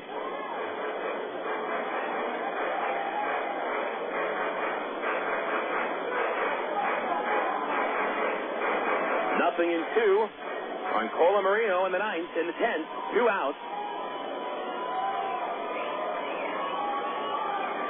Thompson finds the sign, delivers, fouled right back into the net.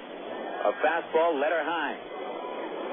Thompson challenging Colamarino here in the 10th inning as the slumping RockHound first baseman has an opportunity for the win. Midland tied the game in the 9th. Travs had a 5-4 lead after coming from 3 runs back. Thompson ahead 0-2. 3 straight fouls by Colamarino. Next pitch. Swing and a miss. He struck him out on a slider. And the 10th inning comes to a close. No runs for the RockHounds, no hits, and 1 man left. We'll go to 11 innings now, still tied 5-5 on Air America Little Rock 1380 KDXE. Did you know that more than 250 Arkansans are currently awaiting an organ transplant? And did you know that every 16 minutes, a new name is added to the organ transplant waiting list? You can help to reduce these numbers by registering to become an organ donor. Call the Arkansas Regional Organ Recovery Agency at 866-660-5433 or visit the Aurora website at www.arora.org to learn more. Become an organ donor. Give hope. In today's busy world, who has time for questions? Where to go, how to get there, what to eat? With over 30 locations in central, north central, and northeast Arkansas, Double B's has the answers. Double B's makes it easy to stop in and get on with your day, wherever you are. Start your day with Double B's Coffee Cafe. Gourmet coffee, better than most coffee houses. Grab lunch on the go with delicious selections from Quiznos, Pizza Pro, Baskin Robbins, Chester's Fried Chicken, or Subway. Clean your auto with a car wash. And all Double B's locations feature pay-at-the-pump technology, so you're back on the road in no time. Make the most of your time and stop worrying about life's little questions. We've got the answers at Double B's. Dr. Pepper, the taste of originality, Dr. Pepper. Salute individuality, Dr. Pepper. Do what you do, your moment has come. You're not like anyone, nothing better, Dr. Pepper.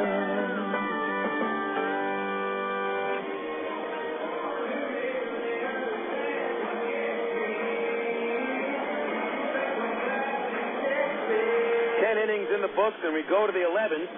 The Travelers 5 and the Midland RockHounds 5. Arkansas will be facing Jeff Music for the 4th inning in a row. Music has only allowed 1 base runner out of the 10 men that he's faced. He's retired 9. Only Brandon Wood reaching with a walk in the 9th inning. Travis put up 9 hits over the first 7 innings, but Music has silenced Arkansas's bat. David Gates leads off the 11th, with Jason Espedo and Dwayne Bacon to follow. Music has thrown only 33 pitches over 3 innings, working on a string of 4 consecutive batters set down. Gates has homered, tripled, walked, struck out, and scored twice.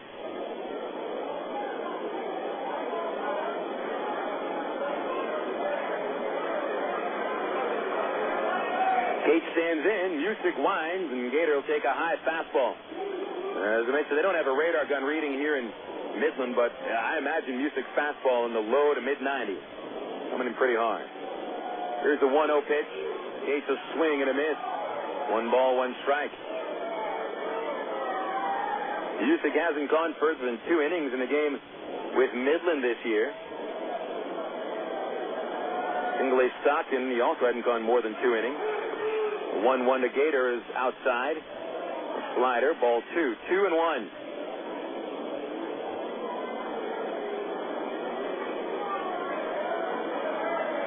Here's Music's 2-1 pitch. Popped up out of play behind the plate. And it's 2-2. Music last year, 49 appearances at Stockton, saved 15 games. Struck out 80 but walked 35 in 60 innings.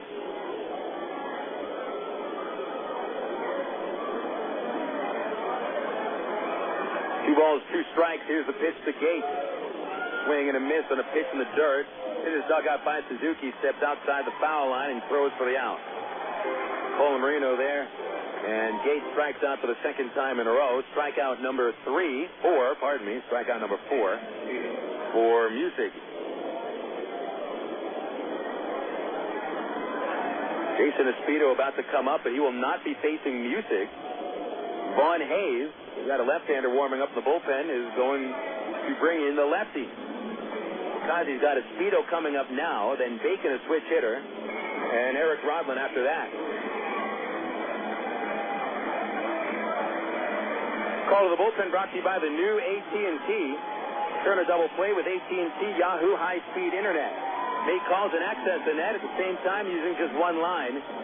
Look online at att.com. The new AT&T, your world delivered.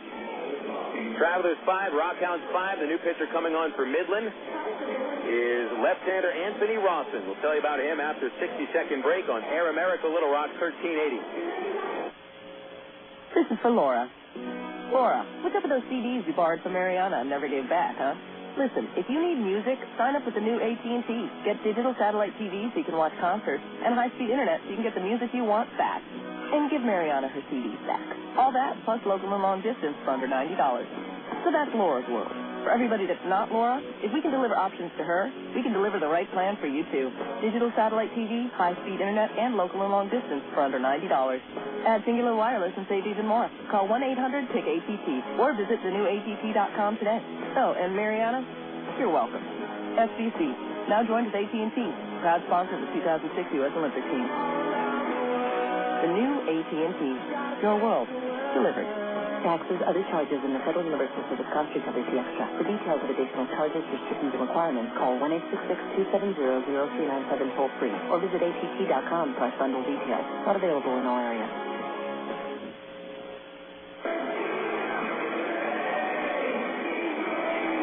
Anthony Rawson enters in the 11th inning with one out and nobody on base. Trav saw Rawson last year pitching for Springfield, where he went 4-3 in 38 games out of the bullpen with a .435 earned run average. 5'11" lefty out of southern Mississippi. Rawson's been a left-handed specialist out of the pen for Midland. 0-1 record in 11 games. .476 earned run average. Rawson has been picked up as a free agent by the Athletics. Cardinals dropped him at spring training. Jason Espino stands in. Lefty versus lefty. Remember, Espino bats over .400 against southpaws.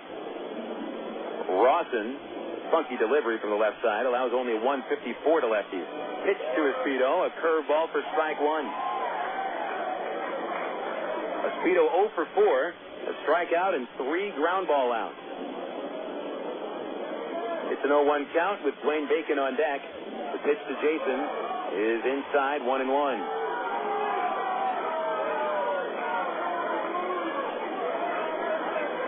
Jeff Music pitched 3 1/3 innings of no hit, no run ball. Walked only one batter.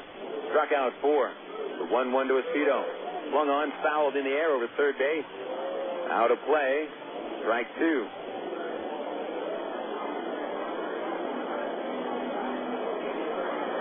Espino over the road trip, 1 for 12.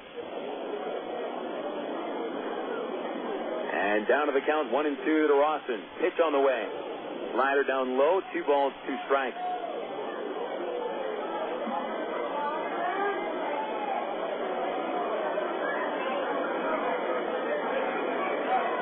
Rawson, a full-time reliever throughout his career. 42nd round pick by the Cardinals in 2001. 2-2 to Espino. Slider inside. And the count goes full.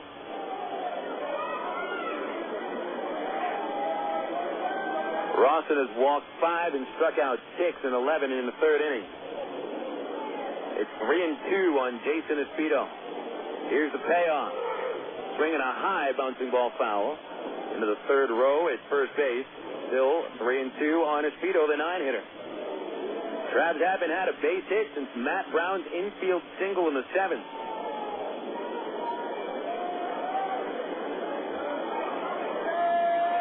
That was about 4 innings ago. Back to the stretch, Rawson 3-2. Espino fouls it off in the air again over the third base seat.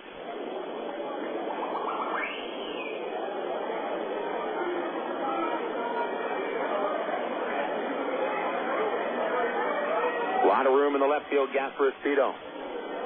Rawson throws a lot of breaking balls. Perhaps he gets something to pull. Here's another 3-2. High fastball and a 1-out walk puts Espino on board. Final score from San Antonio. The Missions win over Wichita 1-0. San Antonio recorded only one hit in the game. But Wichita's starting pitcher Juan Cedeno walked 8 batters in 5 innings. And the only hit for for San Antonio, an RBI double by Luis Oliveros. Winning pitcher for the Missions, Brandon Moorhead, 2-3 record. Pitch to Dwayne Bacon, low, ball 1. Suzuki walks the ball to the mound for Rawson. Dwayne Bacon is 0 for 4, but he reached in the 7th inning walking against Justin Crowder. That was the only time that Bacon batted from the right side. Here he's batting righty again. He would score a go-ahead run and a base hit by Eric Rodman. Espedo represents the go-ahead run. He's at first. Thanos, guarding the third base line, plays in a few steps. Pitch to Bacon is a strike, and it's 1-1, a slider to the knee.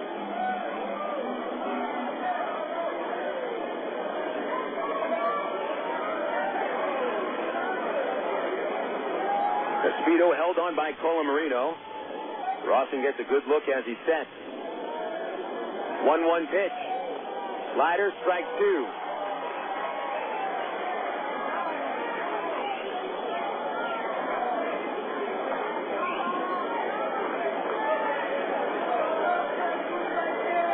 Rawson working deliberately, and Bacon out of the box, collecting his thoughts. Dwayne only 2 hits and 15 at-bats on the trip. A throw to first base will send Espedo walking back. 5-5 score in the 11th. Midland had leads of 3-0 and 4-1. Travs had one lead at 5-4. Midland tied it in the 9th inning. Here's the 1-2 to Bacon. Caught him looking at a slider. Strike 3 called. Third time Bacon strikes out, and he tells the plate umpire, Dean Martin, that he's terrible. And Martin shouts right back at him.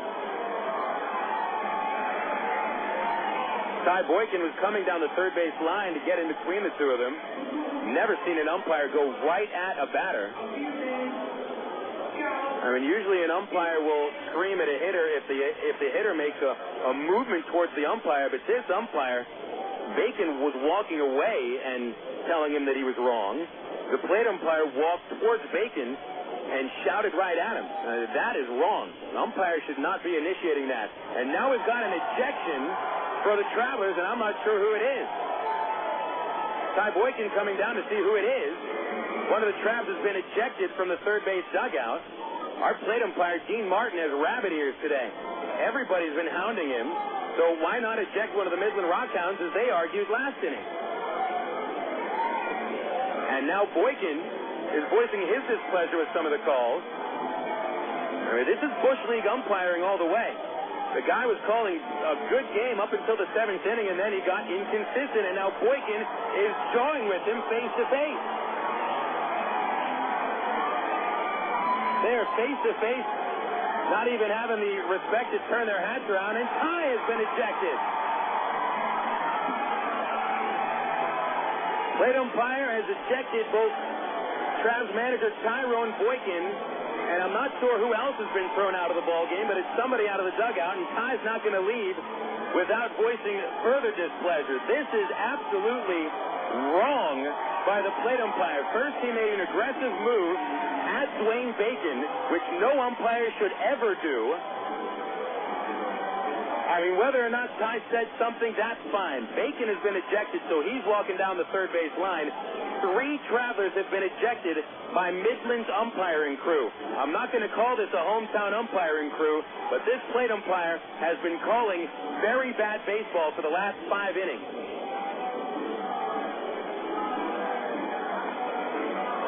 And he's got rabbit ears. So both Boykin and Bacon gone. The home crowd just loving it. I'm sure they've got plenty of dollar bills to hand to Dean Martin once this game is over. But wow.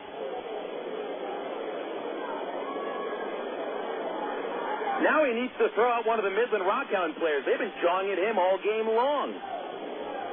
So it's Eric Rodlin at the plate.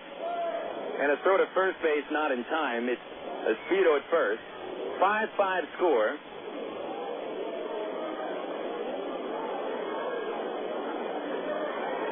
Haven't made much of a deal of the replacement umpires recently, but this guy's awful. Pitch to Rodland low, ball 1. I hate to continue to bemoan the fact that he's been inconsistent the last 5 innings. Maybe both ways, but why not eject one of the Midland players after they jaw with you, Dean? Pitch to Rodland, 1-0. A strike on the outside corner. He's given it off the outside corner both ways. And, I mean, whether or not Bacon was out on strikes, that's not what's making the difference here. I mean, he's been calling the pitches off the plate one way or the other. But the plate umpire made an aggressive move towards the player. You cannot do that. He took 2 steps towards him, shoved his face in Bacon's face. Bacon was walking away. 1-1 to Rodland. Line drive foul the other way, strike 2.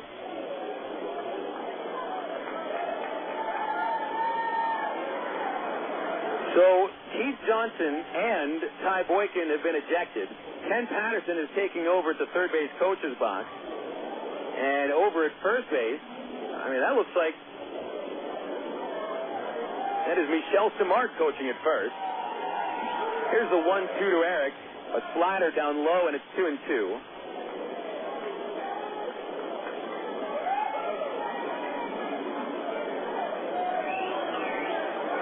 Rodland collected an RBI single in the 7th inning. Last run the Travs scored. A Speedo lead from first base. Rawson's 2-2. A swing and a miss on a slider, strike 3. Rawson strikes out Bacon and Rodland. The Travs not only get out of the 11th inning with no runs, no hits, and 1 man left, but their center fielder Bacon and the manager Tyrone Boykin have been ejected as well. So we'll have Devin Day going into center field. We'll come back for the bottom of the 11th after this with a 5-5 score on Air America Little Rock, 1380 KTXE. The romance begins at Cupid's. Choose from Central Arkansas's largest selection of apparel and lingerie in every size, style, and color. And don't forget the wide selection of menswear, toys, massage oil, and lotion. It's Cupid's Lingerie and more. 2585 Donahue Street in the Townsend Plaza, Conway, 65th and Scott Hamilton, and 9700 North Rodney Perelman in Little Rock, plus 3360 Central Avenue in Hot Springs. Just look for the purple neon hearts, and you'll know you're in the right place. Cupid's Lingerie and more. Hey, fans, it's easy to get discount tickets to Travs games all year thanks to Ready Ice. Arkansas's #1 ice company, Ready Ice presents Ready Ice Wednesdays at Wayne Wonder Field. Just pick up a discount coupon for any Wednesday Travs home game anywhere Ready Ice is sold, like most Shell and Exxon gas stations. Bring the coupons to the Travs box office for $3 general admission tickets to any Wednesday home game. That's Ready Ice Wednesdays at Wayne Wonder Field all season long. Thanks to Arkansas's #1 ice company, Ready Ice. Emergency hotline, can I help you? Yes, I need help. All right, sir, what's the problem? I can't taste my beer. I feel it in my mouth, but there's no taste. Okay, sir, this is what I want you to do. Put the bottle down and step away from the beer. Okay. Walk straight to the corner store and pick up a 6-pack of Miller Lite. Okay. Don't worry, it's going to be all right. Next time, try the light beer that actually tastes like beer. Great tasting, less selling Miller Lite. Miller. Good call. Miller Brewing Company, Milwaukee, Wisconsin.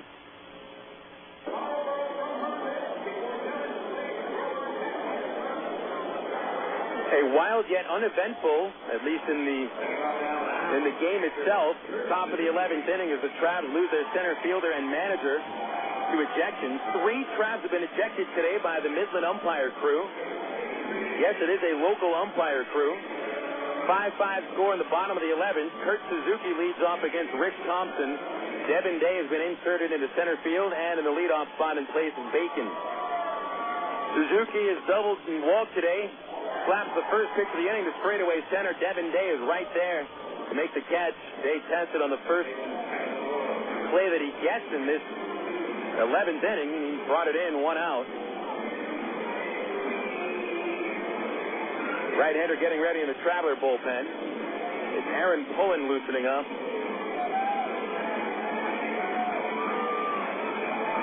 Kevin Melillo standing in. He scored the tying run after leading off the 9th inning with a double that hit off Greg Porter's shoulder.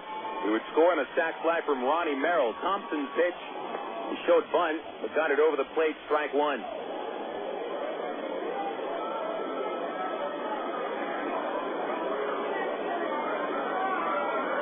But Ken Patterson is now managing the Travs ball game. With the hitting coach and the manager ejected, it's an 0-1 to Melillo. Strike 2 called, 0-2 on a fastball. And this is just the first game of a 4-game series. And who knows how long the umpires will be working this series.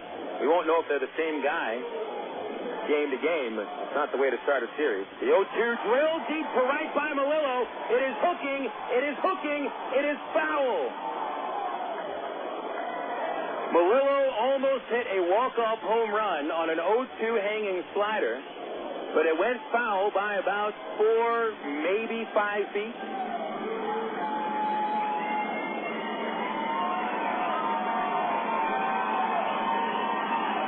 Melillo does have power. He's only hit 2 home runs this year, but he led all A's farmhands last season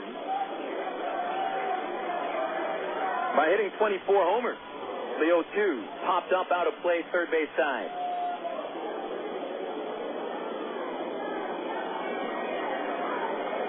Power comes in a small package. Melillo only 5'11", 185 pounds. Another 0-2 from Thompson. Low and in on a slider, and it's 1-2. 1 out, nobody on in the 11th. Thompson is gone. 2 1/3, allowing only 1 hit. And it turned into a run. Now the 1-2 pitch. Ground ball up the middle. Roslin has it in back of second. Off balance flip. Porter does the split out number 2. Nice play. Both by Roslin and Porter to keep Melillo off the bases. Eddie Cornejo is next.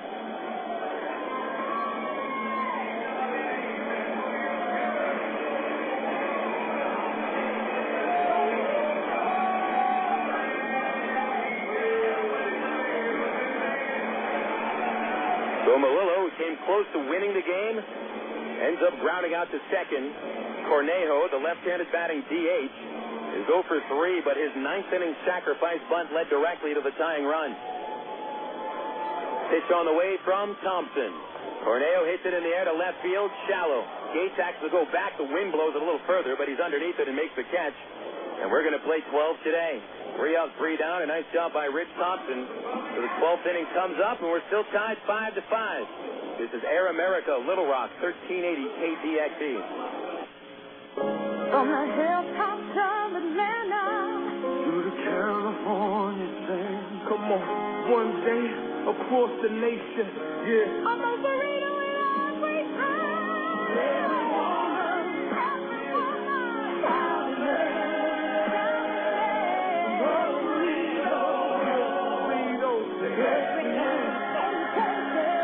Moe's Burritos, 4834 North Hills Boulevard in North Little Rock by Kroger's in North Hills and McCain. Go your own way with National Car Rental. Take a one-time trip and discover Arkansas. National's great weekend special is just what you need for a trip to the Ozarks. Or get your friends together and rent a minivan to historic Eureka Springs. National offers a wide choice of sizes and styles, from luxury cars to vans and sport utility vehicles. Unlimited mileage rates are available. National Car Rental has 2 convenient locations, Little Rock Airport and North Little Rock at 3919 Black Avenue. See National Car Rental's ad in the Yellow Pages. Go your own way with National Car Rental. 1, 2, 3. We're at the supermarket checking out shopping lists. Oh, here's mine. Let's see. Milk, cheese, yogurt, ding, ding, ding. Oh, do I win? Well, actually, you probably lose. What? Lose inches. Oh. These studies show that people following a proper reduced-calorie diet that included 3 servings of milk, cheese, or yogurt every day had better weight loss results and trimmed more from their waistline than if they just cut calories alone. So eat 3 cool, creamy servings of milk, cheese, or yogurt a day. Wow, I consider that a win. Have you had your 3 today?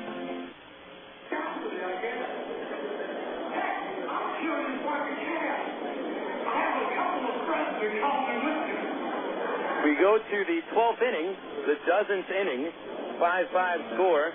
Brandon Wood will lead off against Anthony Rawson. Neither team has been able to score in extras. Midland scored the last run, coming in the bottom of the 9th to force the 10th. So Wood against Rawson, a left-handed pitcher against the power-hitting righty. Wood 0 for 4. 3 strikeouts, but walked in the 9th inning. And the first pitch from Rawson. Here's a strike on the outside. Well, a strike outside, 0-1. Porter and Brown will follow. Well, why not Rawson just throw that same pitch about half a foot off the plate? Here's the 0-1.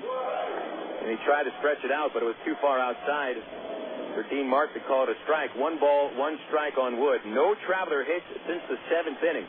That is 4 innings of hitless ball by the RockHound pen. 1-1 to Wood. Curve ball for strike 2. Boy, he's got a big hook. 1-2 on Wood.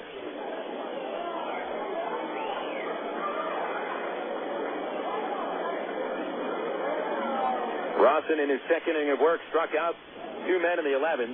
The 1-2 to Wood. Swing and a miss, and the 4th strikeout for Brandon today. 3rd for Rawson out of 4 men faced. And as a matter of fact, the last 5 Travelers, with the exception of Espedo, who walked in the 11th, the previous 2 batters before him, Pauly and Gates, struck out. Then Espedo walked. And then Bacon, Rodland, and Wood have all struck out in order against Rawson. Traveler batters have struck out 13 times today. Greg Porter hasn't struck out, but he's 0 for 4. Pitch on the way. Look out. Turned away. A fastball up at his eyes. Ball 1. Porter was hit by a pitch in the first inning, but is grounded out twice, popped up, and flied out since. 5-5 score. Porter 6 homers on the year. Rawson's 1-0 pitch is fouled off. 1 ball, 1 strike.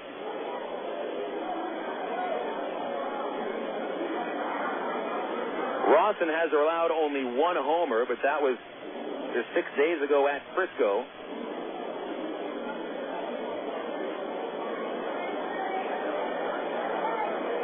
Rawson has pitched very well this year with the exception of just a couple of outings, and he looks strong today. Porter back in there. 1 ball, 1 strike, 1 out. Base is empty. The left-hander will deal. Porter tips it into the catcher's mitt. Strike 2.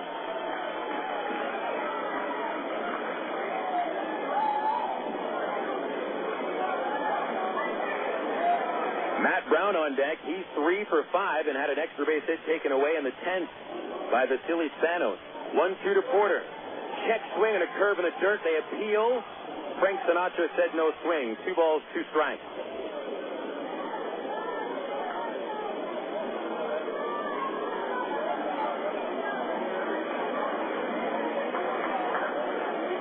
Travs are thin on the roster at the moment. Dwayne Bacon has been ejected. Devin Day is out in center now. Aaron Teal, of course, suspended, and the only reserve left is Brent Del Chiaro. Remember, the Travelers' starting pitcher, James Holcomb, lasted just 1 inning and left with a sore back. 2-2 to Porter, a curve outside. 3-2.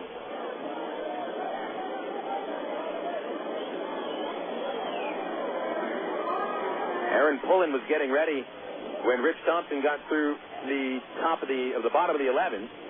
You may see Pullen next half inning. Here's a payoff to Porter. Ball 4 inside. Second walk from Rawson.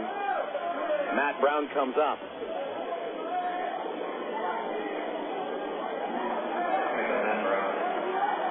Long game for 2 teams coming off the road. Midland was in Springfield yesterday.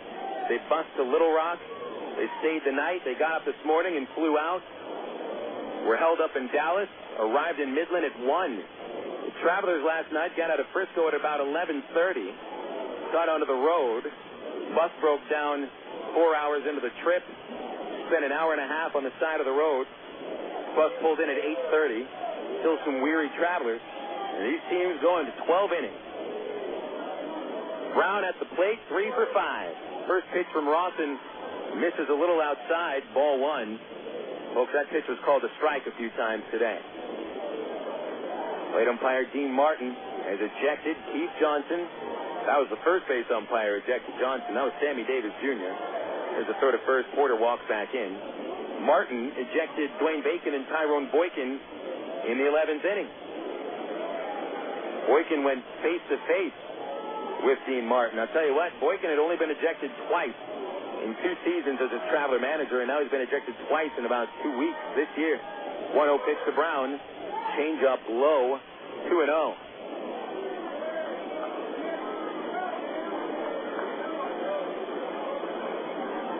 Right-hander in the Midland pen. Jared Burton getting loose. Rawson is the 4th pitcher of the night for the RockHounds. Porter a short lead.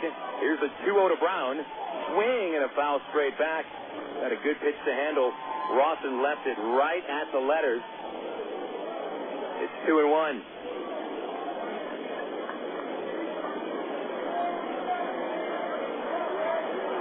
Brown 2 doubles and an infield single today.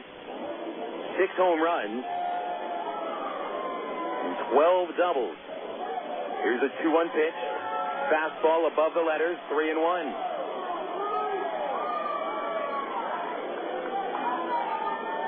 Bobby Wilson on deck.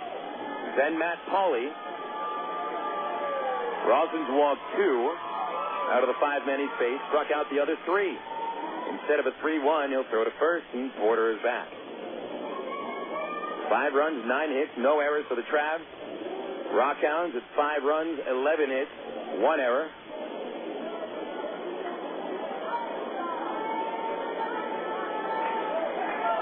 Brown waiting. Rawson set, delivers. Strike 2 on a breaking pitch.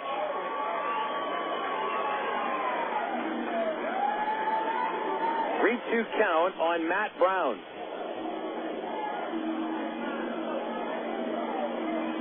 With Rawson, no one's put the ball into place, either a strikeout or a walk. Stretch, payoff pitch, fouled off over the right side.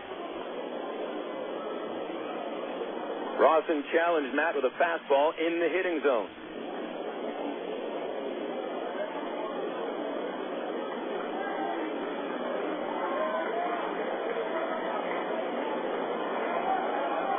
Slows down here in the 12th inning. Porter takes the 1-out walk, leads away. Rawson goes full on the second straight hitter. Long look at the sign. Now the stretch on the payoff to Brown. Walked him high and away. First and second for the Travs here in the 12th inning. They still haven't had a hit since the 7th. Bobby Wilson coming up.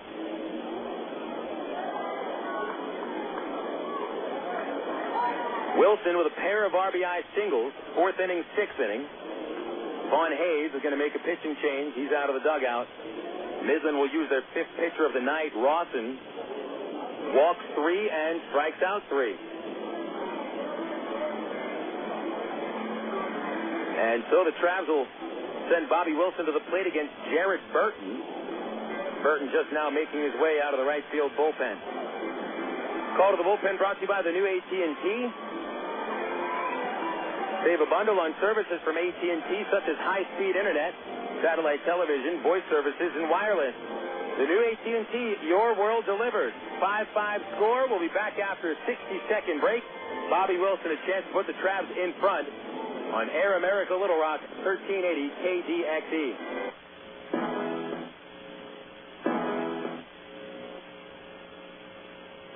Kirk Woolsey, we happen to know that you are the world's worst backseat driver, which means, Kirk, that you like to be in control. So check out ATT.com. You can see all our best deals, like 12 months of true high-speed internet for just $12.99 a month when you order online. If you switch from your old cable company, you can get 3 months free. And with AT&T Account Manager, you can see your account activity, add services, and pay your bills online, all in one place. So that's Kirk's world. For everybody who's not Kirk, if ATT.com can deliver online control to him, it can do the same for you. Switch to the new AT&T at ATT.com, and you'll be in the driver's seat, as long as you're not riding with Kirk. SBC is now the new AT&T. The new AT&T, your world, delivered. Taxes, other charges, and federal universal service cost recovery fee extra. High-speed internet will credit applied after 3 months paid service and excludes FUSF cost recovery and other fees. For details of additional charges, restrictions, and requirements, call 1-866-416-6471 toll-free or visit att.com for offer details. Not available in all areas.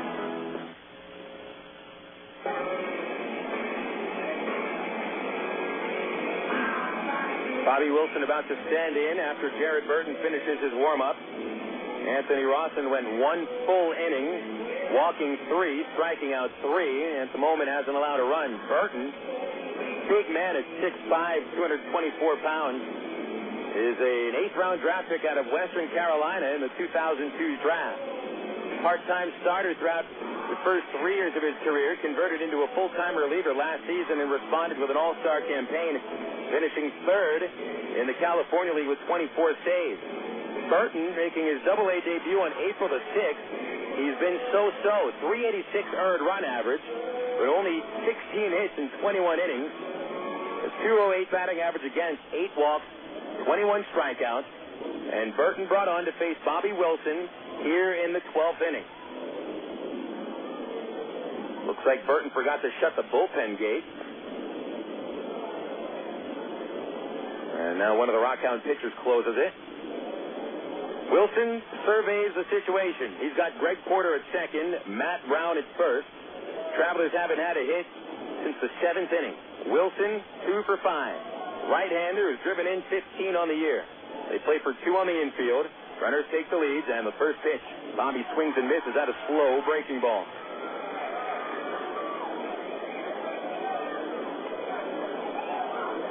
Wilson today has struck out, single to center, single to left center. Grounded to second, grounded to third. 0-1 pitch. That same breaking ball, but Wilson took it 1-1. 5-5 in the 12th inning. Can the Travs break through first? Here's the 1-1. Got away from the catcher, bounces to the screen, and the runners move up. Porter rounds third and holds. That pitch went straight into the dirt in front of Suzuki. It looked like a slider that Burton held onto for too long. And it took an extremely high bounce into the net behind the plate. Suzuki had to go back and find it. So the wild pitch, the 4th of the season for Burton, puts the go-ahead run at third and insurance at second. It's 2-1 to Wilson. Infield plays in. Colamarino way off the line at first. Burton sets and deals. Bobby hits a high drive in a deep left field. Buck going back at the warning track at the wall. Get out of here. It's a 3-run homer for Bobby Wilson on a hanging slider. He's put the Travs up 8-5 on his 3rd home run of the year. The first base hit for the Travs since the 7th inning is a 3-run homer in the 12th by Bobby Wilson.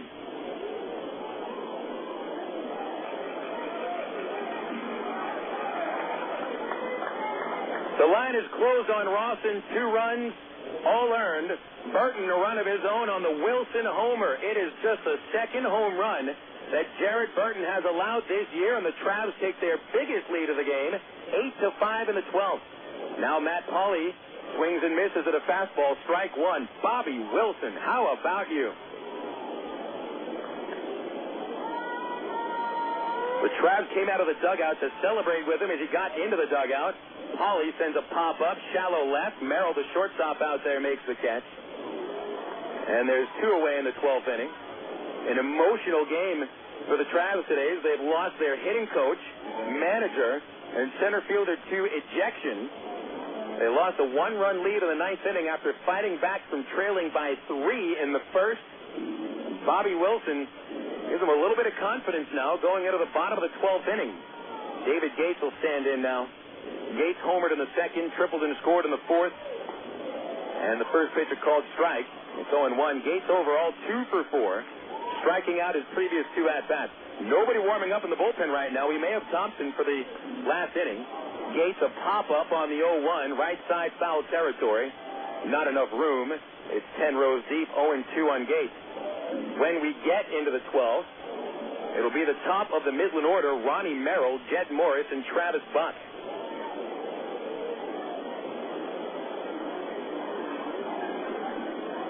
Three-run homer by Bobby Wilson here in the 12th inning. He's driven in 5 runs today. Only had 13 coming into the game. Now an 0-2 pitch to Gates. Fouled back off the facade of the press box, and he'll stay alive.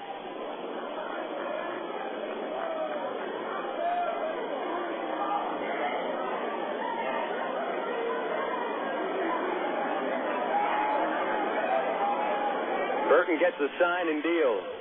A high fastball, and Suzuki couldn't handle it. It was way too high for the catcher to bring it in. Burton comes on here in the 12th inning after Rawson walked Porter and Brown. He was brought on because he's a right-hander facing a right-handed Wilson. But Burton serves up the 3-run homer. And Pauly pops out. Now Gates working with a 1-2 count. Burton delivers. Gates takes in the dirt. It's 2-2.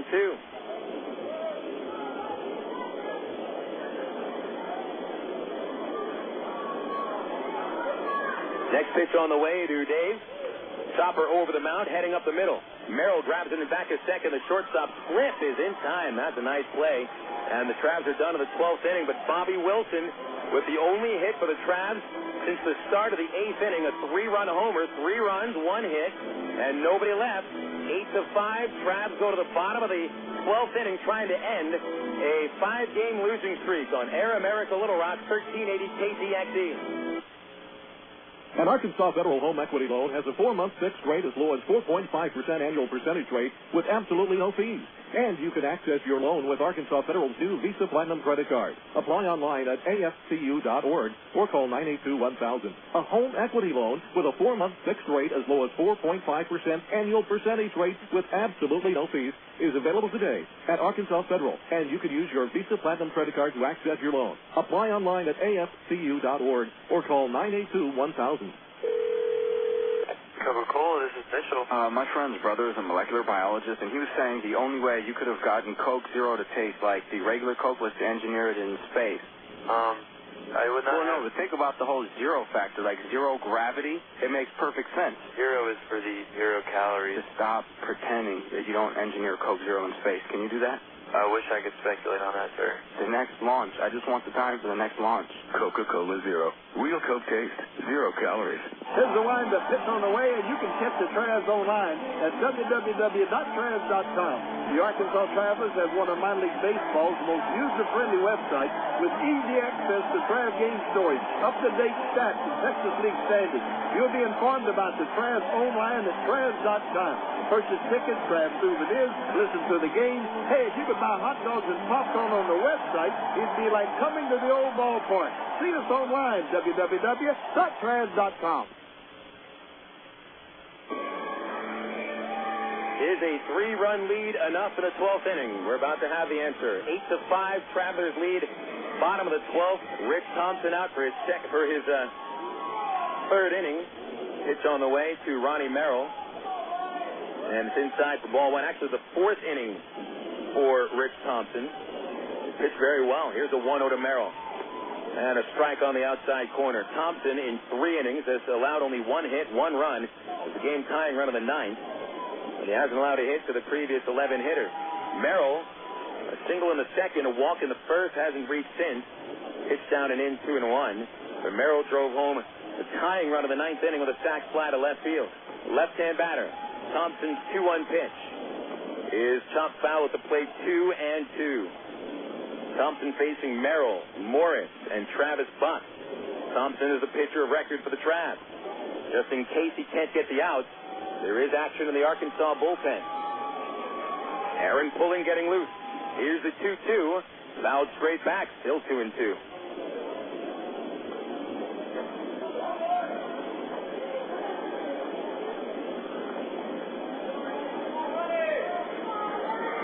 Bobby Wilson's 3-run homer, the difference maker. 2-2 from Thompson. Down and in, and the count's full.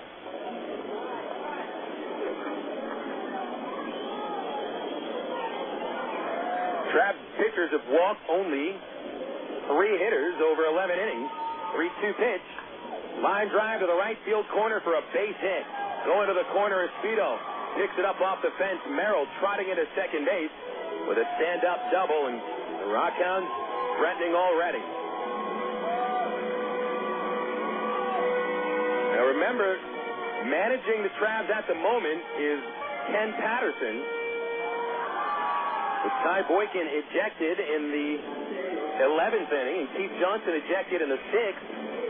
Patterson is making his way out of the dugout, and I don't know if he's making a change or not. Pullen may be ready to go.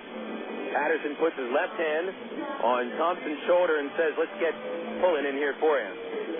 So Pullen, the hometown boy, will come on to try to save it for his teammate, Rich Thompson. Thompson did a fine job. Even though he blows the save in the 9th, he kept the Travs in the game in the 10th and the 11th and gave him a chance to to take the lead, which they did on Bobby Wilson's 3-run homer. So Thompson leaves as the pitcher of record. 3 innings under his belt, 2 hits. Aaron Pullen, who is here from Midland, will try to save it for the Travs. We'll take a 60-second break. Brought to you by the new AT&T. Talk, surf, watch, go, and save. Do it all and get it all with services from the new AT&T. Your world delivered. Here's Pullen on the mound. We'll come back after 60 seconds on Air America Little Rock, 1380 KDXE. This is for Laura. Laura, what's up with those CDs you borrowed from Mariana and never gave back, huh? Listen, if you need music, sign up with the new AT&T. Get digital satellite TV so you can watch concerts, and high-speed internet so you can get the music you want fast. And give Mariana her CDs back. All that, plus local and long distance for under $90. So that's Laura's world. For everybody that's not Laura, if we can deliver options to her, we can deliver the right plan for you, too. Digital satellite TV, high-speed internet, and local and long distance for under $90. Add Singular Wireless and save even more. Call 1-800-PICK-ATT or visit thenewATT.com today. Oh, and Mariana, you're welcome. SBC, now joined with AT&T, proud sponsor of the 2006 U.S. Olympic team. The new AT&T, your world, delivered. Taxes, other charges, and the Federal Universal Service cost recovery fee extra. For details of additional charges, restrictions, and requirements, call 1-866-270-0397 toll-free or visit att.com/bundle details. Not available in all areas.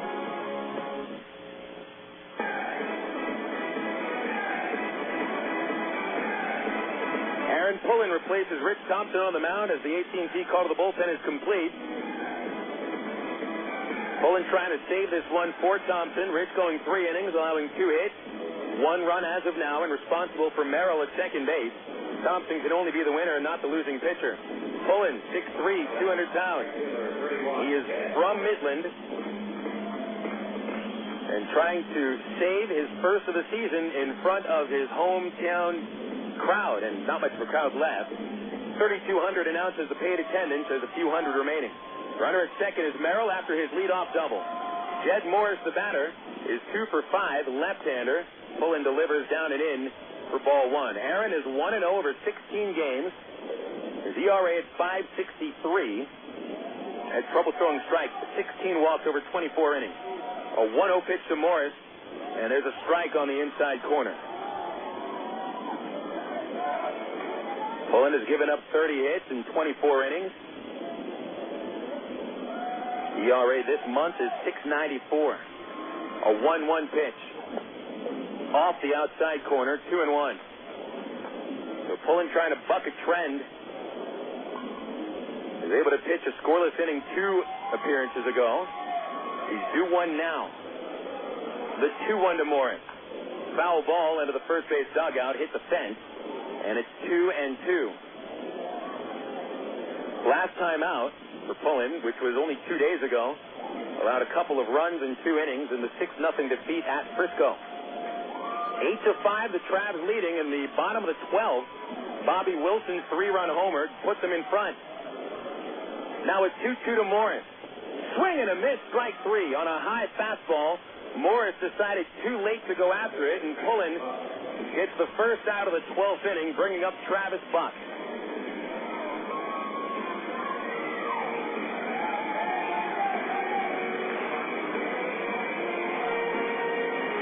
Here's Buck, 3 for 4.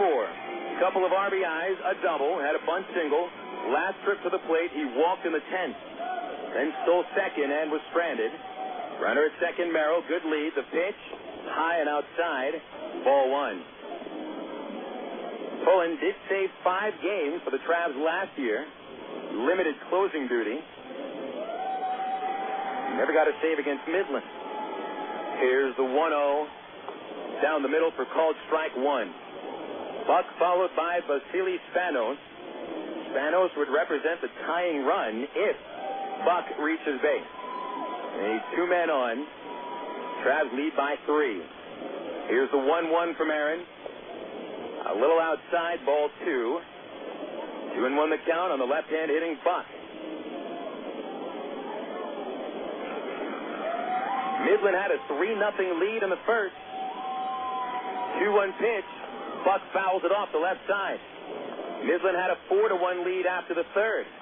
The Travs rallied back, scoring once in the 4th, 5th, and 6th to tie it. Took the lead in the 7th. A on an Eric Rodlin RBI single, but then Midland tied it in the 9th. And the Travs put up 3 runs on the Wilson homer in the 12th. Now Pullen ready. 2-2 pitch to Buck. Here it is. Swinging a foul straight back. He went after a high one. Still 2-2.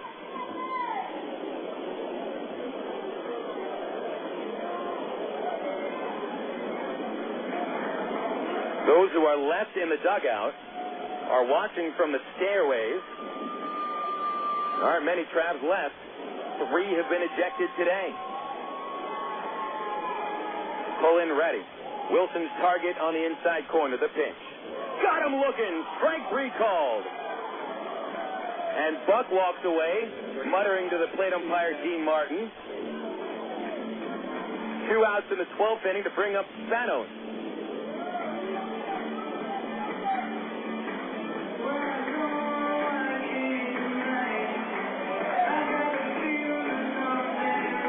Spanos, the batter, he's 1 for 5. Singled in the 3rd. He has struck out 2 times. Pullen delivers. Foul ball back into the screen. Strike 1. Pullen trying to end a 5-game losing streak. Travs have dropped 14 of 16. They've had leads in many of those games. Stretch by Pullen. 0-1 to Spanos. Foul ball again, back into the 2nd level, strike 2.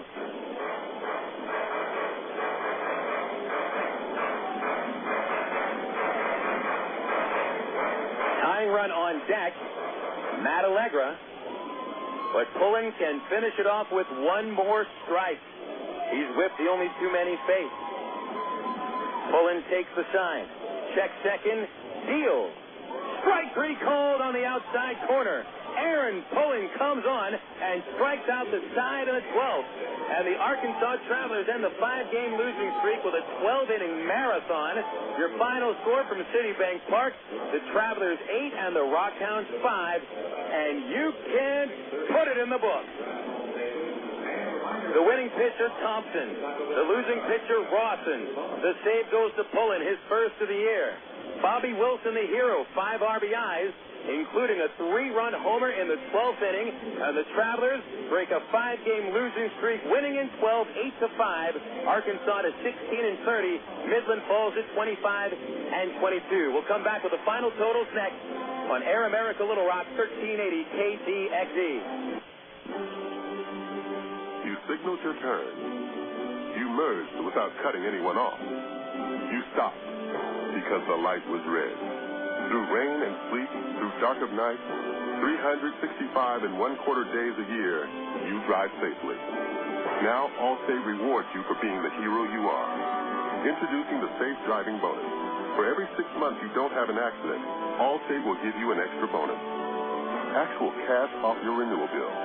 That's on top of any discounts you've already received. It's time to make the world a better place to drive. That's Allstate stands. Are you in good hands? Get Allstate Your Choice Auto Insurance today. Call a local Allstate agent or 1-800-ALLSTATE. You can start earning your safe driving bonus the day you sign up. Features optional and subject to terms, conditions, and availability. Patent pending. Allstate Property and Casualty Insurance Company and Allstate Fire and Casualty Insurance Company, Norfolk, Illinois. Hey guys, want another beer? Another what? Another beer. I didn't have a beer. Did you have a beer? I don't think so. Yes, you did. These beers right in front of you? Remember you ordered them from me?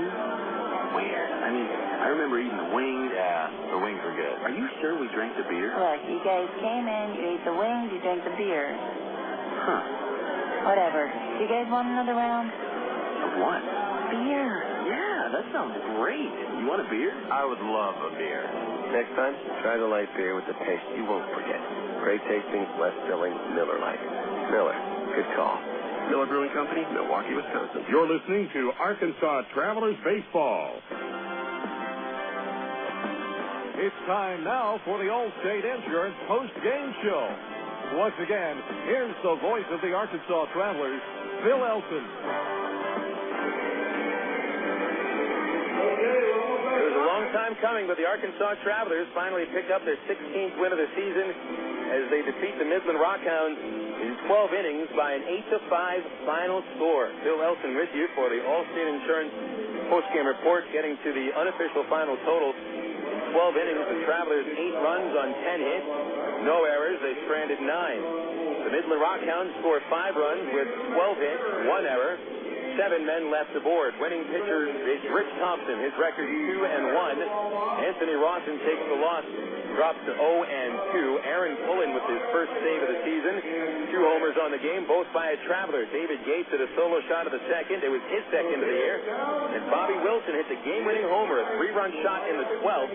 It was Wilson's third of the season. Time of game, 3 hours and 59 minutes, and the paid attendance, 3,253. Recapping the game, the RockHounds got out early today. James Holcomb just wasn't the same pitcher we used to. Holcomb had a sore lower back coming in, and it showed. He only lasted the 1 inning, leading off walking the leadoff batter, Ronnie Merrill, and then Jed Morris singles to center. Travis Beck singles to left field, bringing home Merrill. Other runs would score in the inning on an RBI double by Matt Allegra and a ground out by Brant Colamarino.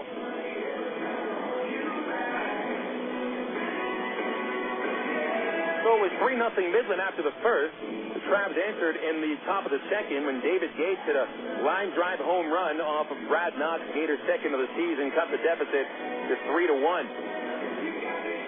Midland re-upped the lead in the third inning against reliever Michel Simard. Jed Morris a leadoff double. Travis Buck would then double him home, but Simard was a stalwart the rest of the way. Simard went 4 innings, scattering 5 hits and giving up only 1 run. But the Travelers still trailed after the third inning, 4-1. They got back on the scoreboard at the top of the 4th inning against Knox. Matt Brown, who finished with 3 hits and 3 runs scored, doubled with 1 away. Bobby Wilson knocked him in. The first of Bobby's 5 RBIs made it a 4-2 score.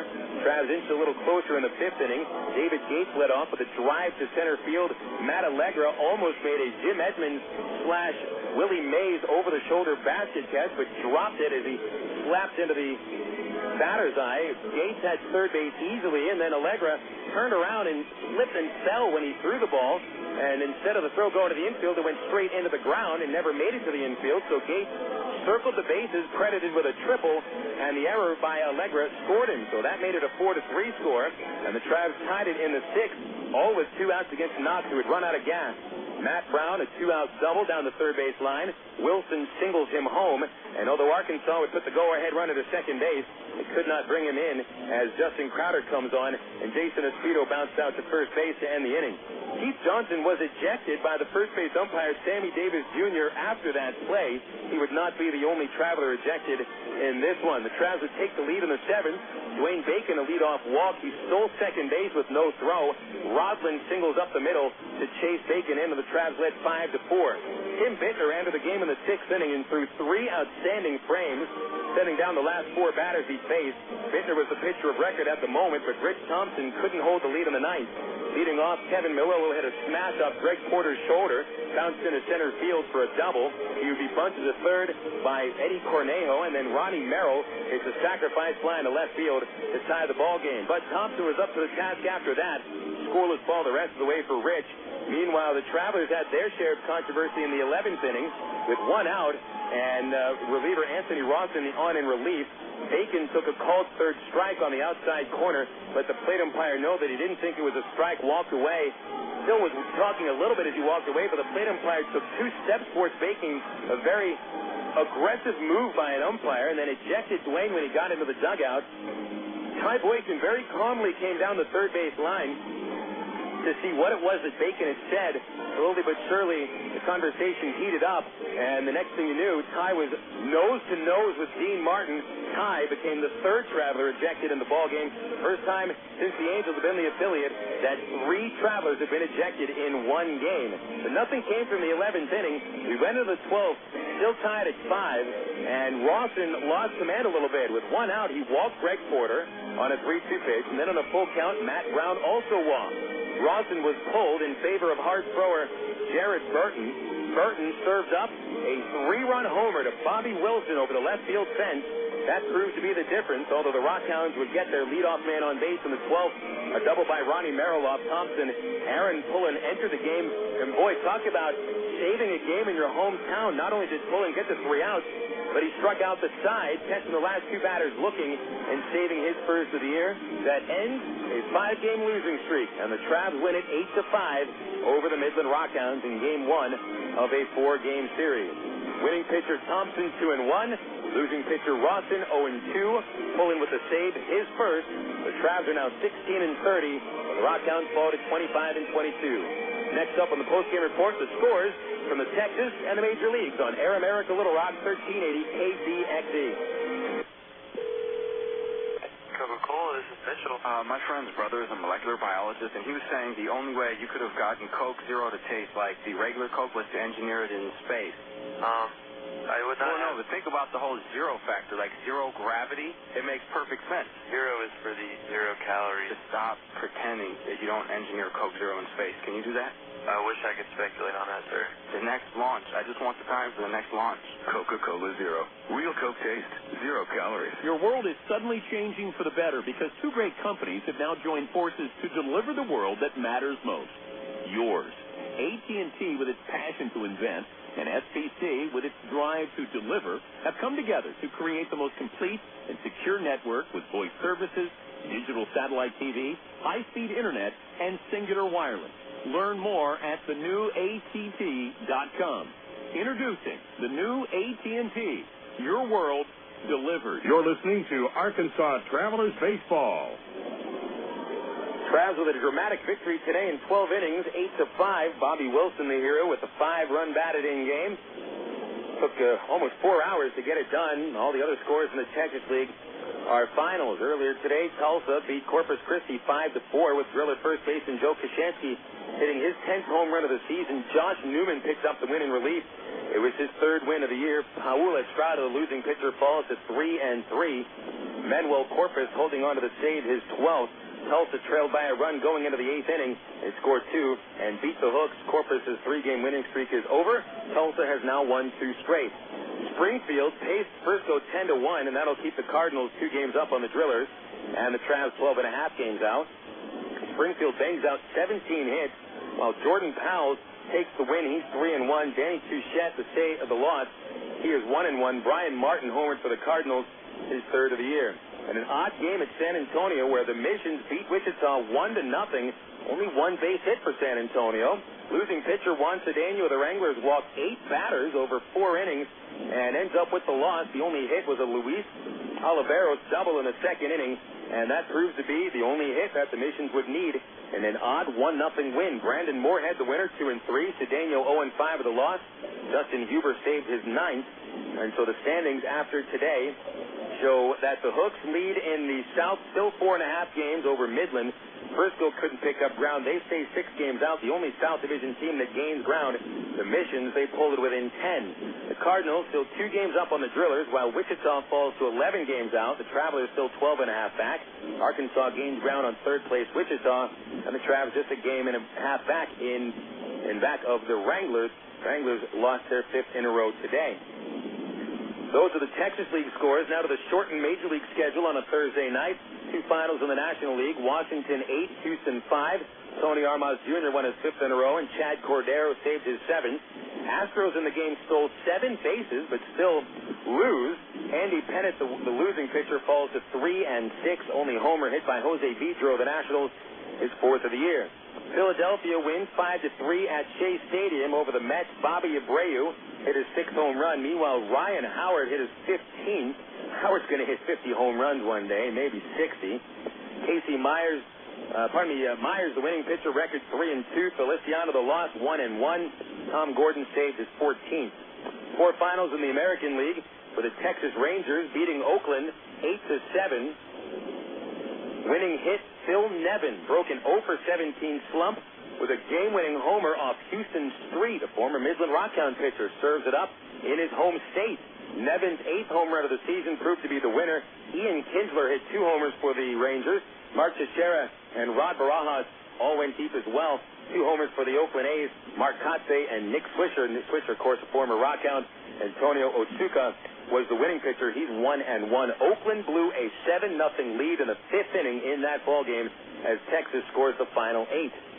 Speaking of blowing a lead, the Tigers led 6-0. The Royals led 6-0 over the Tigers in the first.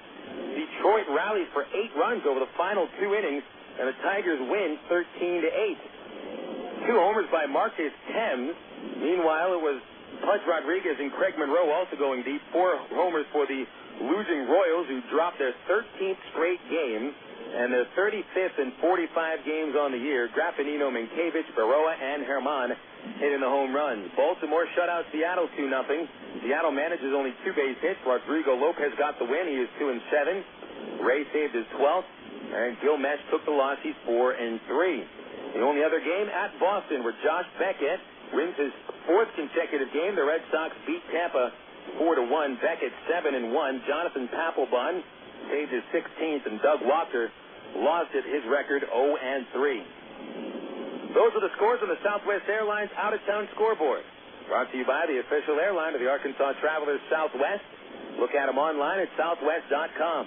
Travs winning 12 today over Midland 8-5, and we will wrap it up after this on Air America Little Rock, 1380 KDXE. What if there were no bad drivers? What if everyone always followed the speed limit? What if 10-car pileups didn't exist? In a world like that, we'd all be better off. It's why Allstate is introducing 2 incentives to drive safe. For every 6 months you don't have an accident, you'll get cash off your renewal bill with the Safe Driving bonus. And for every year of safe driving, you'll get $100 off your deductible with Deductible Rewards. Another year, another $100 off, up to $500. But it's not just about saving money. Safe driving also saves lives. It's time to make the world a better place to drive. That's Allstate stands. Are you in good hands? Get Allstate Your Choice Auto Insurance today. Call a local Allstate agent or 1-800-ALLSTATE. You can get $100 off your deductible the day you sign up. Features are optional and subject to terms, conditions, and availability. Deductible awards apply to collision coverage. Patent pending. Allstate Property and Casualty Insurance Company and Allstate Fire and Casualty Insurance Company, Northbrook, Illinois. Of all the days of the week, it seems that Mondays are everybody's least favorite day. Well, the Travs and the Arkansas Democrat-Gazette have a reason for baseball fans to look forward to Mondays. That's because Mondays are Democrat-Gazette family night here at the ballpark. You just pick up a copy of Monday's Democrat-Gazette, and you'll find a discount family ticket right there in the sports section. That's right. It's a coupon that admits the whole family for just $2 a person. Hey, Mondays don't sound so bad anymore. You're listening to Arkansas Travelers Baseball.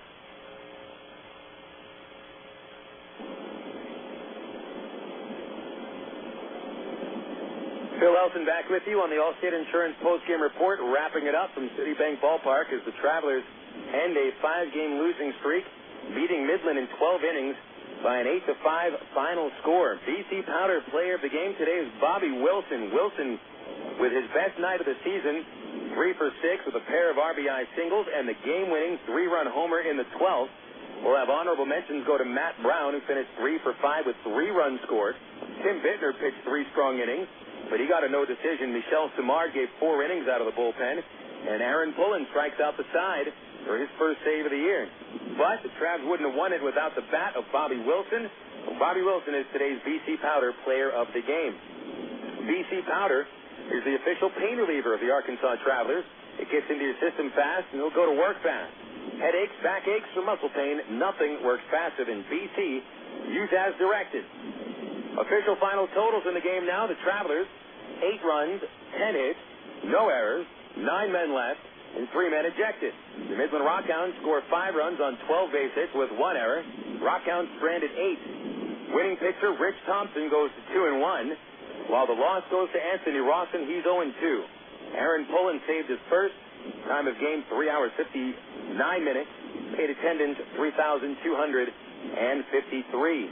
The victory puts the Travs at 16-30. Still 12 and a half games out. Midland doesn't lose any ground either. They're 25-22 and remain 4.5 in back of first place Corpus Christi in the South. Game 2 of the series will be tomorrow night. A couple of right-handers going at each other for the RockHounds. Ben Fritz, 1-2 right-hander, 3.21 ERA. Rafael Rodriguez will toe the rubber for the Travelers tomorrow night. Rodriguez in 6 starts has no wins, 3 losses, and an ERA at 11.08. First pitch tomorrow, 6:30 here in Midland. That means airtime is 6:10 with the ITT Technical Institute pregame show. I hope you have it with us for the baseball broadcast. Big thanks back at the studio to Arlen Horn and the folks over at minorleaguebaseball.com for getting us on the air, and the folks here at Midland who've always done a stellar job. I'm Phil Elson. Thank you, fans, for tuning in to our broadcast tonight. Once again, that final score in 12 innings, the Arkansas Travelers 8 and the Midland RockHounds 5. We'll talk baseball again tomorrow night.